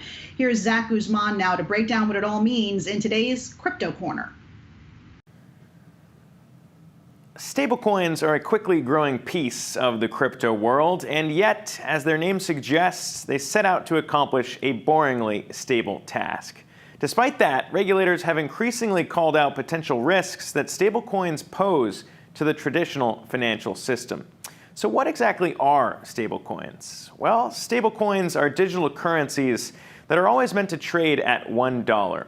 In times of volatility in crypto, they serve as a safe haven for investors to turn to rather than having to cash out into real-world dollars. Notice how stable the most popular stablecoin, Tether, has traded relative to Bitcoin's volatile swings. The issuers of stablecoins maintain their $1 peg by creating or burning a certain number of tokens to correlate with their collateral. The safest stablecoins do so simply by holding an equal amount of dollars in a bank, so $50 million in the bank corresponding to 50 million coins. For example, the Winklevoss twins' Gemini dollar is an example of just that, known as a currency-backed stablecoin. But since stablecoins are generally unregulated, stablecoin issuers can also hold other assets rather than just cash in a bank. For example, Tether, the first ever stablecoin, recently unveiled it only holds about 75% of its portfolio in cash and cash equivalents. Only about 5% of its collateral is actually in cold hard cash. The majority is in short-term corporate debt known as commercial paper and other things like gold and bonds that can go down in value. That introduces some risk, of course, and Tether has also never been audited. Perhaps even riskier, though, are algorithmically backed stablecoins, which aren't backed by cash or tangible assets at all, but rather by other cryptocurrencies. In theory, similar to the way the Fed is able to control the money supply by printing more or less money, code automatically adjusts the amount of stablecoins in circulation up or down based on demand. That can go well, as Terra's UST stablecoin has functioned so far, or it can collapse, as was the case with Iron Finance's Iron stablecoin earlier in 2021. Overall, though, the stablecoin market has been exploding recently, with the market cap of the larger stablecoins already surging 10x from last year to top more than $100 billion. About $60 billion of that is in Tether alone, with USDC catching up at more than $20 billion. With that much money at stake, the Fed has increasingly been paying attention to potential risks. As Boston Fed President Eric Rosengren recently pointed out, Tether poses a unique risk to the traditional financial market. As its commercial paper holdings have swelled in size, the company is now among the top 10 holders of commercial paper, getting close to money market funds from some major financial players you may have heard of, like JP Morgan and Charles Schwab. I do worry that the stablecoin market that is currently pretty much unregulated, as it grows and becomes a more important sector of our economy, that we need to take seriously what happens if people run from these type of instruments very quickly. So in the short term, those issues could persist, but in the longer term, central banks are already experimenting with their own digital currencies. China, for example, is preparing to launch a digital currency of its own, and the Fed is experimenting with a digital dollar. Those could eventually replace the need to trust private companies and their private stablecoins down the road. So there you have it, stablecoins, maybe not so boring after all. All right, there's a look at how cryptos are faring today. As you can see, a mixed bag. Bitcoin just above $41,000. Litecoin having a pretty good day, though, but Ethereum, Dogecoin coming under a little bit of pressure. Coming up next after the break on Yahoo Finance Live, how to get financial literacy courses into our country's middle and high schools. We're back after this.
In this week's Funding Our Future segment, reading, writing, and arithmetic are all important subjects to learn in school, but too often financial literacy is left out of the curriculum. Well, the Charles Schwab Foundation hopes to bridge the gap with a new program that plans to make personal finance courses available to every middle and high school in this country by the year 2025 for free. Joining me now is Carrie Schwab-Pomerantz, board chair and president of the Charles Schwab Foundation and managing director of Charles Schwab & Co. Carrie, always good to see you. This is an ambitious plan. Tell us how you plan to reach this goal. Well, our whole point of creating Schwab MoneyWise of America is really to bridge that gap and bridge those barriers to entry for school teachers. And so we created the MoneyWise America with 3 components. The first is evidence-based curriculum that was built with teens and curriculum experts. And it's got curriculum up to 22 different modules. And then we are offering training, extensive training for every one of our employees. You know, we have over 30,000 now, Alexis, and they'll be very confident and competent in teaching across America. And then we have a volunteer infrastructure where we can match our employees with any nonprofit or school across America. But we also have national partnerships, including one with Donors Choose, which has a relationship with every school or public school in America and Boys and Girls Club of America. So we have thought about every issue or barrier to entry. So talk to me about what you would be looking to achieve here. I mean, I know just about 20 or 21 of our states require high school students to take a personal finance course in order to graduate. Are you looking for that to happen sort of across the board in all states? Well, first of all, we know that many schools are under-resourced, lack money. The teachers, maybe they have fewer teachers, or even the teachers don't really understand money management. So what we're trying to do is bridge that gap by providing the curriculum side by side with teachers. And what we're doing is we're offering it virtually or in person. So that way we can reach any teen in America. So that's our goal, is to make, every teenager across America financially prepared for their adulthood. Why do you think it is that we haven't seen these financial literacy courses be blended into the curriculum? Is it all a matter of resources, do you think? I think definitely. And also a lot of teachers don't really understand money management, and some schools might not even think it's that important. But to us, it is such an important topic to learn. It also gets in the way of or exacerbates social issues that we see today, including workforce development. And financial literacy is critical to being a prepared, productive employee. So I think it's just that the lack of knowledge out there of how important financial literacy is. And talk to me about how underserved communities are impacted. I mean, I believe it's less than 10% of students in low-income schools have guaranteed access to financial education. That's true. That's absolutely true. And that gets back to the under-resourced. And that's why we're providing this program virtually or in person so that we can reach those students wherever they may be. And we're also, in partnership with Council of Economic Education, also trying to provide them or support them in curriculum for teachers as well in the under-resourced communities. So Carrie, what's the number one money tip that you would give to a teenager listening right now? Starting to save as early as possible. I think with my own children, as soon as they got their first job, we opened up their Roth IRA, and they start, at 16 years old and started saving and investing for their future. And now they're in their 20s and early 30s, and they're very committed to their retirement. All right. Carrie Schwab-Pomerantz of the Charles Schwab Foundation. Always good to see you, and some good tips there. We appreciate it. And reminder that Funding Our Future is an alliance of organizations dedicated to making a secure retirement possible for all Americans. Let's get another check of the markets after yesterday's big sell-off. Stocks trying to make a comeback. The Dow's doing quite nicely, up now 121 points, still recouping just a fraction of what it lost yesterday, but higher nonetheless, so we'll take it. The S&P 500 is up 10 after suffering its biggest drop since May, and the Nasdaq Composite having a tough time here. It was up earlier, now down about 18, 19 points after its biggest one-day drop since March, as lots of investors decided to dump the mega cap tech stocks as yields over in the bond market continued to rise. Coming up in the next hour of Yahoo Finance Live, we're going to take on the debt ceiling debate and speak with Congressman French Hill of Arkansas. Also, Impossible Foods president is going to stop by to talk about how they're bringing their faux meat to different places in the world, including the Middle East and Asia. We've got that and a whole lot more right after this break.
It is 2 p.m. on the East Coast. Welcome back to Yahoo Finance Live, everyone.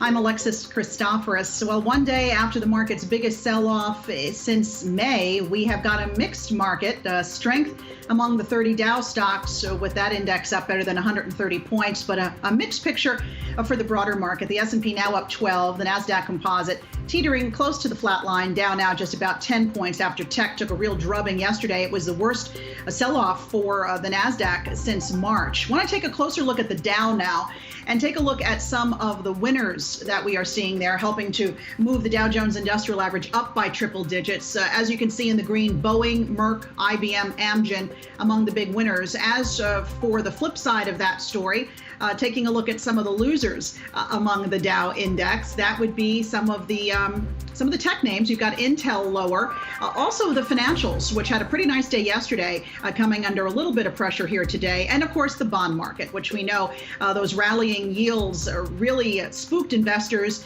yesterday.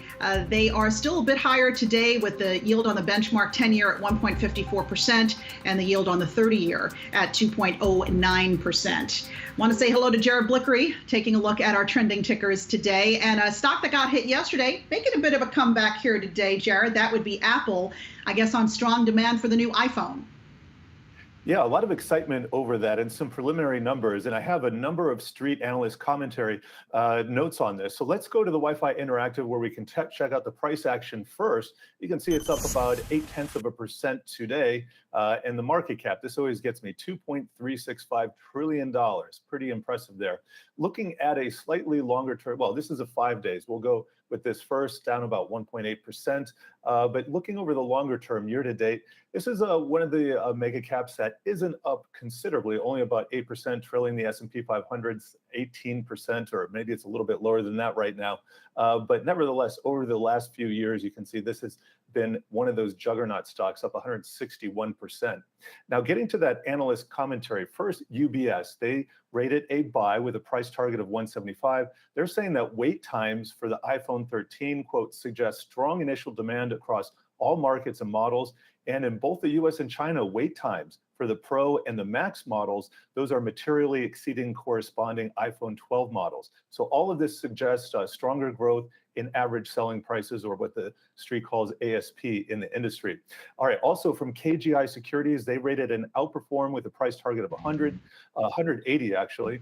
They're saying in the first weekend after the iPhone 13 series was officially released, data showed higher demand for the iPhone 13 Pro and Pro Max. Also adding that first day pre-order data in China also showed higher volume. And then saying strong iPhone 13 series sales should help offset a potential negative impact on Apple Epic court ruling. So we know that's kind of an overhang for it, could cut into some of its revenue from the App Store in the future. Finally, KGI is saying that they expect this will also be a positive for Apple suppliers like Skyworks, Qorvo, Qualcomm, and Broadcom as well. Finally, one last note by Bloomberg. Wall Street is underestimating the sales potential for the iPhone 13, and this could be the best year yet for iPhone sales. If that's the case, I'd say the stock needs to go up a little bit more. That's according to Bloomberg. All right, it looks like investors are getting pretty excited about Lucid and its long-awaited long-range electric vehicle, which seems to be, they're getting closer to finally debuting it, right? Yes, they're going to be shipping customer orders at the end of October. So we're only a month away from that. But this is one of their flagship products. It's a beefed up model. And let me get to stock price first so we can chart what Lucid is doing today. In our heat map, sorting by performance, it is a #1 performer in the upper left, up 10% today. I'm going to give a longer term chart here. We're going to take a look at the last year, and this kind of gives us an indication. This is the initial SPAC level. It IPO'd at $10, and then this is when the deal was first announced. We got a lot of excitement in the EV space early in the year. It kind of tapered off, and you can see we've been trending sideways ever since. Now, this is a $169,000 limited production Dream Edition of the Air sedan, and it has the longest running distance in the industry at 520 miles. This bests the Tesla Model S sedan, which goes 405 miles. Should also say this is a company that is probably one of the more credible competitors to Tesla, no longer pre-revenue. They're shipping cars, they're making cars. Also, they got their CEO, Peter Rawlinson. He had been the chief engineer for the Model S sedan. And that was also, as I said, the previous longest running sedan until this newest one came in. And also, if you don't want to pay $169,000, a little bit less, they're going to be offering lower price points with a little bit less range in the future in the coming months. But a lot of excitement over this debut and the announcements that they're going to be shipping cars to customers in the next month. All right, and finally, Netflix shares eyeing a record close here. I guess there's optimism about its content that is not in English. Yeah, I don't know if you've heard of Squid. I actually watched this. I binge watched this. Squid Game? Do you speak of Squid Game? Yeah, Squid Game. Thank you. I have not watched it, no. It was so disturbing. The full name eluded me there. This is an interesting move by Netflix. It was obviously compelling enough for me to watch the entire series, but it's kind of bizarre sometimes watching these foreign translated series that were obviously made for another audience. But if this can resonate, you have to imagine a lot of other hits will. And so analysts are saying this gives Netflix another edge up here in the streaming wars.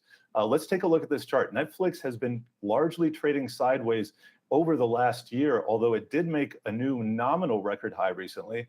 But as I pointed out earlier today, you could kind of see a quasi-cup and handle formation in here. So if we break through to these recent record highs or break through them, we do see the potential, or I do see the potential for some further momentum to the upside here. So Netflix, let's take a look at the year-to-date returns. You can see not another FANG high flyer like Apple, up 11.6%, but we'll have to see if some of these FANG names that haven't gotten a lot of love so much this year can propel into the year end. All right, thanks a lot, Jared Blickery. Time now for our ETF report, brought to you by Invesco QQQ. I want to welcome in Tom Lydon, CEO of ETF Trends. So Tom, good to see you. I want to get you a lot here, so I'm going to jump right in and start with these supply chain problems that we continue to see rippling across different sectors. Are there any ETF picks here or areas where you're seeing people concentrating their money right now? Yeah, so a couple things. We're all getting warned that if we want to be successful for Christmas shopping, Alexa, we got to start now. We live in Southern California, and it's just crazy the amount of tankers that are stacked up off the coast. So with more online buying happening earlier, we're definitely going to see those companies that make their money by online shopping, the Amazons of the world, do well. ONLN, which is ProShares Online Retail ETF, that's something to take a look at for sure. And then also from a global standpoint, EMQQ, which has the vast majority of all emerging market online buying, this is another big winner to take a look at because we can't wait around to November to do our holiday shopping. It's going to start now, and numbers are going to see through that that's been happening. Are you seeing money flowing into those kinds of funds recently with all of the issues we're seeing with the supply chain? Well, you are, because what's happening is already in the stores, people are seeing that they can't get everything that they want. So like in the early stages of pandemic, I'm sure you did the same thing. Rather than trying to line up at stores or just get one item as opposed to four, you go online to see if that can happen. It's not block things up because you go on a place like Amazon, it's going to tell you if it's available or not. And then for your son or your daughter's favorite gift, people are scared. So they're going online to find online opportunities as opposed to running around to different stores. You've got to remember, online buying in the US, even through this pandemic, is only 16% of total retail sales. So there's definitely room for that to grow. I want to ask you about what's happening in Washington, D.C. right now. There's supposed to be this vote on the bipartisan infrastructure bill tomorrow in the House. With still uncertainty swirling around this piece of legislation, are you seeing investors moving into ETFs that could benefit from the passage of such legislation? We have, and we've been seeing that over the last year. This is one of the favorite areas of financial advisors from 12 months ago. And there are about 9 different ETFs that specialize in infrastructure. The leading performer has been Global X's ETF, infrastructure ETF, ticker symbol PAVE, P-A-V-E. It's done really well because it just focuses on the US, number one. And also, I was watching when Biden was introducing his bill, the areas that he suggested that we needed help, which were roads, so construction companies, obviously. Railroads is a big favorite of his as well, which are well owned within this ETF. So that's something to take a look at. However, infrastructure is not just something that we're concerned about in the US. It's also a global issue. If you want to participate with global infrastructure, NFRA, which is offered up by FlexShares, is something to take a look at too. More global participation there. So those are 2 choices and probably 2 of the best of the 9 choices.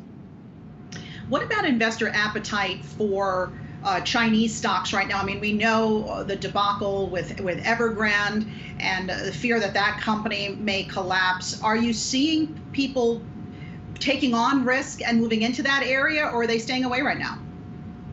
So first, we're always going to have struggles with China, whether it be regulatory, saber rattling, or what's going on with Evergrande. You know, I think the take is it's not going to be one or the other. It's not going to be that the government's going to come in and rescue it, and it's not going to be that it's going to default. It's probably going to be somewhere in the middle. So we will get past this. With that in mind, we've seen a lot of Chinese stocks and Chinese ETFs suffer. More broad-based ETFs, if you feel like this might be a buying opportunity, MCHI, which is the iShares largest China ETF out there, that's something to consider.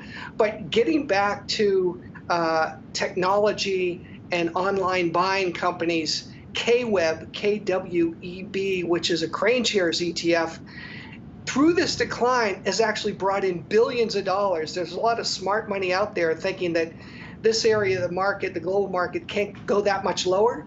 So there's a lot of bottom fishing that's going on. So if you feel like China's always going to be part of our capital markets, we're always going to be entwined, we're always going to be competing, this may be that buying opportunity, and a lot of people are leaning in. And finally, I want to get to that possible Bitcoin ETF, which I feel like we've been talking about forever. It looks like the SEC Chairman Gensler is warming up to the idea of approving a futures-based Bitcoin ETF. So what are investors doing in the meantime to get exposure to that space in the U.S.? Yeah, a lot of advisors and investors are looking for that, although there's Bitcoin and cryptocurrency in general is very popular, but many people go outside of their Fidelity and their Schwab accounts. They'd love to be able to buy it within their brokerage accounts, and that just there haven't been a lot of options there. Up until this point, the biggest ETF for transformational data, for example, that is in the that infrastructure space is Block by Amplify, BLOK. Something to take a look at. You not only have these transformational data companies, but you actually have mining companies, Bitcoin miners, that are publicly traded, that are owned within this ETF. So that, as far as buying in your brokerage account today, that's almost one of the closest areas that you can come to it. I feel strongly we may see something in a future-based ETF by the end of the month. Gensler, coming from the CFTC, likes the future-based strategy because it's regulated. And he also suggests in a 1940 Act wrapper, because in the 40 Act funds, you need an independent group of trustees to oversee those funds. That would make him feel comfortable, and let's see if it happens. All right, we shall see. Tom Lydon, CEO of ETF Trends, great to see you. Thanks so much. And a reminder that you can step up your investment strategy starting today with a free 14-day trial of Yahoo Finance Plus, where you will get expert research reports, actionable investment ideas, advanced portfolio tools, and more in a sleek ad-light experience. You can check it out today at yahoofinance.com/plus. Coming up next, we're going to speak with Google about their virtual Search On event. We're back after this.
The coronavirus pandemic has, of course, pushed more shoppers online, and that has added an additional $105 billion in online revenue in 2020. And this year shows no signs of bucking that trend, with more and more companies rushing to embrace e-commerce. Just today, in fact, Google announced updates to its Google Lens platform, allowing users to more easily search for the products that they're looking for. Joining me now is Bill Reddy, President of Commerce, Payments, and Next Billion Users at Google. Bill, good to see you here. So as I mentioned, we have seen explosive growth across e-commerce in the past year. Just curious to see what kinds of trends you're seeing there at Google. Yeah, well, as you were calling out, we've seen a decade plus of shopping digitization that's happened in the last 18 months. And there's, we all know that, we've all lived that. There are a couple of key things I call out in terms of the trends here. First of all, more and more consumers are turning to digital for inspiration. U.S. consumers now spend more time online than ever before, on average 8 hours plus per day for adults on digital media in 2020.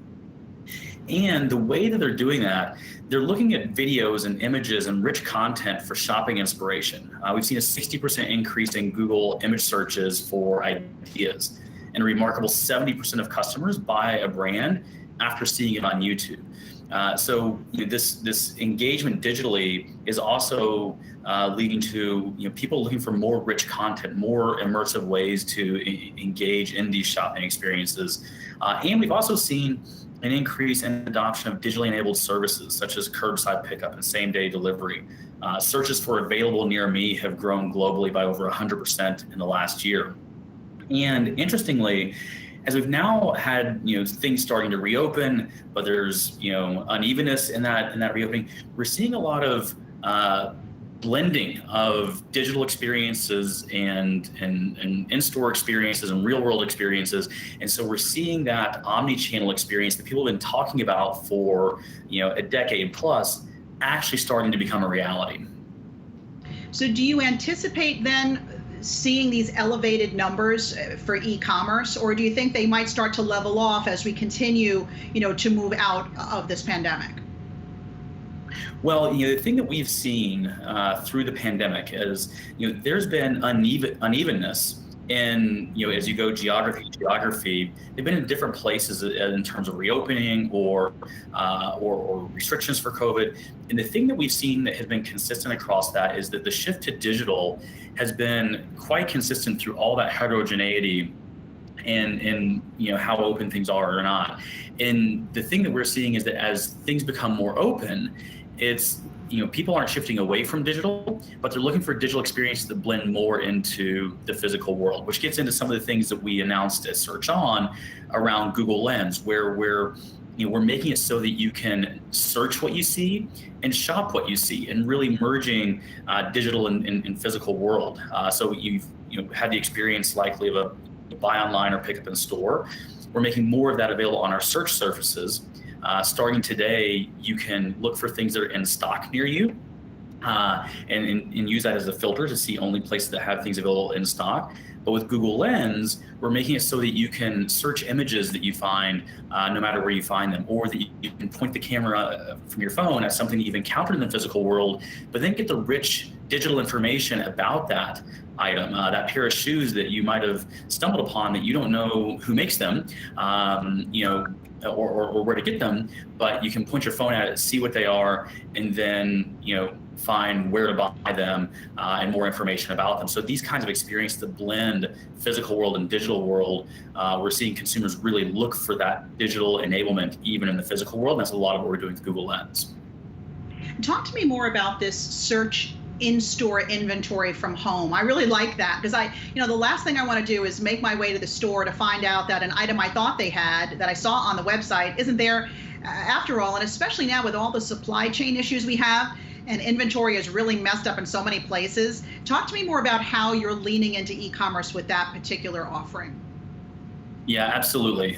So the specific new feature that we announced at Search On is that you can filter by what's in stock. But importantly, we've all had the experience through the pandemic of seeing that there is no one retailer that can meet every need of every consumer. And so we've opened up our platform and made it free and easy for merchants of all types and sizes to make their full inventory available on Google. And so the benefit this has had for consumers is that we now have a shopping graph of more than 24 billion plus listings that's AI enabled, that helps marry up the intent that the user has or the thing that the user is looking for with the best product available from the best seller with the best value, and making all that available for the user. And now also starting to bring to the user the ability to know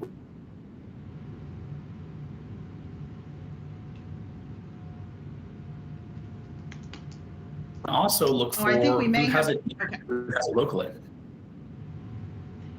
You may have, I think you froze there for a minute, Bill, but let me ask you for a moment about growth in your merchant community. And where are you seeing that growth? Is it mostly from smaller and mid-sized businesses? Is it the larger, more established big box stores?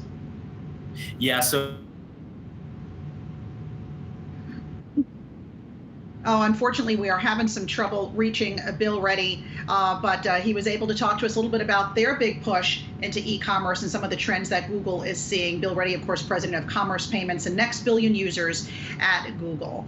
All right, stay with us. Much more to come here on Yahoo Finance Live when we come back, including the president of Impossible Foods. He's going to join us to talk about the company's big international push. They just entered the Middle East. We're going to talk about it right after this.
Welcome back to Yahoo Finance Live.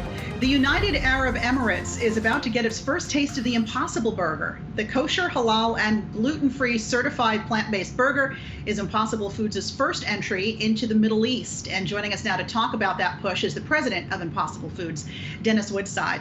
Dennis, always good to see you. So let's start with your choice there in the Middle East, United Arab Emirates. Why did you begin there, and what does this push mean for your brand? Well, first of all, thanks for having me. Our mission is to replace the need for animal food and animals as a food system globally. And we think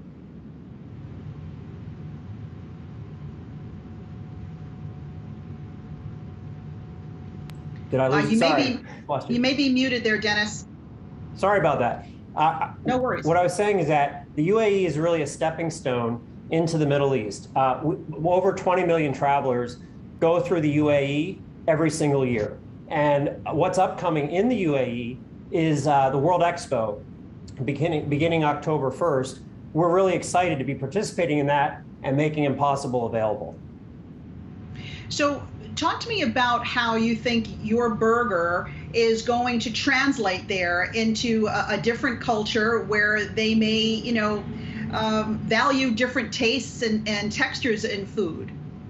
Well, meat consumption in the Middle East is actually quite high and growing. More and more people are moving to a diet that's protein rich.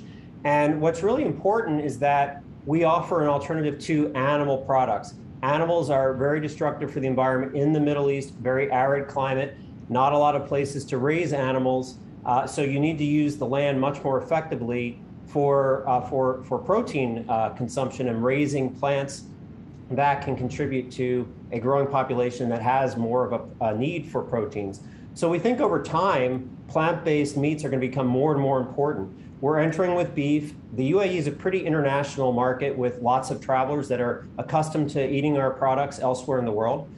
So we think that that's a natural place to start, but we do see a market throughout the Middle East for our products, and not just beef over time. Pork and chicken are also broadly consumed in the region. Yeah, I want to talk more about pork and chicken in a moment, but real quick, I know this is going to be in the UAE in select restaurants there. Are there plans to bring this into grocery stores locally, and when? Typically what we work with restaurants at first. That's a great place for people to try our product in an environment where that's curated and people have a chance to experience Impossible in different formats. And then we typically enter retail later when people are a little bit more used to the product. So that will come down the road.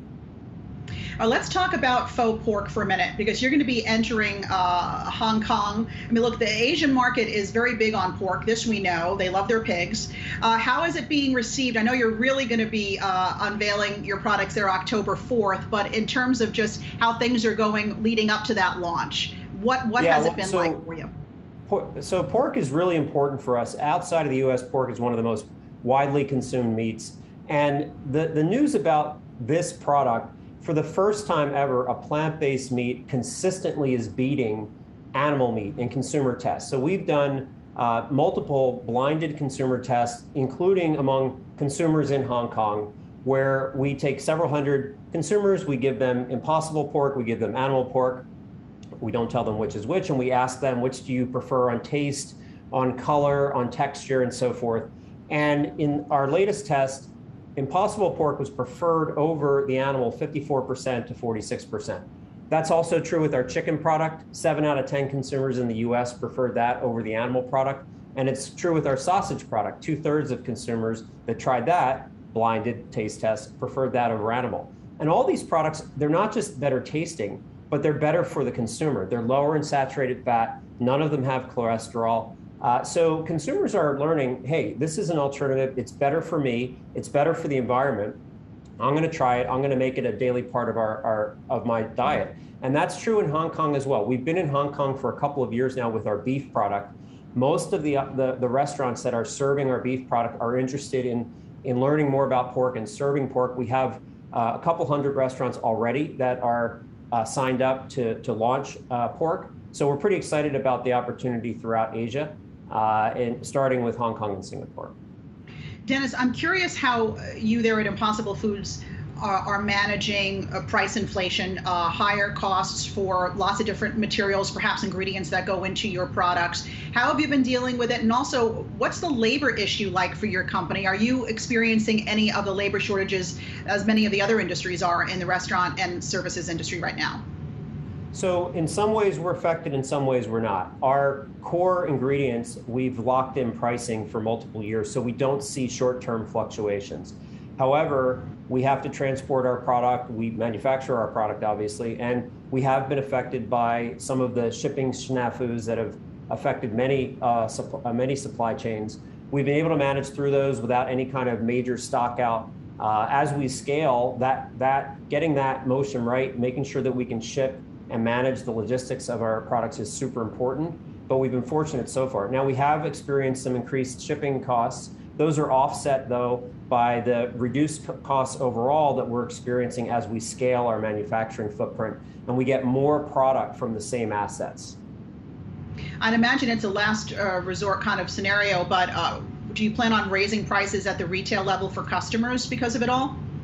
Our strategy has been to reduce prices. So plant-based meats overall as a category are priced higher than their animal analogs today. And that's the way that we're going to build this market and grow this market, is to get our pricing down over time to compete with the animal, compete with the pig or the cow or whatever.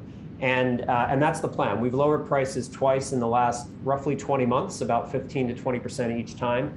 Each time we lower prices, we see our volume go up. So our strategy is to reduce our unit costs by increasing our manufacturing footprint, running more shifts, getting more product through the same factory, so your unit costs are lower, and then over time passing those unit costs on reductions onto consumers. So we think we're going to continue to go down. It will take time, but that's our plan. Real quickly, I know you had your soy-based chicken nuggets hit some large retailers this month. How are things going at the moment? You know, I actually was just at a restaurant nearby and had the chicken nuggets, and they're fantastic. Some of our early operators are reporting selling, 30, 40 servings a day, which is a huge number for any kind of a smaller restaurant. So we think it's a great product. It's very triable. You can share them, and it's a great way to introduce new people who may not have tried Impossible to an Impossible product. We're getting a lot of traction in retail. We expect to be in well over 10,000 retail doors or stores by the end of this year, including the major ones such as Safeway and Walmart and so forth. So we're really optimistic about that product, but we've got a lot more products coming. Remember, our goal is to replace the need for any kind of animal-based product. And if you go into your typical grocery store, there are animal products all over the place, and we're just systematically going and launching new products to get into every place that the animal is in the grocery store and on your menu. All right, we look forward to more rollouts to come. Dennis Woodside, president of Impossible Foods, thanks so much. And coming up next, a recap of the day in the oil markets after this.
welcome back to Yahoo Finance Live. Treasury Secretary Janet Yellen had a stern warning for lawmakers yesterday if Congress fails to raise or suspend the debt limit in less than 3 weeks. Here's what she had to say. I want to see that the debt ceiling is raised. As I've said, I believe it would be catastrophic not to do so, but I equally believe that deficits have been run under both Democratic and Republican administrations. It's important to recognize that, and that means that paying the bills for those deficits is a shared responsibility, and it should not be the responsibility I agree of with any that. one party. Very eloquently put. Joining me now is Congressman French Hill of Arkansas. Congressman, thanks so much for making time for us. I know it is a busy week there on the Hill. You just heard from the Treasury Secretary. She also went on to say that inaction could lead to a self-inflicted economic recession. What's your response to that? Well, it's great to be with you. Thanks for the invitation. You know, over the years, we've raised the debt ceiling consistently in Republican and Democratic administrations, basically since 1917 when it was established. And it's important to recognize that when you control the White House, the Senate, and the House, you've got that principal responsibility for putting a bill on the floor that reaches consensus and passes, such as how do you do a clean debt ceiling increase without tying it to spending another $5 to $7 trillion, which was the original proposal by Speaker Pelosi. So the bottom line is, while the responsibility for past deficits is definitely shared, it's the responsibility of the party in power to craft that legislative initiative to get the votes to pass and move forward. Now, I understand Secretary Yellen is scheduled to go before the House Financial Services Committee tomorrow, of which you are a member. What do you hope to hear from her, and what do you hope to ask her tomorrow? Yeah, thanks. Secretary Yellen's coming before the committee along with Fed Chair Jay Powell. I think both of them will be under a lot of tough questions. For Secretary Yellen, I think that will be about the lack of administration ability to get the rent aid out to tenants and landlords. There's billions of dollars, $46 billion of tenant assistance to pay for rent that was in arrears for them and for their landlords, and the administration has not done a particularly good job of getting that out and expediting that money. I know that will be a topic in our committee. She will also get questions, in my view, about China and sanctions on Iran potentially. And for Jay Powell, I think the timing on how he plans to reduce the accommodation at the Fed, because when you combine a very accommodative monetary policy, as we have now, zero interest rates and buying $120 billion per month in federal debt, doubling the balance sheet of the Fed, plus Joe Biden's spending policies, that's what creates this inflationary pressure that Chair Powell talked about in the Senate. Congressman, do you think that the economy is strong enough to stand on its own 2 feet, and that it's time for the Fed to start pulling back some of the enormous stimulus that it has thrown at this economy during the pandemic? In my personal view, yes. I'm concerned about embedding inflation, and I think that's a risk now as we've come out of the pandemic with robust economic growth, really in the fourth quarter last year, even the third quarter last year, fourth quarter, and now the first 2 quarters of this year. We do need to get people back to work, and part of that structural unemployment from paying people not to be participating in the workforce. So I believe that if the chairman signals how he would do that removal of accommodation over time, that yes, the economy can stand on its own and keep moving. How confident are you that you're going to be able to resolve this debt ceiling debate? I mean, are you and your GOP colleagues in the House bracing for the first ever U.S. default on its financial obligations? Well, look, I just don't believe we will have a default on our important obligations around the world as the dollar leads the global monetary system. America has not done that. Congresses, both Republican and Democrat, have not done that. So the real issue is, can Leader Schumer, Speaker Pelosi, and President Biden craft a strategy for continuing the funding of the government while we debate the president's spending priorities? I want to move to infrastructure for a moment because that's certainly an issue. By and large, it's been a bipartisan one. It's an issue that voters have made clear they want politicians to fix. I know the House is expected to vote on a roughly $1 trillion infrastructure bill tomorrow. Not totally sure that's going to happen. But if and when it does, Congressman, how do you plan to vote? I'll be voting no on this infrastructure bill that's being considered by the House that came out of the Senate. It didn't go through the normal process. And while the only thing it really has going for it is it got 60 votes in the Senate, which is a powerful statement, and I acknowledge that. But my constituents are interested in things that really benefit our state in the way of surface transportation, roads, bridges, interstate highways, and things of that critical nature. We had that in the House surface transportation bill that was bipartisan and paid for. And in this Senate proposal, there's only $110 billion that fits in that category out of the proposed $1.2 trillion. So this bill really has a lot geared towards urban cities in the rail transit arena. But look, there's some good things in water. There's some good things in long-term infrastructure projects outside roads and bridges. But I think members in the House really want a bipartisan deal that's probably more targeted, and most want it to be paid for. And the Senate bill is not fully paid for. And that's what really both sides were promised as they were completing that work. All right. Congressman French Hill of Arkansas, you've got important work you need to get done there on the Hill this week. Thanks for your time. Appreciate it. Thanks for having me. Coming up next on Yahoo Finance Live, 6 ways that companies can prove they really do care about their Black and brown employees.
Time now for a closer look at the energy markets. Jared Blickery has his eye on oil. And Jared, yesterday you and I were talking about Brent hitting $80 a barrel. Where do things stand today?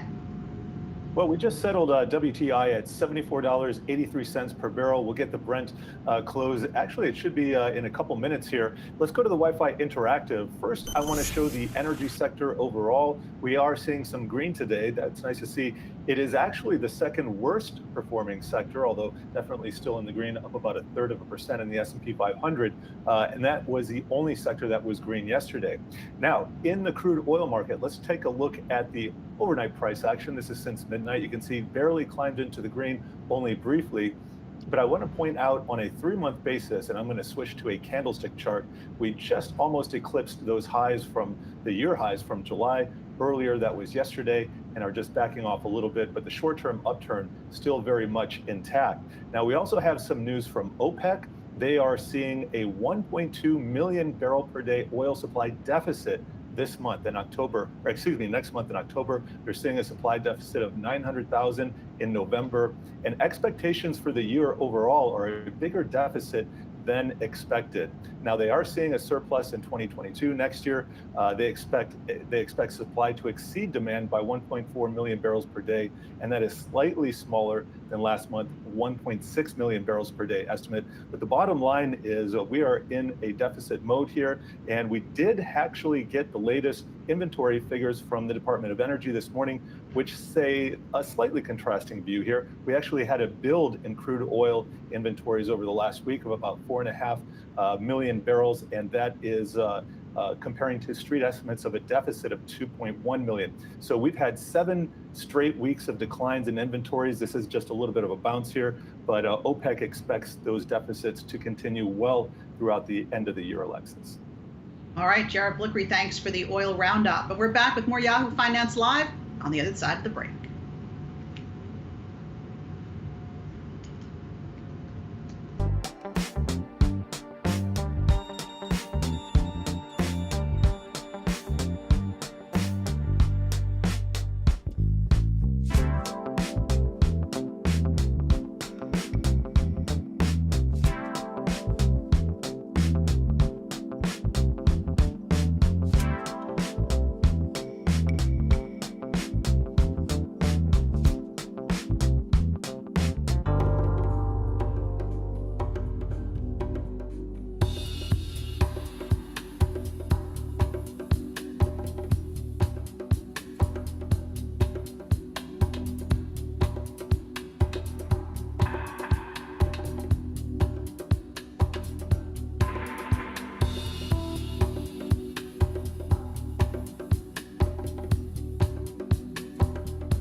It's been over a year since companies across the country have made a pledge to stand with Black Lives Matter and promote more diversity and inclusion in-house.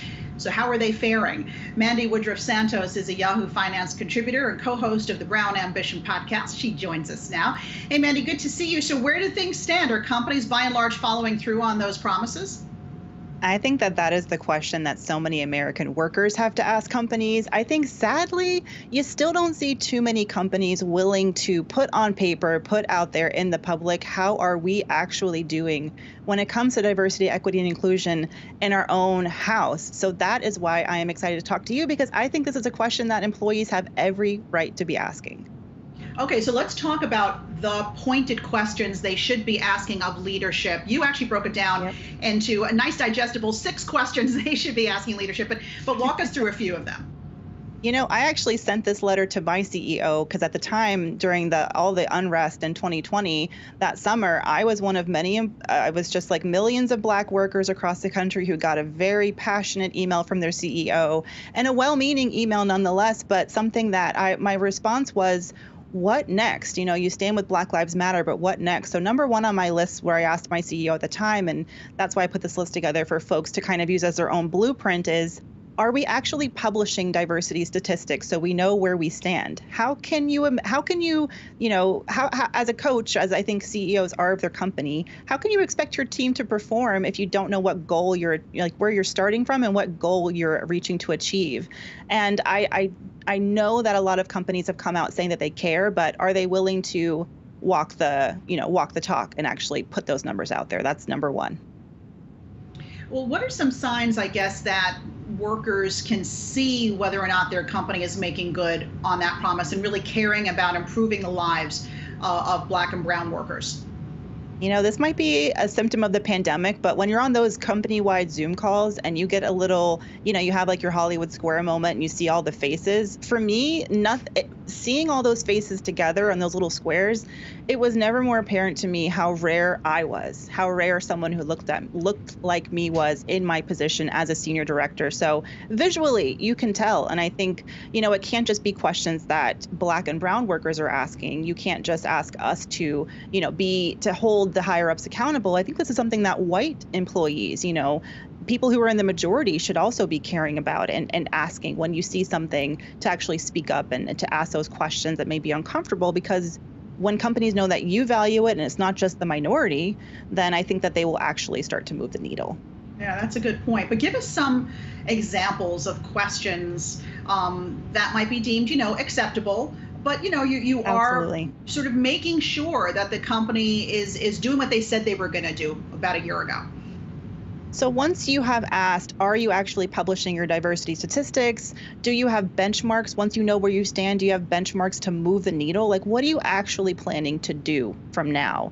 And then my third question here is, what are your hiring practices like? Are you actually bringing in more diverse recruits for your company? And when you do, are you training managers who are hiring those people in things like unconscious bias so that they can prevent the same sorts of mistakes, the same sorts of unconscious bias that leads to having non-diverse recruits, non-diverse job candidates? Because when you start off having a not very diverse group of applicants or candidates, then it's very easy for people to say, well, I just interviewed whoever, you know, HR sent to me. And that is one of the, you know, key questions. Another key question, especially for me, I was a Black senior director, very rare, on track to become a vice president at my company. And for me, I did not see very many, if at all, senior level Black women at my company. And I would like employees to also ask, how are you retaining Black employees? And if you're able to retain them, are we actually getting promoted? Are we getting raises? Are we in those more senior level positions? Because it's not just enough to get us in the door. You have to actually care and keep us there, retain us, and give us the same opportunities to advance that have been, you know, traditionally available to white workers.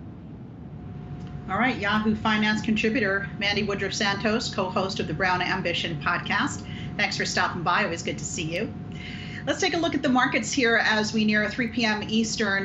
Looks like the Nasdaq has now turned things around. Remember, it was lower earlier. So it's been another volatile day for big tech. Right now, the Nasdaq is up 54 points. We've got the S&P gaining 27, and the Dow rally has just strengthened as the day has gone on, now up 252 points. Let's take a deeper dive into the Dow Jones Industrial Average. Take a look at the winners first. You've got Boeing. Also, some of the pharmaceuticals with Merck and Amgen doing quite nicely. Also, IBM and Walgreens giving a nice boost to the Dow. But on the flip side, we have got some of the financials, Goldman Sachs, American Express on the downside, along with some of the industrials like Caterpillar, also Intel in there, just adding to yesterday's losses. We've got much more Yahoo Finance Live to come after the break, and we're going to lead you through to the closing bell. I'm Alexis Christoforous. We're back right after this.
Stocks holding on to gains as we kick off the final hour of trading. The Dow near its highs of the day, up just around 260 points as the market rebounds from one of the worst trading days that we have seen in months. This as investors keep a close eye on the debt ceiling debate down in Washington. We are going to bring you the latest on where those negotiations stand.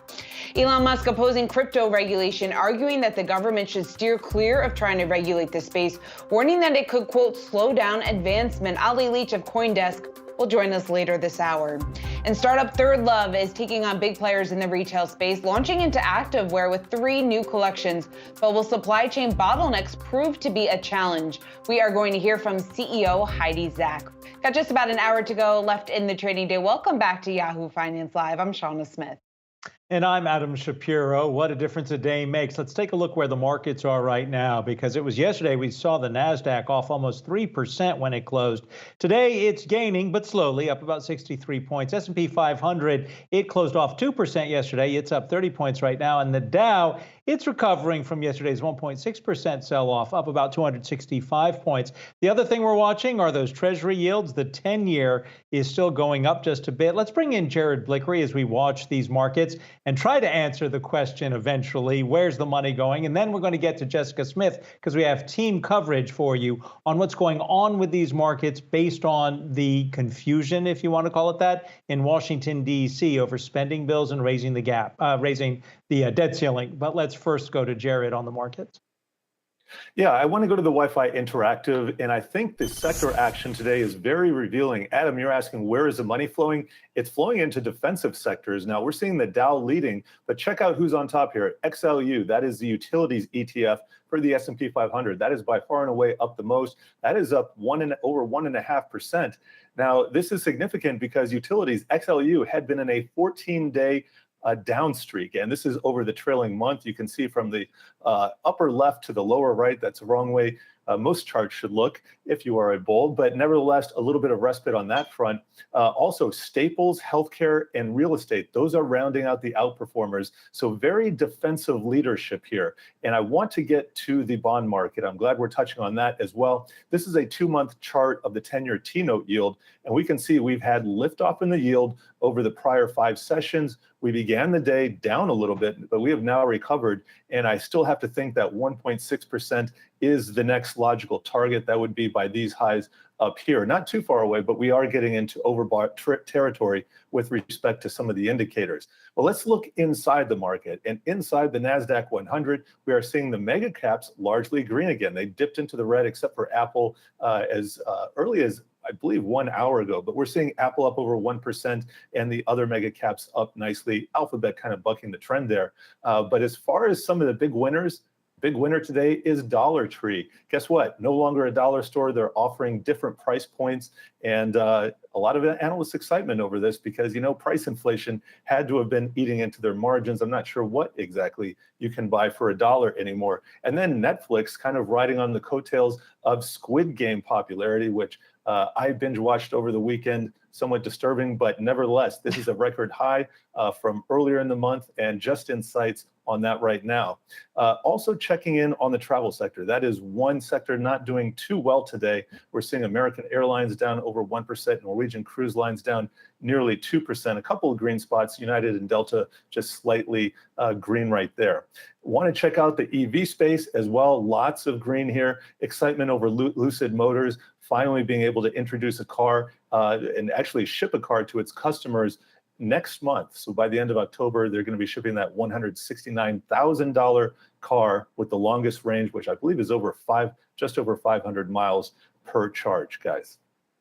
All right, Jared Blicker, thanks so much. Let's get to our other big story of the day, and that, of course, is the negotiations down in D.C. Senate Democrats, they could vote as early as today on a bill, I should say, to avert a government shutdown. Jessica Smith, where do those things stand?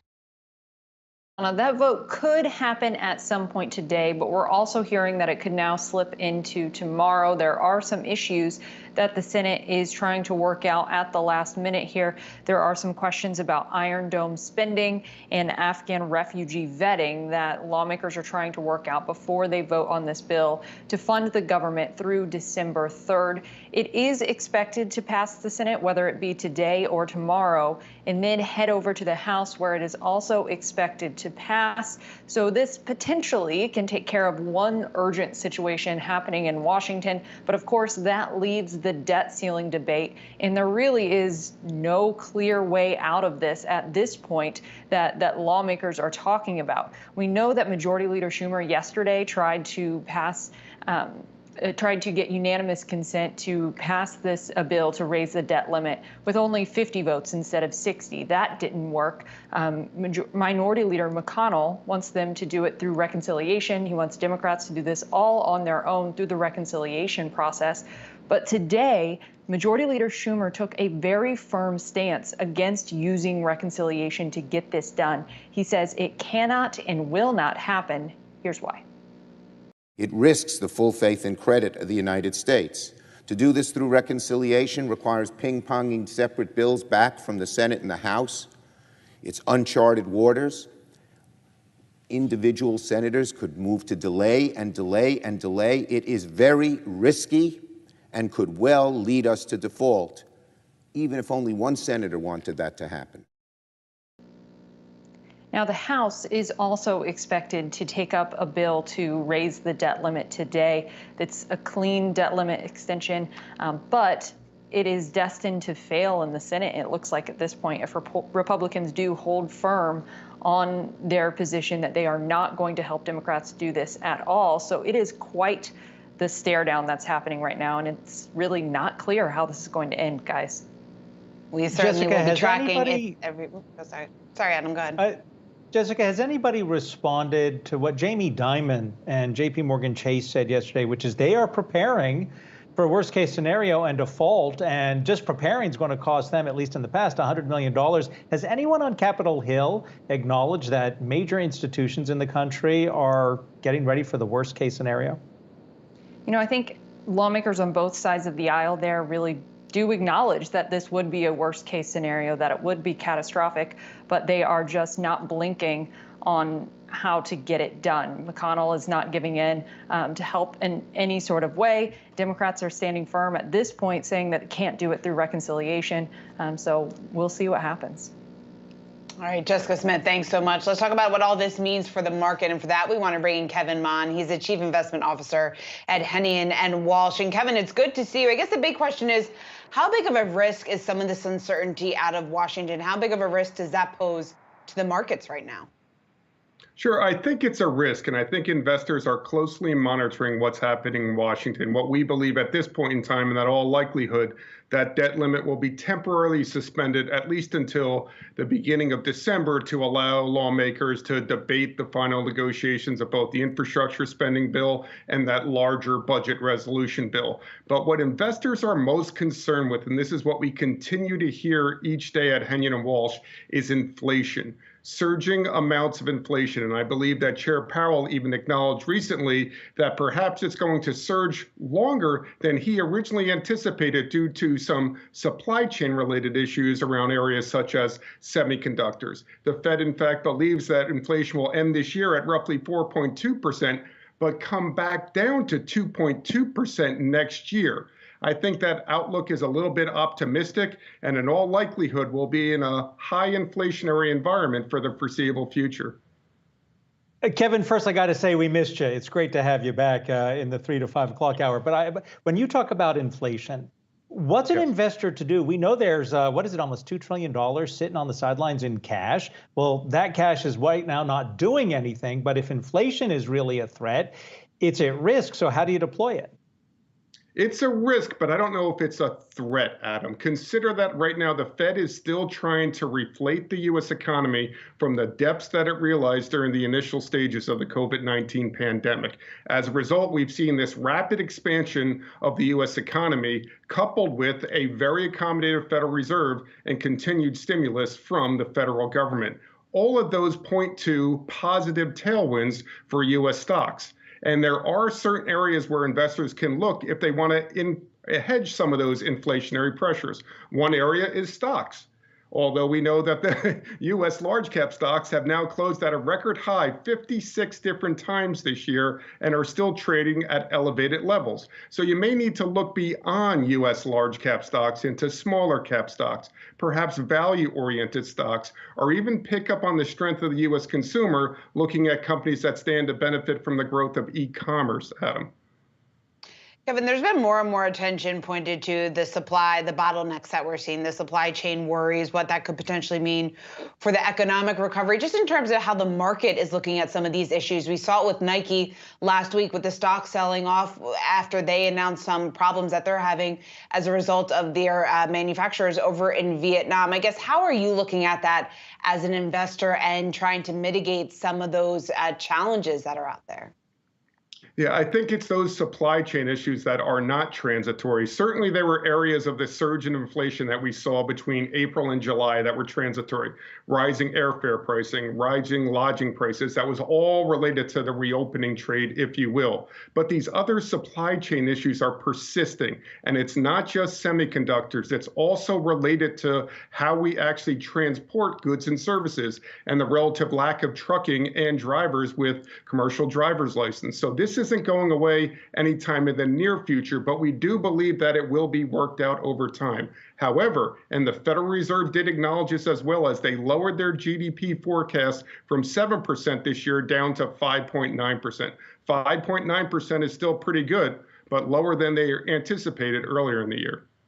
So, Kevin, all things being considered, there are a lot of investors who are very nervous and risk averse. And one of the things you've pointed out is for the especially risk averse investor, bonds are at least there are bonds and bond funds you might want to consider despite the less than appetizing yields. Can you elaborate on that? Because there are people who are nervous.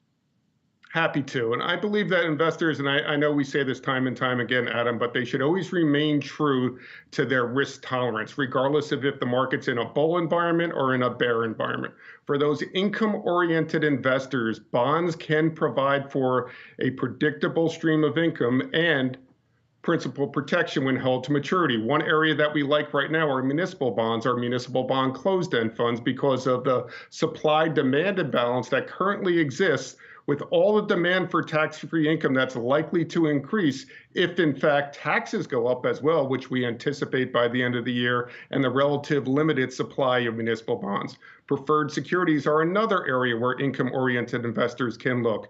But bonds or bond funds can also be used within a growth portfolio to offer diversification as well. Diversification is key, and if investors are true to their risk tolerance and work with experienced professionals, they can build a diversified portfolio to help them achieve their financial goals, whether they be growth, income, or some combination of both. Kevin Mon, always great to have you, Chief Investment Officer of Hennian & Walsh. We look forward to speaking with you again soon. Coming up next, the latest on the pandemic. The CDC out with a study showing what you can expect in terms of side effects from a booster shot. We've got those details when we come back.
Welcome back to Yahoo Finance Live, 45 minutes to the closing bell. Let's get to COVID-19. A lot of people trying to get their booster shots, but there are side effects. Angelique Kamlani covers COVID for us. And what are we learning about those side effects? Well, Adam, we know that studies have shown that the side effects are pretty similar to what people will have felt getting their second shot. So not anything too concerning there. Stuff like pain at the site, fever, fatigue, some of the similar symptoms that you find with most vaccines. So that's some really good news, because there had been some discussion about not really knowing what those side effects could be of a third dose, and especially if we're going to continue moving forward talking about potential potentially COVID-19 vaccinations, a primary course being three doses, which is what some experts feel may come to be. This is really good information to have in the back of your mind. Meanwhile, of course, we know with the boosters going on, there's still a large focus from the Biden administration on first doses or primary courses as well. With vaccine mandates and requirements coming down the pike, we know that the private sector has been pushed to do so. United Airlines, as you may recall, was one of the very first to get on board with that, and they have reported an astonishing number. 99% of their employees have now been fully vaccinated, and the ones who remain unvaccinated are going to be fired. That totals around 600 employees. We're seeing some similar reports across the country. Right now, the Department of Defense saying that they have 95% of all active duty military, as well as the administration individuals vaccinated. And we also heard about a hospital out of North Carolina, which reported 99% of their employees vaccinated by the deadline and having to fire 175 individuals. This, of course, is something that we had been waiting for to see how the employers were going to be dealing with this and really what the blowback might end up being going forward. So stay tuned for that. Back to you.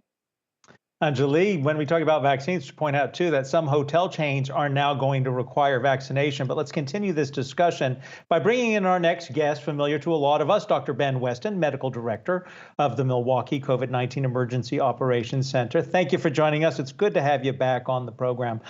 When we talk about vaccines, there is this news about YouTube blocking all anti-vaccine content, not just COVID-19, but the stuff that goes back to both Democrats and Republicans who have been against vaccines because of some of the misinformation out there. What do you think? Well, thanks for having me back on. You know, I think the spread of false information about vaccines on all social media platforms has significantly handicapped the public health efforts across the country. Now, certainly there's a place for debate. There's a place for robust discussion. But I support that these companies, these private companies, are not condoning blatant misinformation, misinformation that's costing lives, promoting that on their platforms. Doctor, do you think a decision like this, that it could have a substantial impact then, just in terms of the number of people that could potentially be more willing to get vaccinated? I think it can. I think all the positive information about the vaccines, the fact that this is one of the safest vaccines that's ever been developed, the fact that this is one of the most effective vaccines that has ever been developed, all that information is countered by a lot of misinformation. I talk to patients almost every day, and I ask them, the ones who aren't vaccinated, why they didn't get vaccinated. And that's where the misinformation comes in. And so I think it's easier to fight that fight when they're not constantly being bombarded with Facebook, with Twitter, with Instagram, with YouTube, and this false information. I want to turn to the Pfizer 19 vaccine eventually being approved for children. Two-part question for you. I suspect you would be in favor of that, but what happened with approval for the Moderna vaccine? Where do we stand with all of that? Are you getting updates? Well, it seems like Moderna is following Pfizer in this step, and we've seen that a lot along the way here. But I do hope the Pfizer vaccine will still come out by the end of October. I know there's been these concerns that it might be to November. It might, but if Pfizer can get that EUA and that emergency use authorization application, if they can get that in soon, then I think the FDA can start working on it, and hopefully by the end of October, we can start seeing 5 to 11-year-olds getting protected. Doctor, give us a sense of what you're seeing on the ground, because case numbers have plateaued in some states that were hit hard by the Delta variant early, but in some states like yours of Wisconsin, we're still seeing case numbers creep up. So what are you seeing on the ground there? Well, we're certainly still seeing COVID. There's no doubt about that. And even as our numbers in Wisconsin continue to climb, but seem to have plateaued a little bit, we remain cautious. We're cautious with back to school. We're cautious in Wisconsin with colder weather starting to come in and people starting to gather more indoors. So we're certainly feeling the effects of COVID still. We're seeing patients in the emergency department in our hospitals at high numbers, and we're concerned for what the future will hold. Doctor, I want to talk about breakthrough cases because it's come to my attention through friends, 2 cases. One's an elderly acquaintance who's in the hospital, underlying conditions, smoker, had the vaccine, but now has COVID. The other is a young college student, had the vaccine and has the sniffles and tested positive for COVID. What can you tell us about the breakthrough cases and your chances if you should become one of them? Well, so what we know about the vaccine is it makes you about 3 times less likely to get infected in the first place. And so when we talk about vaccinated versus unvaccinated transmission, right there, you're 3 times less likely to even get the virus. And so it automatically makes you less likely to transmit. But breakthrough cases do happen. But that's where the vaccine also comes in. We know that the vaccine makes you about 7 times less likely to get symptoms of infection.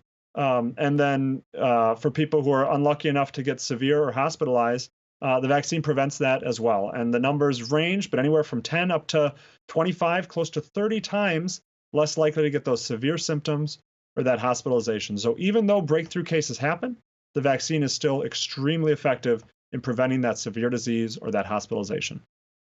Doctor, you mentioned the fact that we're heading into the fall and, of course, then into the winter. So into the colder months, more and more people are going to be gathering inside. What are the steps that people should be taking right now in order to stay safe? Obviously, get vaccinated, but what else should we be doing? So it's back to the basics. It's 3 things. It's masking, it's distancing, and it's ventilation. And then the vaccine, of course, but you mentioned that. So it's masking, it's using the highest quality mask you can. A surgical mask is better than a cloth mask. If you're in an enclosed environment for a long time, a KN95 is better than a surgical mask. And it's about that distancing, and 6 feet is better than 3 feet. It's the same sort of thing. And then ventilation. Keep the windows open if you can. Keep the ventilation in the room going if you can. Try to get high quality ventilation. And those 3 things give you the best chance of reducing transmission of disease. When this is all over and we're out of the pandemic, will you keep wearing a mask in public? I know, for instance, in some cultures, people wear masks before the pandemic, and you would see those visitors to our country wear a mask here. You think more of us will do that after the pandemic? Well, personally, I think if we get to a point where a large enough number of people are vaccinated that we're driving down the burden of disease to very low transmission levels, I think in the vast majority of public situations, I'll feel very comfortable not wearing a mask. Now, that said, I also work in the healthcare setting, and I think we may see a change in how healthcare settings are managed. And I think, I know for myself, I won't be comfortable taking my mask off in the emergency department for quite a while. Dr. Ben Weston, Medical Director for the Milwaukee COVID-19 Emergency Operations Center, thank you for joining us here on Yahoo Finance Live. When we come back, need a new pair of these? Well, there's a new company, not so new, but a new member of the exchange that's trading, Warby Parker. When we come back, we're going to hear from their founders.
Warby Parker making its public debut today, opening at $54.05, now trading just below that level, but giving the company a valuation of about $6 billion. Well, earlier today, Warby Parker co-founders and co-CEOs Neil Blumenthal and Dave Gilboa, they joined Yahoo Finance to talk about this exciting day for their company. Let's take a listen to what they had to say. It's wild that we're 11 years in, but it still feels like we're in the first or second inning. So, right, we started Warby Parker because we were frustrated consumers walking into an optical shop, walking out, feeling like we had been ripped off. So the thought was, if we could build our own brand, design our own glasses under our own brand and go direct to customers, right, we could sell a product like the ones I'm wearing for $95 instead of $400 or $500. And that was the basis premise, just how can we make customers happy? And what we found is a lot of people don't realize how big the optical industry is. It's $140 billion. And here in the US, right, we're about 1% market share. So as we think about today and get excited, we still believe we're in the first inning here.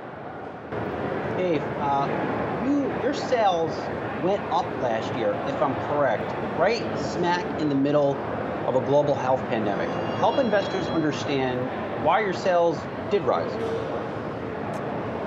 Yeah, so we've always believed that we should focus on providing the best possible experience to all of our customers, and that means having a world-class offering both online and offline. And so even though the pandemic impacted our business and we were one of the first in our industry and one of the first national retailers to close all of our stores, and we kept them closed until we thought it was safe to welcome our team and customers back into those stores, we were able to continue to serve those customers through our digital capabilities, including our e-commerce offering where customers can download our app and do a virtually try on any of our glasses. They can get their prescriptions remotely through our virtual vision test.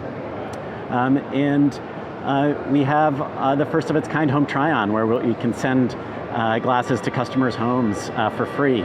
And because we have that flexibility in our model, we were able to continue to serve customers when the rest of our industry couldn't. And so we were able to grow in spite of the challenges and the headwinds from the pandemic. And frankly, we feel like we're emerging stronger because we have that flexibility in our model, and we're able to continue to meet customers wherever they want to shop with us. Hey guys, you are not a typical or a traditional corporate structure in that you are registered as a public benefit corporation, a B Corp in other words, which effectively that means that you can't just consider the wants and needs and priorities of shareholders. You have to look at the bigger community of stakeholders. And I know that's not something that's new to you guys becoming a public company. Why did you decide to structure that way? And how are you going to sell that to public market investors? Well, you know, our corporate structure just reflects how we run our business, which is focusing on customers, focusing on employees, focusing on investors and shareholders, and the public benefit corporation status enables us to do that. We think that it's really about long-termism, and we've built Warby Parker over the last 11 years for the long term. As Dave mentioned, we were one of the first national retailers to close our stores in March of 2020 when the pandemic was first hitting. Remember, we didn't even call it COVID-19 back then. It was a novel coronavirus. There wasn't enough PPE, but we continued to pay our employees because it was the right thing to do. And we've always been concerned that there might be some short-term thinkers who think that that's a bad financial decision, when in reality it's the right financial long-term decision. So fast forward to today, we don't have a lot of the labor challenges recruiting and retaining talent in our 150 plus stores across the US and Canada as a lot of our peers and other retailers do, because we did the right thing. Hey, it's Brian here. I want to ask about that $140 billion eyewear market. As you mentioned, it's huge, but what is the growth of that? Because one issue, I guess, is that people will only want or need eyeglasses or contacts X amount of times, every X amount of years. So at the same time, though, what was interesting about your S1 was that you noted that people's eyes are getting worse because they're looking at their smartphones and tablets more often, which may have been accelerated by the pandemic. So is the total addressable market actually increasing, or is it pretty steady based off what you're projecting? Yeah, so the market's projected to grow at 9% annually, which is significantly faster than the overall economy. And as you noted, the incidence of refractive error, so the percentage of the population that needs glasses is increasing over time, and that's due to people spending more time indoors, spending more time looking at screens, as you mentioned, and also more people entering into a category where they need progressive lenses. And that's another huge opportunity for us at Warby Parker, where it's we're offering progressives for $295. At most other retailers, the comparable quality might be $1,000 or more.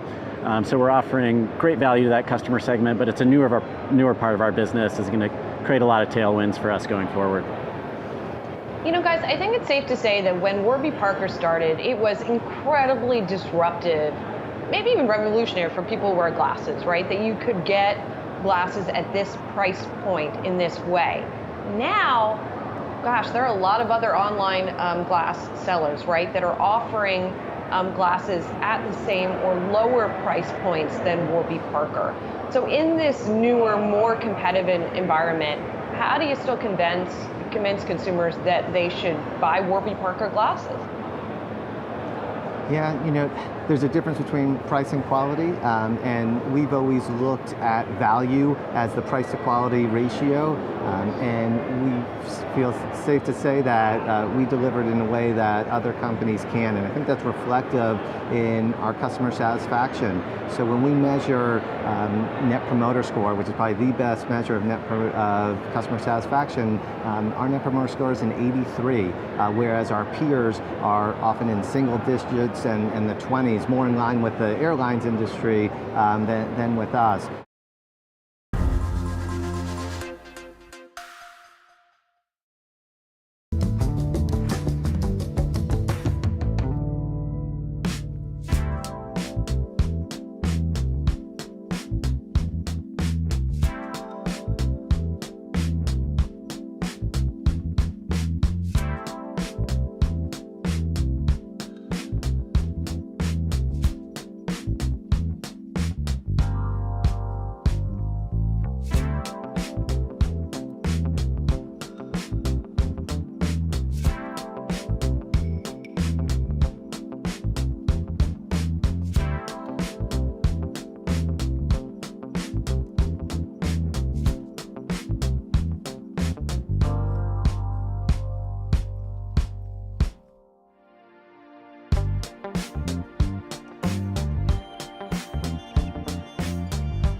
All right, we're a little under 30 minutes to the closing bell. Let's see where things are lining up as we get ready to ring that closing bell and hit the gavel. The Dow is back up. A little off its session highs, though, but still up 224 points. I'm not mad at that. S&P 500 up 24 points, and the Nasdaq is up 30 points. We got you covered. We're going to take you to that closing bell in just a bit. We also have you covered if you're looking to get the family out and you want to go camping. Now, we've had the folks from Outdoorsy on before. That's the giant online rental firm where you can rent an RV and you can do it just about anywhere in the country. But there's something new here that you need to know about. Jeff Cavins is the CEO at Outdoorsy. We bring him in now to talk about what's happening in the space, because even if you're not going to rent, you've now partnered to make it possible for people to buy.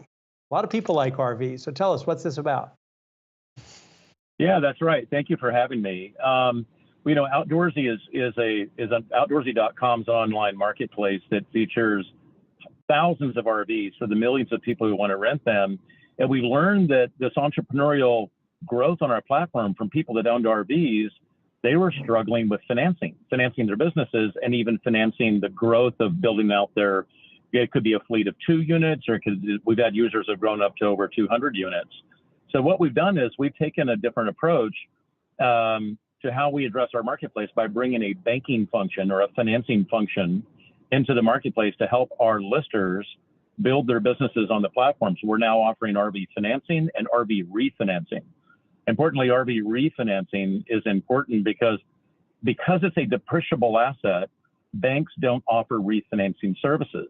But because on Outdoorsy, this asset generates an enormous amount of cash flow for users, we're able to launch a refinancing business that takes the capital burden off of the listers on our platform, and it frees up more capital for them to invest in their businesses on Outdoorsy. Jeff, what are you seeing demand-wise? Last time, go ahead. Oh, I'm sorry, go ahead.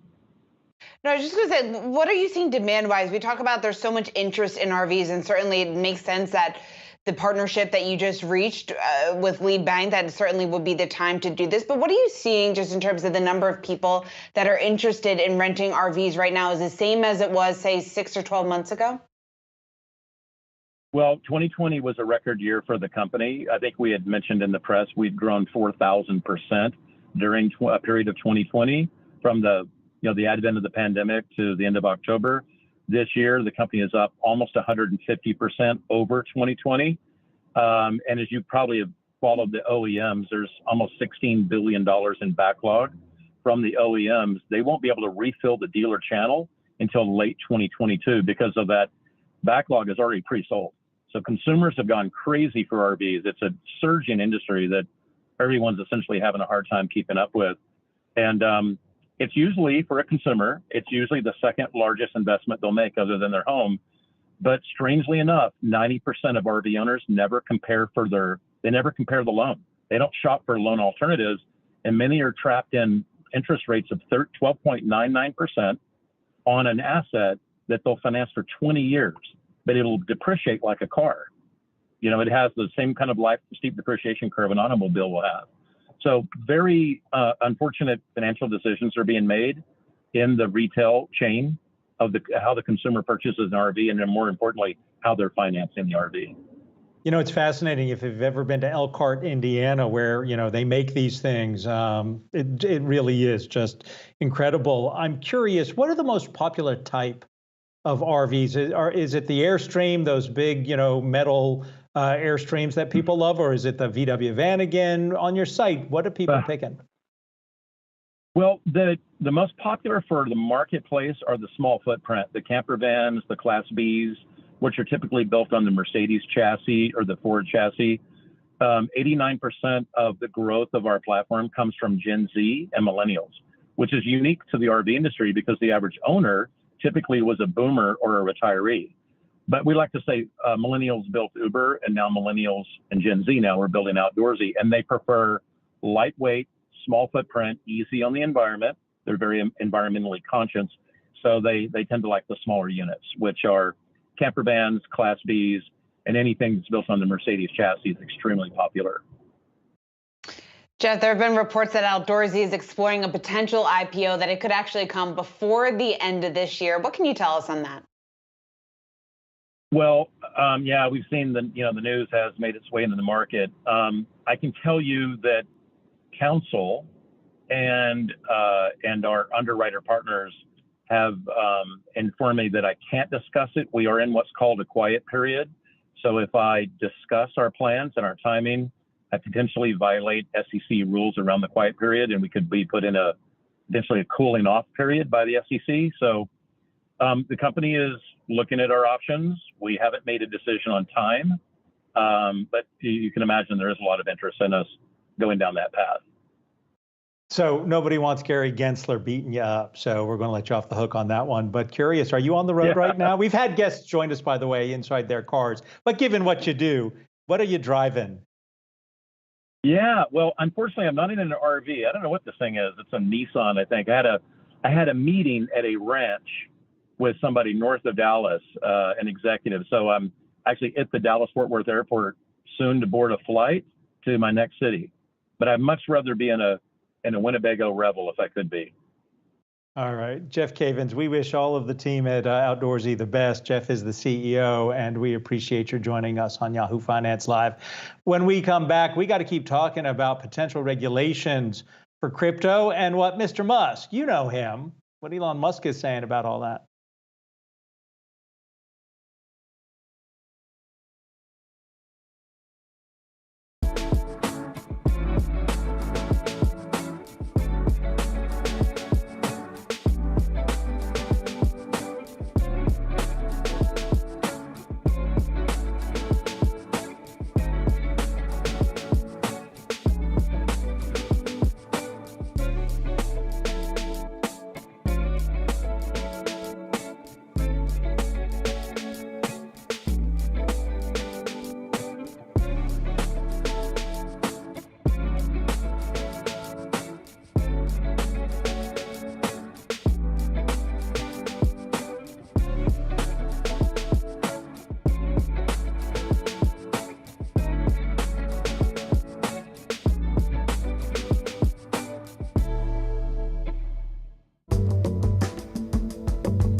In focus, Elon Musk saying that the government should take a hands-off approach, but that, of course, might not be the best way to go about this. We want to bring in our reporter, Jennifer Schomburger, for a little bit more on this. And Jennifer, you actually spoke with the head of the OCC about crypto regulation. What did he have to say? Hi, Jana. That's right. The head of the comptroller of the currency, Michael Hsu, telling me in an exclusive interview today that we are headed for a financial crisis if we do not regulate crypto now. Hsu says while he favors Satoshi Nakamoto's system for a peer-to-peer electronic exchange of value with no intermediaries, that's not the product that's being developed now. He told me in an interview, it's all trading assets, and trading assets aren't mediums of exchange. You can't really pay for anything in Bitcoin, but you can invest in it, you can lend it, you can borrow it, but it's moved away from its original purpose. He says he's particularly concerned about crypto savings accounts with high interest rates. He says the products look very attractive, but there's no clear understanding of how those rates of interest are being offered, creating the potential to lose a lot of money if rates suddenly drop. He's also concerned about the potential for runs on stable coins. So how do we go about guarding against a potential financial crisis led by crypto? Well, the OCC is working with the Treasury and others to come out with new rules. They are expecting to come out with new rules specifically on stable coins imminently. The Treasury is considering regulating stable coins in a similar manner that they do for money market funds. The OCC also says that capital requirements should be imposed for those that hold cryptocurrency. It's just a question of how high those capital requirements should be. The OCC says it's also continuing to consider national bank charters for potential crypto players like Circle, but no decisions have been made on that yet. Lastly, Shauna, he also sent a stern warning to the crypto industry, telling me that Basically, the industry needs to regulate themselves before they are overregulated by the government. He says, I'm telling the industry today, you know what the best practices are. You should impose that on yourselves now before there is a financial crisis, before people lose money. Back to you. Right, Jennifer Schonberger, thanks so much. Let's continue the conversation talking about regulation and crypto. And for that, we want to bring in Ali Leach. He is CoinDesk's Learn editor. Ali, it's good to see you. So we had the head of the OCC saying that, hey, we need to do something about crypto regulation. Crypto companies need to take it upon themselves in order to act so we don't face a potential financial crisis. And then you have Elon Musk saying that the government needs to take a hands-off approach. What do you make of all this? Yeah, I mean, it's a long-standing debate in crypto. Are regulations good, bad for the industry? Do they help legitimize the market, stifle innovation? I think both things can be right. And I understand where Elon's coming from, but regulation does slow down the advancement of the technology and its adoption. But then again, the counter argument is that it also provides consumer protections. It prevents the presence of fraudulent platforms. It makes the industry more attractive to new investors. Licensing regulations, for example, these things, can be seen to create barriers of entry for new businesses and kind of, stifle entrepreneurial people. But at the same time, it weeds out those fraudulent companies, and it ensures that people who are serious, companies that are serious about offering beneficial services to the market do so. So, I mean, there's good arguments for both. Do I think Elon's right in saying there should be zero regulatory oversight? I think that's a little bit extreme, to be honest. You only have to look back at, the 2017 ICO boom, and you see the huge amount of fraud that took place then to understand that there needs to be like a little bit in the space at least. Do I think, going back to the OCC's comments, about, Bitcoin can't be used for anything to spend? I think that's completely false. You can buy thousands of things with Bitcoin now. Yes, its volatility makes it not the best sort of medium of exchange, but there are services and products that you can buy with it right now. So yeah, it's just the fact that it's such a good investment. Oh. Go ahead. I want to switch gears on something else that Musk talked about, which is energy demand in China and this potential, it's an allegation, I can't think of the right word, but they're saying that random power outages, because demand for power is higher than expected, could be attributed to Bitcoin and crypto mining. Is that really that much power is being drawn to mine cryptocurrencies? I mean, it takes an awful lot of energy to mine cryptocurrency. I haven't seen that report personally, but I mean, a lot of it now is renewable. I think it accounts for less than 1% or maybe just 1% of America's entire energy output. So, I mean, there's yes, it's big, but it's globally distributed. No single country is supporting the entire network. Comparing, we have to look at the broader financial system as well. That uses a huge amount of energy, probably, times more, X times more than Bitcoin currently uses. So if it's causing outages, yeah, it depends if it's localized in a certain area that can't handle that. And mining now is being redistributed because of the clampdown in China. It's forced, miners elsewhere. But yeah, I don't know. I haven't seen the reports myself. Ali, what about the crackdown in China? Because it's interesting when you take a look at the price of Bitcoin. Over the last 5 days, it's off just around 3.5%, holding above 41,000. So it was under a bit of pressure after we got that news out of China, but we didn't necessarily see the massive sell-off that maybe some would have expected to see. Why do you think that is? Yeah, a number of reasons. I think, a lot of people are confused now. They don't really understand what it means when China bans crypto anymore. We've seen this headline so many times now for the last couple of years, particularly, more recently, we saw it in May, and that didn't really have a huge impact on the market. We're seeing it again, and prices dropped, Bitcoin, I think, dropped around $2,000 when that announcement came out on the 24th, but it's bouncing back again. I just think people are kind of over that news now. The industry is now starting to move away from its dependency in China, particularly mining now. So yeah, it just doesn't have the same grip on the market that it used to have. Go back 2017 when it really used to, send Bitcoin and the rest of the market tumbling. Yeah, and it's just, this is kind of seems to be the final nail in the coffin for crypto in China at the moment. I can't see how how they can really push on from here. They've now virtually banned all forms of crypto trading, and now even the people themselves cannot buy, sell, or trade cryptocurrencies, and even people can't work for foreign exchanges. How would you explain, it seems as if Bitcoin itself is caught in this range, can't get back above 43,000, won't fall below 41,250. What's it going to take either to bust out to the upside or the downside? Is there anything in the past that we can look for to indicate what possibly could happen? Yeah, there's like a couple of thoughts really. Like there's still a lot of liquidity down around that $30,000 mark, maybe even a little bit lower. There might be people waiting for it to drop all the way down there, eat up all that liquidity and push on. We just don't really know right now. That 50,000 psychological level is, that's still a huge part that we need to break through. And there's just, there hasn't really been a great deal of positive news come out for Bitcoin specifically. We're still seeing a lot of attention on DeFi and NFTs, a lot of exciting innovation in that area. But, right now, Bitcoin, there's not really an awful lot going on. We're still waiting for an ETF. We're still waiting for a positive outcome from this whole broker definition of the infrastructure bill and things like that. We're still waiting to see how that's going to shape the market going forward. So, yeah, I think we're just waiting for something Bitcoin specific that will just push things forward. And we just don't have that yet. Ali Leach, CoinDesk Learn Editor, thanks so much for hopping on with us. We've got just about 10 minutes to go until the closing bell, and the Dow and S&P holding on to gains, although well off the highs of the day. The Dow up 136 points. We'll be right back from the floor of the New York Stock Exchange.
All right, with 6 minutes left in the trading session, we're watching some of the gains today get pulled back. Jared Blickery is on the floor of the New York Stock Exchange to set us up for the closing bell. What's going on, Jared?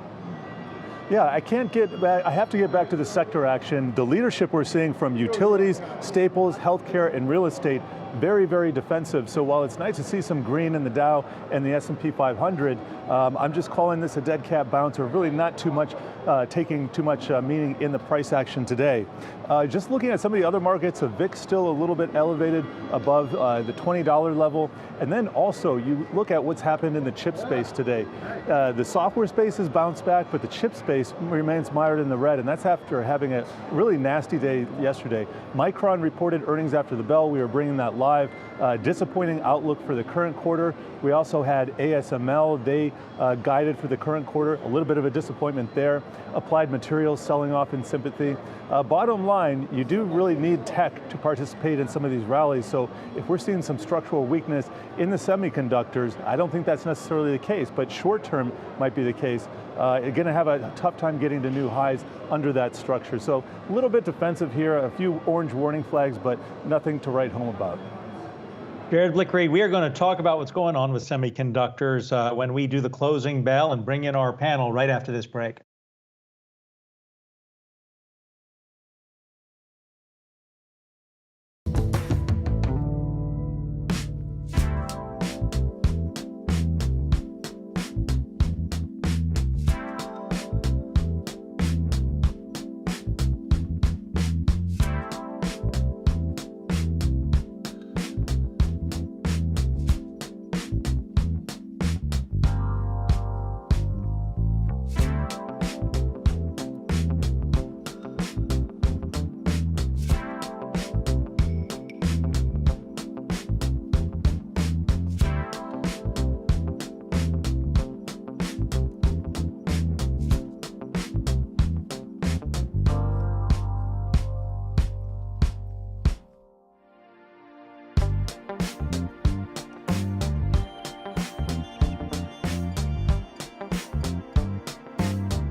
Taking us to the closing bell today, Sean Cruz, TD Ameritrade Senior Market Strategist, and Larry Cordisco, Portfolio Manager of the Osterwise Growth and Income Fund. Larry, let me start with you on something, and we may have to finish this on the other side of the bell. But why are the chip makers down, given the demand for semiconductors? Well, one of the things that came out on Micron's call last night was that they don't expect to increase wafer production for any given period of time. I think 2 or 3 years, they said. So it's little signals like that that go out to the market. And frankly, people are already pretty skittish on the chip sector. It's been an underperformer for the last quarter or two. So that's just a little extra fuel to the fire that has dampened enthusiasm for AMAT today. All right, well, there is enthusiasm to get this trading session closed, and we're going to have a closing bell in 45 seconds. So let's take a break to see where we're setting up. The Dow right now, it's off its session highs. It's up about 93 points. S&P 500 is off its session highs as well. Remember, yesterday the S&P 500 closed down 2%. Today it looks as if we're going to close up about 6 points. And then the Nasdaq, it is going to continue its decline. It was off 2.8% yesterday. Looks like it will fall 37 points today. Jared was telling us about money going into defensive stocks, and the utility sector up 1.25%. But right now, here's the closing bell.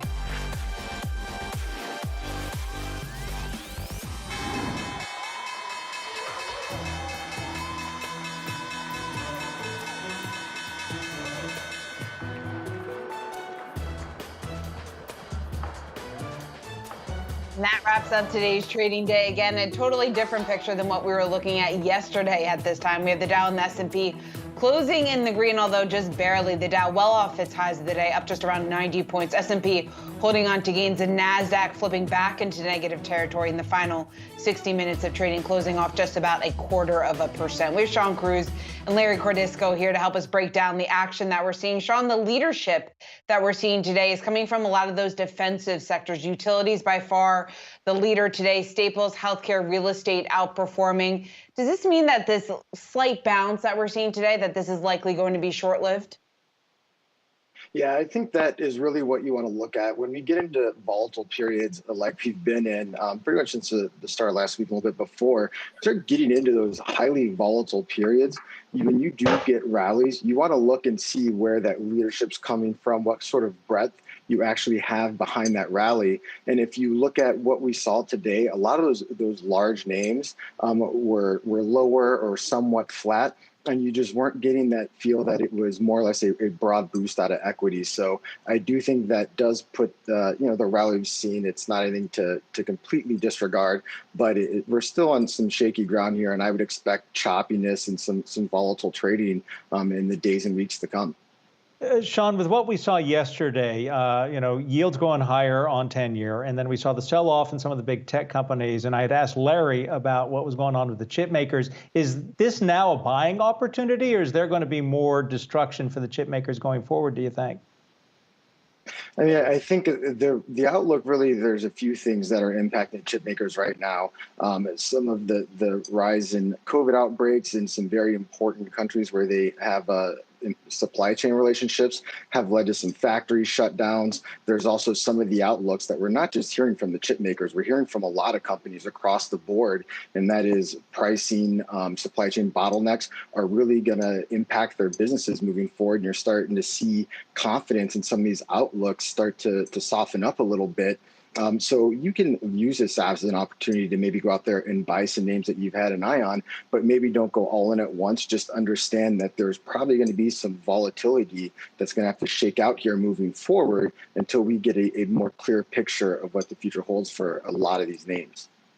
And Larry, taking a look at the pullback that we've seen more broadly speaking in the month of September, you have the S&P and Nasdaq on track for the worst months in about a year. How are you playing this pullback? Is it time to put money to work, and what are you buying? Well, that's a great question. I think the market's struggling with two interrelated questions that, in both in the short term and the long term, and they tie to growth and inflation. And that's why you see these rotations, the defensive days, and some days you see rotations into more offensive days. And frankly, I think it's really hard to know where the economy's going. It could be, 70s style stagflation, according to some people, 90s style pro-growth inflation, or something that looked like the great financial crisis, post period, where you had low growth and low inflation.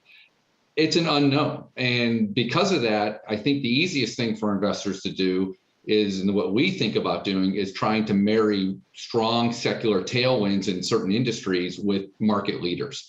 I think that's probably the most favorable risk-reward strategy that you can adopt in this kind of market. Larry, who are some of those? I mean, I know that one of the stocks you like is Google. I do, but actually, I'd like to go back, since we were talking about chip stocks, if I could, I'd like to go back to AMD as a name I saw on your screen a moment ago. If you think about the secular trends they're tied to, especially in the data center, we know that cloud computing continues to grow at 40, 50, 60% with some of the cloud vendors. And AMD's becoming a larger and larger player. They're taking share from Intel in gobs. They've gone from 0 to about 15% share. And over the next 3 to 5 years, we think they can get to 50% share. And the key reason is they just have a better architecture. There's a lot of focus on Intel's missteps in the market. But the fact is AMD is getting share because they make a better chip. And that's just going to continue for a long time. So when you think about that secular trend in computing growth, and then you have an emerging market leader like an AMD, that's a really powerful combination for earnings growth, regardless of whether or not the economy is growing at a strong real rate or interest rates are high or low. In the long run, really investing in that trend, we think would pay off with a company like AMD. Sean, what do you think? Where are you seeing value?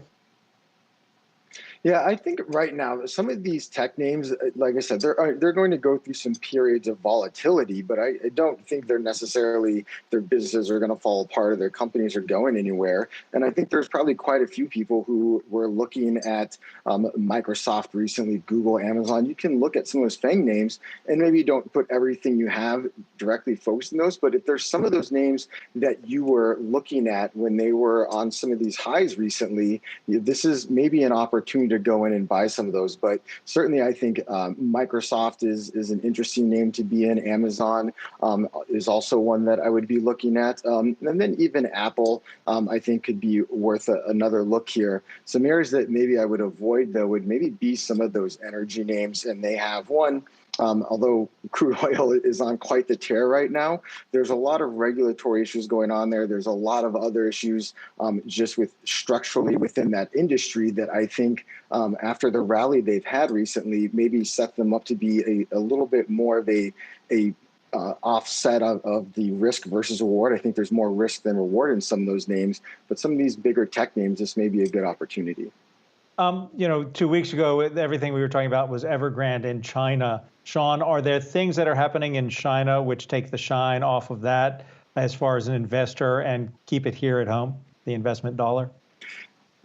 Yeah, well, I think that was one argument that some analysts were making and point out was, look, yeah, there is maybe going to be some capital leaving China because that it looks like the Chinese government is really starting to tighten things up a little bit there on the regulatory side. And I think that's why you're seeing such a rally in dollars. The yuan selling off, dollars really moving higher. It's people moving into dollar-based assets. But I think the U.S.-based companies, you can't deny that was an important growth market for them. But these U.S.-based tech names have a very diversified global footprint outside of China.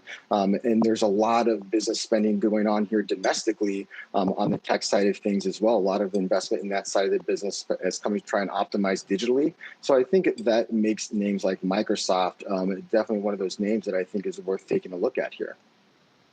Larry, how about what's going on here at home? Because deadlines that lawmakers are facing right now with avoiding a government shutdown, with raising the debt ceiling, how big of a risk do you see that being posed to the market, at least at this point?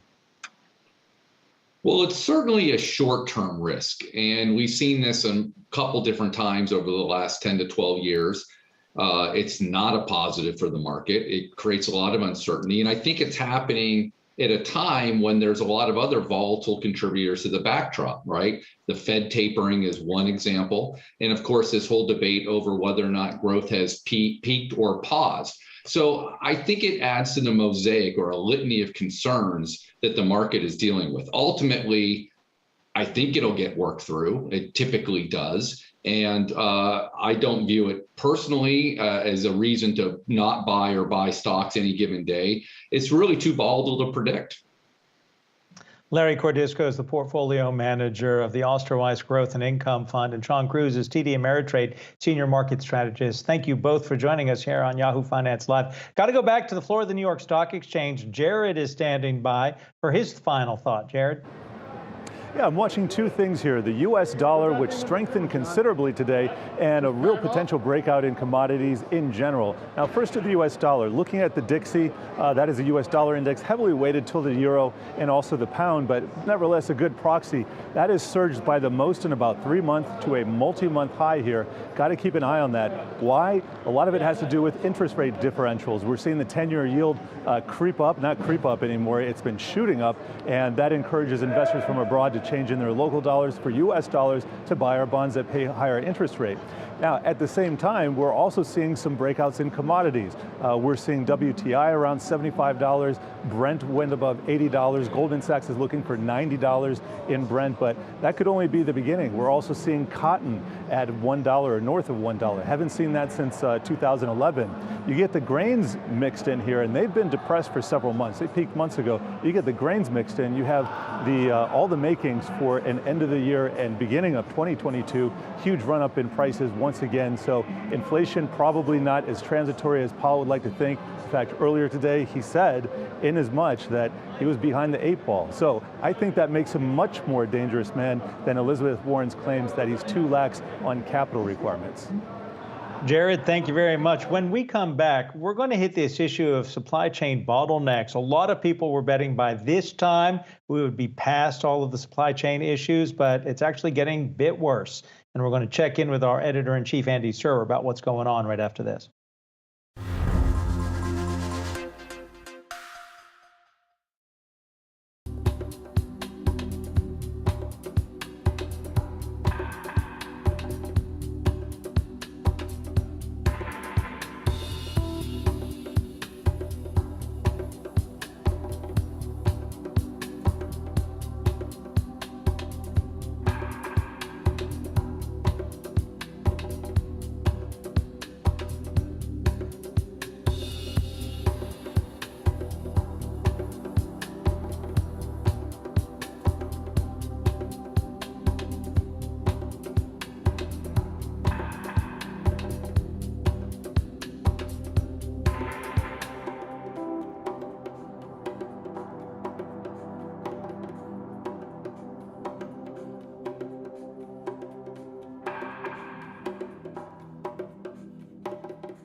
Supply chain bottlenecks certainly is a headwind facing the economic recovery. Factories in many countries, including Vietnam, they're being forced to close because of the pandemic, and that could potentially complicate the holiday shopping season. We want to bring in our editor-in-chief, Andy Serwer, for more on this. And Andy, this is something that we've been tracking now for quite some time, and the situation doesn't seem to be improving just yet.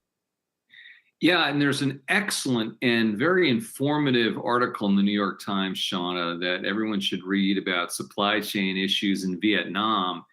And Vietnam has become a major supplier, particularly for footwear and apparel in the United States. For instance, Nike gets about 50% of its supply from Vietnam. Lululemon and the Gap get about 30%. And Vietnam dodged the first wave of coronavirus very, very well. The second wave, the Delta variant, not at all. And because it was able to avoid the first wave, the country was very behind when it came to vaccines. They basically just used lockdown and sort of sealed off their borders. So they're way behind the ball in terms of vaccines. And this has caused factories across the country to shut down, creating major, major problems for those companies and others that I mentioned. Andy, you talk to CEOs in various industries, and before the pandemic, there was the shift out of China to Vietnam because of supply chain issues and tariffs. Is this going to precipitate some kind of shift in supply chains out of Vietnam to another location? Are U.S. companies reassessing all of this? All of this, Adam. And you know where they're going to come back to? You know what I'm going to say? The good old USA. Because what happened with supply chain is that companies optimize for cost. And what we've learned during not only the pandemic, but say the trade war with China, is that there are other factors, other considerations. So you're also looking at not only cost, but you're looking at security. You're looking at reliability. You're looking at all these other issues as well. And when you factor all those other things in, the cheapest place is not the cheapest place if you follow.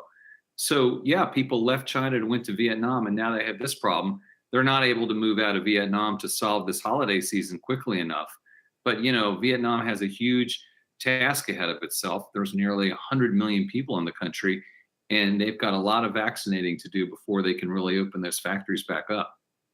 And Andy, what exactly does this mean for consumers at home? Because it could lead to higher prices. There's been a number of estimates coming out that we could see holiday prices significantly higher than what they were a year ago. And then, of course, just what that means for inflation going forward, whether or not it might prove to be a little bit stickier than what the Fed initially projected.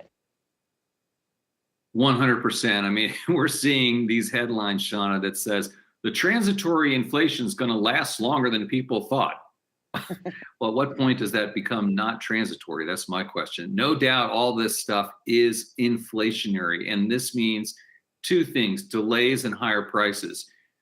Vice President Harris in Singapore in late August said, buy your holiday presents now, because she saw firsthand what was going on there. Singapore, another country that's seeing problems where initially they had dodged a bullet when it came to COVID. So delays, buy your holiday gifts now, and expect higher prices, you guys. All right, Andy Serwer, thanks so much for hopping on with us. We're going to turn now to COVID-19 eviction moratoriums, because California's eviction ban expires tomorrow, and it clears the way for landlords to evict tenants who have not been paying their rent. So for more on this, we want to bring in Ora Prohovnik, Eviction Defense Collaborative Director of Litigation and Policy, along with Yahoo Finance reporter Danny Romero. And Ora, it's great to have you. It's been a month since the Supreme Court blocked the extension of the federal eviction moratorium, and we haven't necessarily seen the wave of evictions that we were bracing ourselves to see. Is this going to change things? Well, one of the reasons we didn't see a wave of evictions after the Supreme Court's ruling is that there were a number of local moratoriums in place, and the state Supreme Court ruling had no effect on state, city, and county local rulings. So we are going to be in a very different picture come October 1st. California has a significantly large population and is losing its moratorium as of the end of September. And Ora, I had a quick question I was looking at the numbers from the Housing is Key, the program that California has, and it's unclear on how many applications still have a pending status when it comes to rental relief. So what continues to be a struggle as people are applying for this relief? There are absolutely a very high number of pending applications where the paperwork has been submitted to the state, but the funds have not yet been released. And there's such a large number of factors that are involved in that. The applications are made at both the landlord side of the relationship and the tenant side, and then there's a matching that has to occur. There's a great deal of documentation that's required to verify tenant eligibility. They have to be at least at 80% of adjusted median income to be able to be qualified. They have to demonstrate a COVID-related financial hardship. They need to document the precise sum of rent that's owed. So all of that takes time to provide. And then you layer on top of that language barriers. If the tenant is not a native English speaker, there are attempts to have adequate translation services, but they're not all working as well as they could be. And then there's what we call the digital divide. The entire system was set up to operate online. Not all tenants who need this assistance have email or internet access or even cell phones. And so other means of processing their applications have to be created, and that's all slowing the process down. Treasury Secretary Janet Yellen's going to get grilled about the funds, the billions of dollars that were made available tomorrow on Capitol Hill. What question would you ask her, or does this really fall down at the responsibility of the states?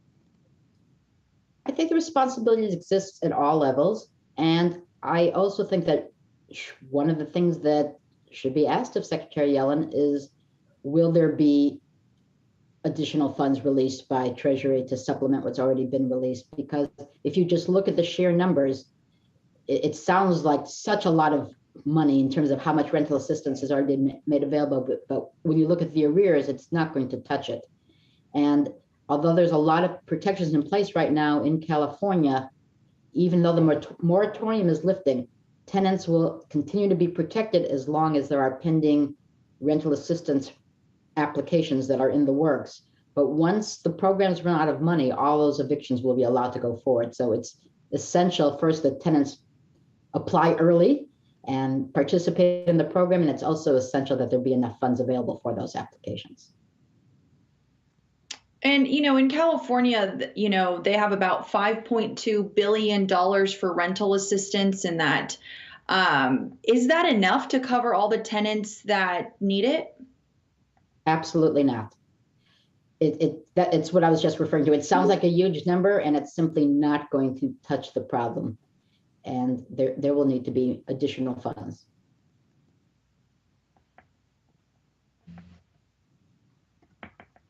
Nora, I guess the biggest question now is facing so many, when we talk about the fact that we haven't seen the number of evictions that we were bracing ourselves for, a lot of that has to do with, like you said, because of the local laws that were put in place. I guess, to what extent or when should we then brace ourselves to see that wave? Is it going to be when these states, when the eviction moratoriums that the states have implemented, when they do begin to expire? So I know New York's isn't for another couple of months. So it will be over the next, 6 to 12 months?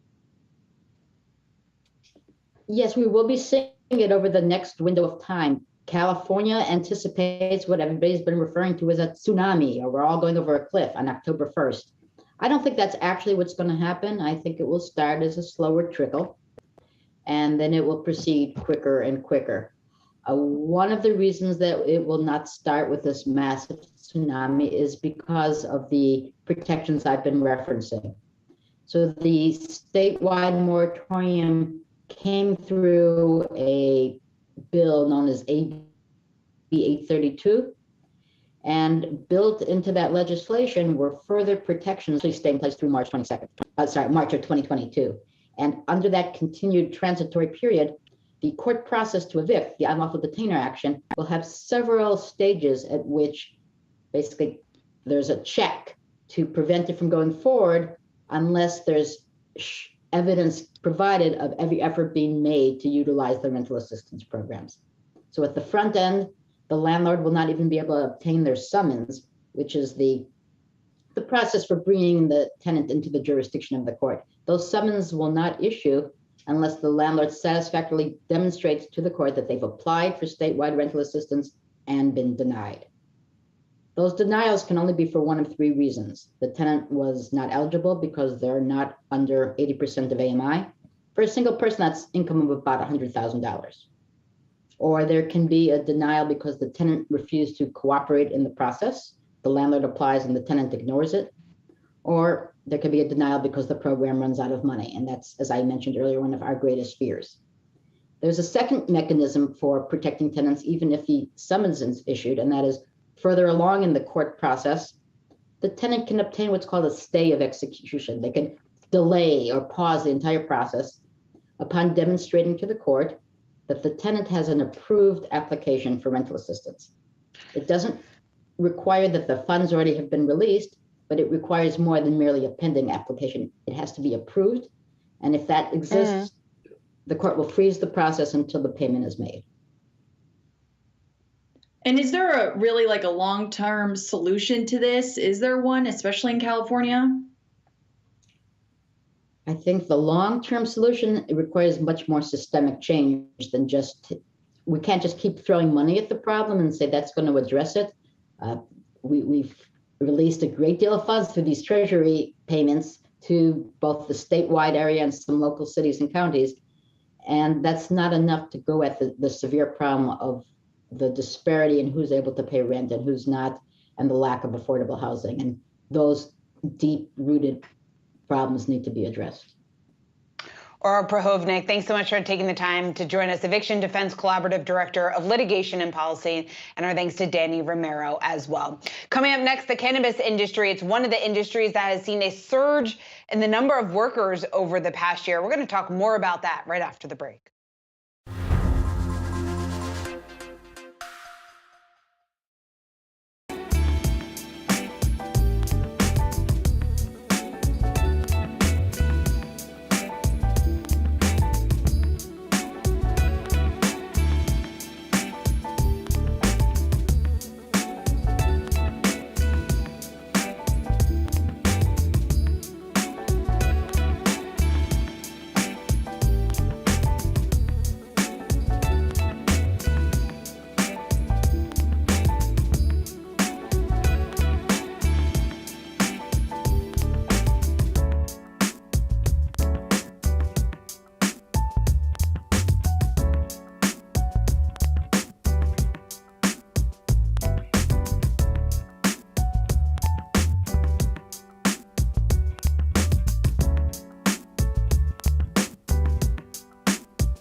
got a quote for you.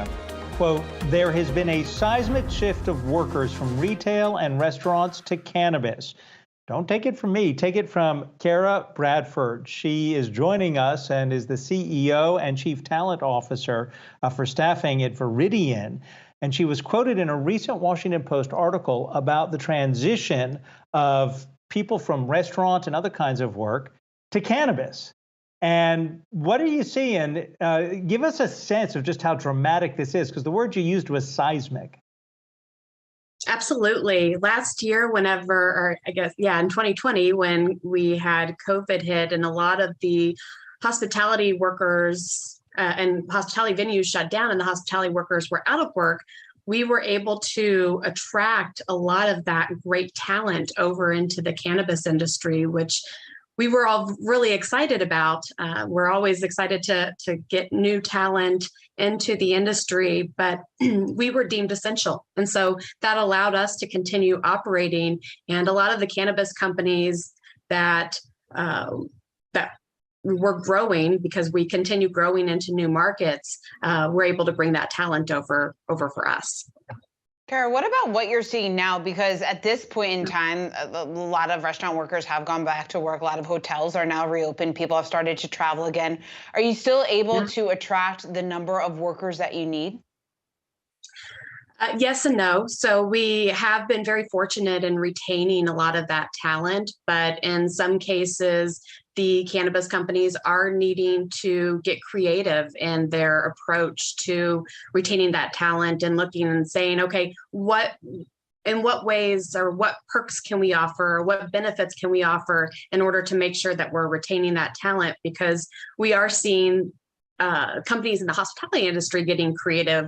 I've seen sign-on bonuses being offered to retail workers and restaurant workers to come back to work. That way those facilities can stay open. So cannabis is also looking at some of those ways that we can continue to attract that talent and keep the talent that we were able to attract whenever a lot of those, the hospitality industry shut down for so long.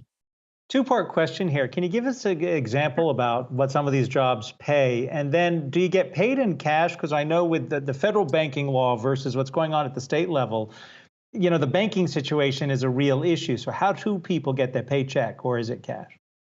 Great questions. So fortunately, there are some payroll companies that are servicing the cannabis industry. So we do. Most people in the industry are getting paid by a paycheck, which has been great, that there are companies that are able to service us in that way. In terms of pay, it really varies. I mean, hourly workers, if you're coming in and you're looking at doing a cultivation tech role. So that might be someone who's coming in and watering the plants, and might be helping with some pest management and transplanting and things like that.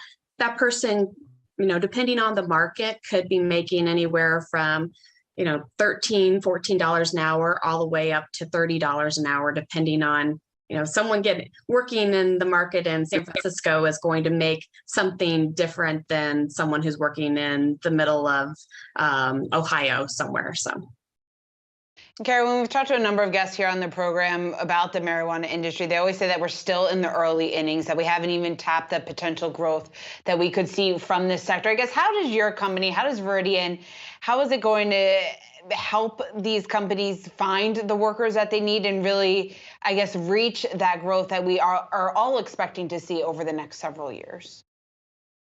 Yeah, so we were founded in 2013. So we've been around quite some time, and it is still early, but it's matured quite a bit since we were founded. So in terms of finding that talent, we've been seeing people come over from consumer packaged goods, pharmaceutical companies, retail, many other industries into the cannabis industry, you know, for the 8-9 years that we have been in business. But I think we'll continue to see people coming in from other industries. And as recruiters, we're constantly going out and trying to find that talent that is excited to be part of our industry and can bring their expertise over into our industry so we can make sure the industry grows further. I realize it's a long shot and anyone's guess because Joe Biden, the president, is opposed to legalizing marijuana on a national level, but there are a lot of people in Congress who are pushing for this. What do you think happens in the next 2 or 3 years? If I could answer that question for you, I would, probably be retired on a beach somewhere. But it is, we hope to at least see a certain legislation pass through. We've been working really hard on safe banking passages and things like that. But, in terms of legalization, it's anyone's guess. I would love to see it happen as soon as possible, but it's anyone's guess out there. So. All right. Appreciate your being here. Kara Bradford, Veridian Staffing CEO and Chief Talent Officer. We wish you all the best, and we'll be right back.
Indra Nooyi, who served as the chairman and CEO of PepsiCo for 12 years, one of the most respected corporate leaders. In this episode of Yahoo Finance Presents, Brian Sazi talks with Indra Nooyi about her new memoir, My Life in Full, her work-life balance, and how she struggled with it when her children were young. Here's what she had to say about making up for lost time.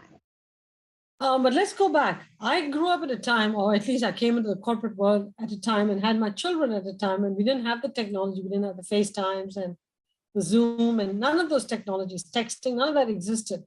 So there was no way for me to really keep in touch with my kids on a regular basis, except through the landline telephone. In today's world, you can keep in touch with them all the time. I mean, they text me 10 times a day, which I love. And if they don't, I get worried. And so I think in today's world, technology has brought us much closer, which is great. And my only regret is that we didn't have these tools when I was, coming up the corporate ladder and kids were young and growing up. I still did the best I could, Ryan.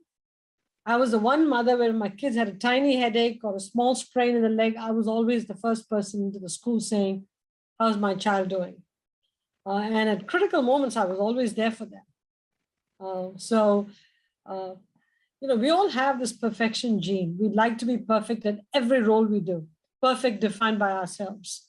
We want to be the perfect mom, perfect wife, perfect daughter, and a perfect executive. Not possible. Only 24 hours in a day. It's not possible. So in my case, I just slept less because I couldn't sleep much. And somehow I tried to do everything I could to be as good as I could be in each of these jobs. Did I have regrets? Whenever there are trade-offs, whenever you come to a fork in the road and you have to pick one thing, there are regrets and trade-offs. But that's part of the course. And those regrets happen for women and for men. So it's all part of the course. And you had a great support system from your family members. Even you had a neighbor who helped develop or just take care of your kids, get them to where they need to be, if need be. What do you tell those who don't have that same experience today? The women who have now, because of the pandemic, they're at home. They're dealing with school issues. They're still working now remote. How can they overcome these challenges? So that to me lands on the moonshot, because I honestly believe that during the pandemic, many, many women left the workforce because they just didn't have the ability to juggle family and work, and in the absence of childcare being the primary everything for the family. It's just too much. Family became a source of incredible stress, not strength. And many of these young family caregivers were single mothers, or single parents, which added to the burdens of the family. So I come back and say, yes, I was lucky. I had multi-generational families support.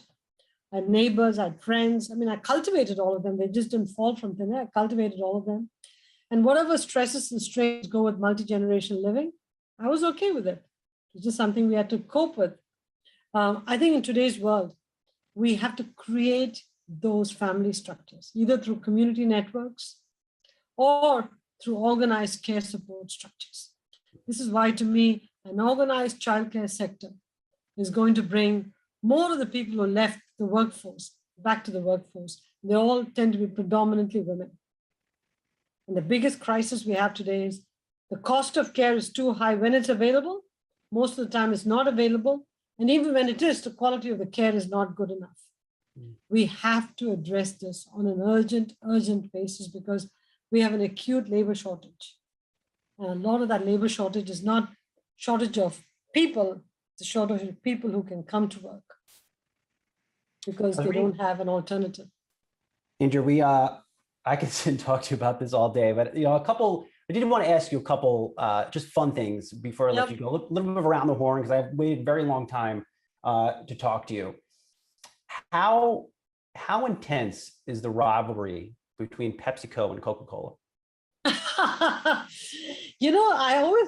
looked at this industry and said, the beverage industry has got two phenomenal companies, more than two, but the two that are there are both phenomenal companies.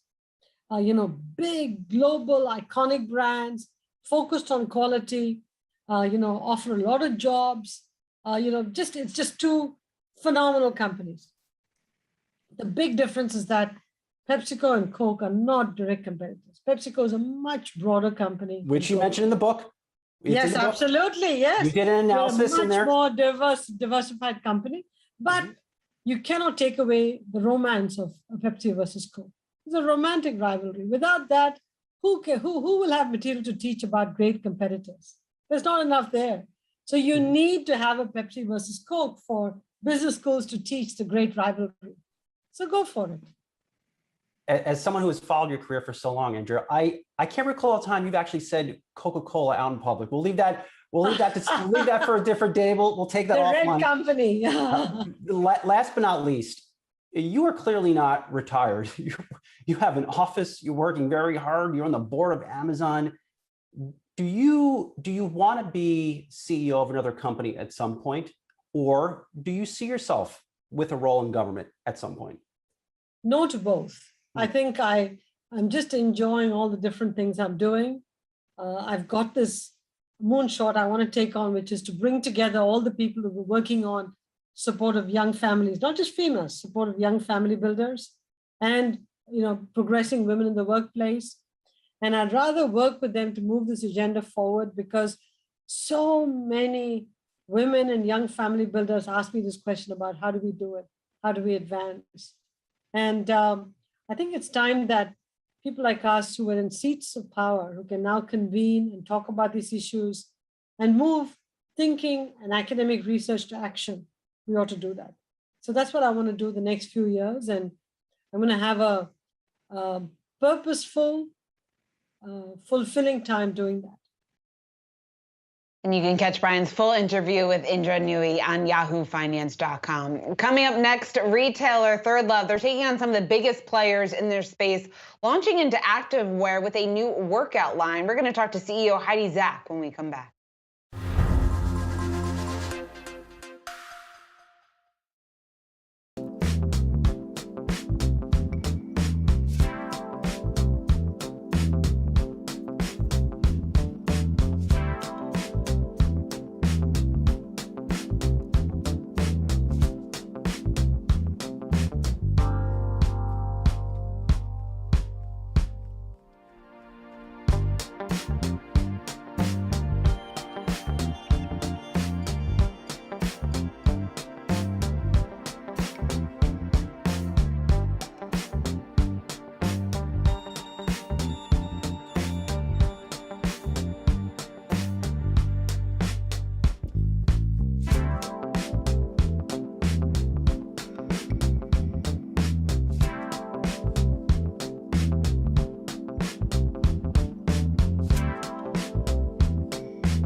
In our Startup Spotlight today, we invite into the stream Third Love CEO Heidi Zak, because Third Love, which is a rival to Victoria's Secret, is launching into activewear with things like new sports bras for women. But the market is, as some people would say, ginormous. So we're wishing you the best, but tell us, how are you going to capture some of, what is it, a $216.9 billion activewear market just for women? That's the anticipation of the market size by 2025. Yeah, and continuing to grow. So a really exciting category as activewear becomes daily wear, as we all know, and that's been magnified by the pandemic. So at Third Love, the big difference is if you hear the word sports bra and I say what brand comes to mind, I don't know that any man or woman out there can immediately name a brand. I don't really think there's an owner of sports bras. And bras is near and dear to our hearts at Third Love. We focus on fit. And so, our goal as a company is to provide an amazing sports bra so that when I say sports bras in a few years from now, you say Third Love. They have the best ones on the market. Well, Heidi, it was interesting because I was reading about this new line that you're launching and said it took you guys 2 years to come up with this sports bra. That's a lot of research for one product. Tell us, I guess, just what makes this one so different than anything else that's on the market. Yeah, I mean, 2 years in R&D. I mean, it took us a really long time. And so our high-end, high-impact sports bra is a cut band size sports bra. If you think about the idea that a woman is going to fit into an extra small or a medium or a 1X, it's not going to work for her. She really needs that cut band fit to get great support. So that's a big differentiator for us. We also have convertible straps and a open back, so you're no longer struggling to rip your sports bra off the top of your head after a sweaty workout. So a lot of details that we engineered to make this the best fitting, most comfortable sports bra on the market. How are you getting around supply chain issues? We've been talking a lot, not only today, but the last several months about what's happening with companies like yours. It's hard. Things are delayed. I mean, our launch was delayed by well over a quarter because of supply chain issues, and not just manufacturing and production issues, but also capacity constraints with air and sea. I mean, it's a crazy world out there for a physical products company right now. Heidi, are your costs going up as a result of that? Yeah, I mean, for sure on the shipping side, I mean, on manufacturing, we're able to mitigate that with the volume and scale, but shipping costs for sure. I mean, the cost of airing a bra has tripled in the past 1 to 2 years. So, and then we're seeing further hikes as we go into holiday that we've already been made aware of. So absolutely, the cost of shipping, both from Asia to here, and then from, the US, from our warehouses to our customers, has gone up significantly. Heidi, I want to ask you an indelicate question, but in all seriousness, because no two women are alike. So how do you design a sports bra that is comfortable? Is it based on the material? Is it the structure of the device? How do you do that? It's everything. I mean, bras have 20 to 30 components, so every little thing matters. So our sports bra has breathable foam cups. It's wireless, but it's very similar to our best-selling bras. So we have those frames to work off of, and we wear test on real women. It's a big difference. So for every size, every style we create, that's part of the reason our development time is so long, is that we're testing on many different types of body heights, sizes, shapes, et cetera. And that's what makes, the end result so good. Heidi, you're a relatively new company when it comes to many of the bigger competitors in this space. I would imagine that as you grow, you're looking to hire, you've been looking to bring on new employees. Have you been able to find the workers that you need, or what has that hiring process been like over the last couple of months? Yeah, I mean, it's interesting. We have many new people on our Third Love team that I haven't even met in person. And so, but the job market is hot right now. I think there's a lot of movement in the job market, which can be a real positive in terms of people looking to try something new. And so certainly we've been able to take advantage of that and hire some really great leaders over the past year, even during the pandemic. And when you talk about, you shared with us some of the goals that the way we refer to some products by the company name, we will refer to these devices as Third Love in just a few years. How do you expand from here? What plans do you have, if you can share those with us? Yeah, absolutely. I mean, we started as a bra company. That's what we're still known for. I think if you say Third Love to someone, they'll say bras, right? So we've definitely built that relationship with millions of customers out there who love our products, love our brand, feel really connected to it. This past year, I'm just super proud of the product expansion that we've had as a company. We launched sleepwear. So we have pajamas, cotton, organic, washable silk. And then from there, we went into expanding wireless. We went from one wireless bra style to 30 in under 12 months. And then this is our latest. So as a brand, we're going from a quote unquote bra brand to a lifestyle brand, where we have essentials for every moment of a woman's life, from the morning when she's working out, daytime at work, or running around after her kids with a great bra and underwear. And then also in evening when she comes home and she's putting on her pajamas. And so that's our goal as a company. We've really done that through our product assortment over the past year, is expand what we have for our customers. How do you really have a true sense of the consumer and the trends that we're seeing right now? How much are people spending compared to what they were a year ago? Is it more? Is it less? What are you seeing? I think it's more, I do think there's been obviously ebbs and flows, but certainly I think people seem quite confident in what they're buying. And I think when you have a great product that solves a real need, that's where consumers invest. And so I don't think that's going away. I think it's really about if you have something that's going to solve people's problems, they'll buy it. But we've been pleased with what we're seeing in terms of new customer adoption and growth. Heidi Zak is Third Love CEO. We wish you all the best. Thank you for joining us, and we'll be right back.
We're looking at a mixed picture for the markets today with the Dow and S&P closing in the green. The Nasdaq, however, under pressure, closing off just around 0.25%. But still, Adam, a lot of the same worries remain in the market today that triggered yesterday's sell-off. Yet we haven't seen much resolution from lawmakers out of Washington. Still lots of questions about whether or not we're going to avert a government shutdown, whether or not lawmakers are going to be able to raise the debt ceiling in time. Markets paying attention to it, but not that closely. Not as close, I guess, as I would have thought they would be paying attention to it at this point.